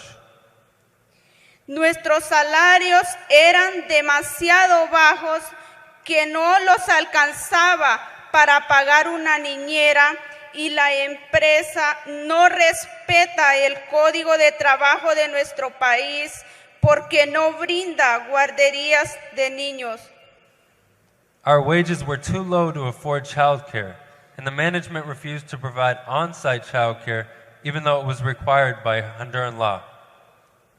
Por eso decidimos organizarlos para obligar al gerente que nos escuchara y que respetara nuestros derechos. Because of all of this, we decided to organize to compel management to clean up our factory. Entonces fue cuando despidió 145 trabajadores ilegalmente por organizarse a un sindicato. In retaliation, Russell illegally fired 145 workers for organizing a union. Russell tenía que respetar el sindicato constituido por la ley, y entonces Russell dijo que por causa del sindicato iba a cerrar la empresa y que nos íbamos a quedar aguantando hambre. After we finally legally established our union, Russell said that because of the union, they would close down the factory and leave the workers to starve. Fue cuando empezamos a ser amenazados a muerte los directivos. And this is when we started to receive death threats. Me dejaban mensajes y dibujos en los baños y en el puesto de trabajo diciéndome que me iban a cortar la cabeza. They would leave me notes and illustrations in the bathroom and at my workstation, threatening to cut off my head. Finalmente, Russell siguió y cumplió con su dicho y cerró la planta el 30 de enero de este año. Finally, Russell Athletic did follow through with their threat and shut down the factory in January of this year. Russell sostiene que nos ayudará a encontrar nuevos puestos de trabajo, pero en cambio la lista negra que tiene con nosotros y nos han impedido la búsqueda de nuevos empleos. Now Russell has been claiming that they will help us find new jobs, but instead they have blacklisted us, preventing us from finding work elsewhere. Es porque tantas universidades han cortado sus contratos con Russell y porque esto se ha convertido en un problema para esta empresa. This is why so many universities have stopped doing business with Russell and why this has become such a problem for Berkshire Hathaway. Y por tanto, yo voto a favor de la resolución y exhorto que a los accionistas voten a favor. Gracias. And therefore, I second this resolution and urge that shareholders vote in favor. Thank you. Okay. I'd like to ask Mr. John Holland, the CEO of Fruit of the Loom, to respond to the comments just made, and after which we will act on the motion. First, I need to give you a little background. Russell was a public company listed on the New York Stock Exchange prior to the time that we acquired them in August of 2006. The acquisition consisted of 47 facilities with a little over 14,000 workers. And as we began to get involved with the Russell operations and how they were conducted to integrate those into our operations, we found that there were a couple of plants in Honduras that had some problems. And we acknowledged the problems, and we began immediately to remedy these problems. A little later, we had a letter from the WRC, the Workers' Rights Commission, indicating that there had been some abuses of the employees and that some had been terminated because they were involved in union activities. We were unaware of the union activities, and we investigated the abuses, but we thought it best to contact an independent third-party organization to do an audit. And we contacted the Free Labor Association, which is kind of a worldwide organization that's grouped with a group of businesses and the leading universities in the U.S. to try to make certain that workers' rights are adhered to on a worldwide basis. We asked them to conduct the audit, and they conducted the audit, and all of the abuses that we had been charged with, they said through the independent audit they were non-existent. But they did tell us that there were 2 supervisors who had conducted some abusive language with the employees, and also that it was very likely that some employees might have been terminated due to their union activity. So as a result, they gave us a list of items that they would like us to follow to remedy the situation. The supervisors, as well as the management of the facilities, were eliminated, and we have started immediately, progressively, to implement all of the recommendations of the Free Labor Association's independent audit. And part of that was that the workers that they felt might have been terminated due to union activities, that we reinstate the workers. The plant had not been organized at that point, so we voluntarily engaged the union and acknowledged them and accepted the union, and we rehired all of the workers that we could locate into a facility that was across the street from this particular plant. And since then, we have followed all of the recommendations of the Free Labor Association, and they have a monitoring process. And after about 3 months, there was another audit by the Free Labor Association and the Workers' Rights Commission, which is another related organization, and they said that the activity that we engaged in, they were very well pleased with the progress. Then, as I said previously, we acknowledged the union and began negotiations. There was approximately 48 issues that they wanted to discuss, and we reached agreement on 24 of those. And the union even agreed that we had very good relationships, that we had approached the negotiations openly and fairly.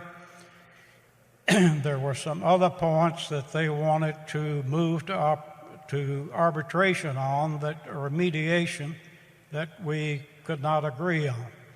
And by that time, the time had passed till we reached the mid-year of 2008, when the recession in the apparel industry dramatically affected our particular business. And over the course of the next few months, we had to close 9 of our facilities. One of those was the Jersey's de Honduras plant that they have referred to. And there was a total of 12,780 employees involved in the plant closures. And out of that group, about 310 people, which has been acknowledged by the union, that were union employees, because in Honduras, under the laws there, only 30 people are required to form a union and be acknowledged as a union. And up until that time, there had been no indications of any issues that have been brought up by the union that were not solved. Now, beyond that, I would like to tell you a little about how we conduct business worldwide in our plants. We have been in Honduras since 1993. All of our plants are air-conditioned, excellent ventilation in all of those facilities.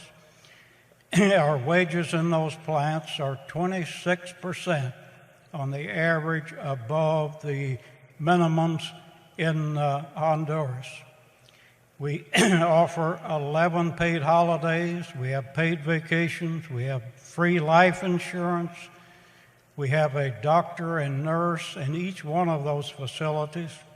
And the reference to the filtered water, when we acquired that plant, that particular plant had its own filtration systems, which was different from all of our other plants, which we used bottled water. We immediately had that water tested. Although there was some discoloration, it was tested as pure, but we immediately shut down the filtration system and went to bottled water that we have in the other plants. Now, we have paid maternity leaves. We have a breastfeeding hour. We celebrate the employee birthdays. In fact, and also that we have a Children's Day. And that, I think our benefits, I'm proud to tell you, I think are far and above any that you'll find in most other apparel facilities throughout the world. And there have been no death threats.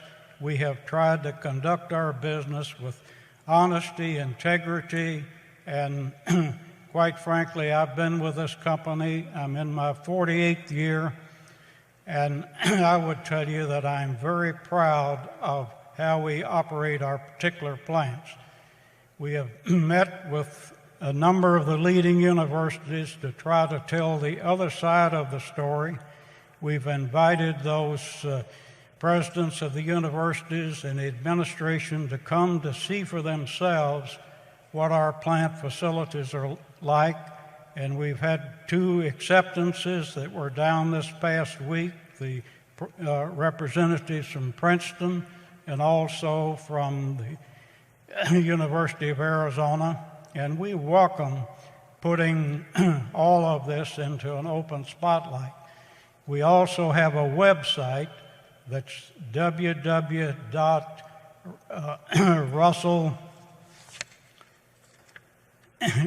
socialresponsibility.com, that all of this activity that we're responding to the recommendations of the Fair Labor Association is posted on that website.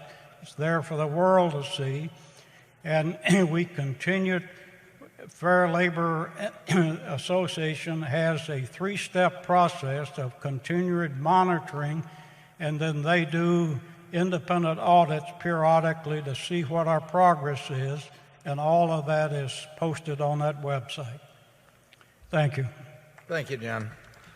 The motion is now ready to be acted upon. If there are any shareholders voting in person, they should now mark their ballots on the motion and allow the ballots to be delivered to the Inspector of Election. Ms. Amick, when you're ready, you may give your report. My report is ready. The ballot of the proxy holders in response to the proxies that were received through last Thursday evening cast 49,251 votes for the motion and 702,963 votes against the motion. As the number of votes against the motion exceeds a majority of the number of votes related to all Class A and Class B shares outstanding, the motion has failed. The certification required by Delaware law of the precise count of the votes will be given to the Secretary to be placed with the minutes of this meeting. Thank you, Ms. Amick. The proposal fails. Does anyone have any further business to come before this meeting before we adjourn? If not, I recognize Mr. Scott to place a motion before the meeting. I move this meeting be adjourned. Is there a second? Motion to adjourn has been made and seconded. We will vote by voice. Is there any discussion? If not, all in favor say aye. Opposed say no. The meeting's adjourned, and I hope to see you next year. Thank you.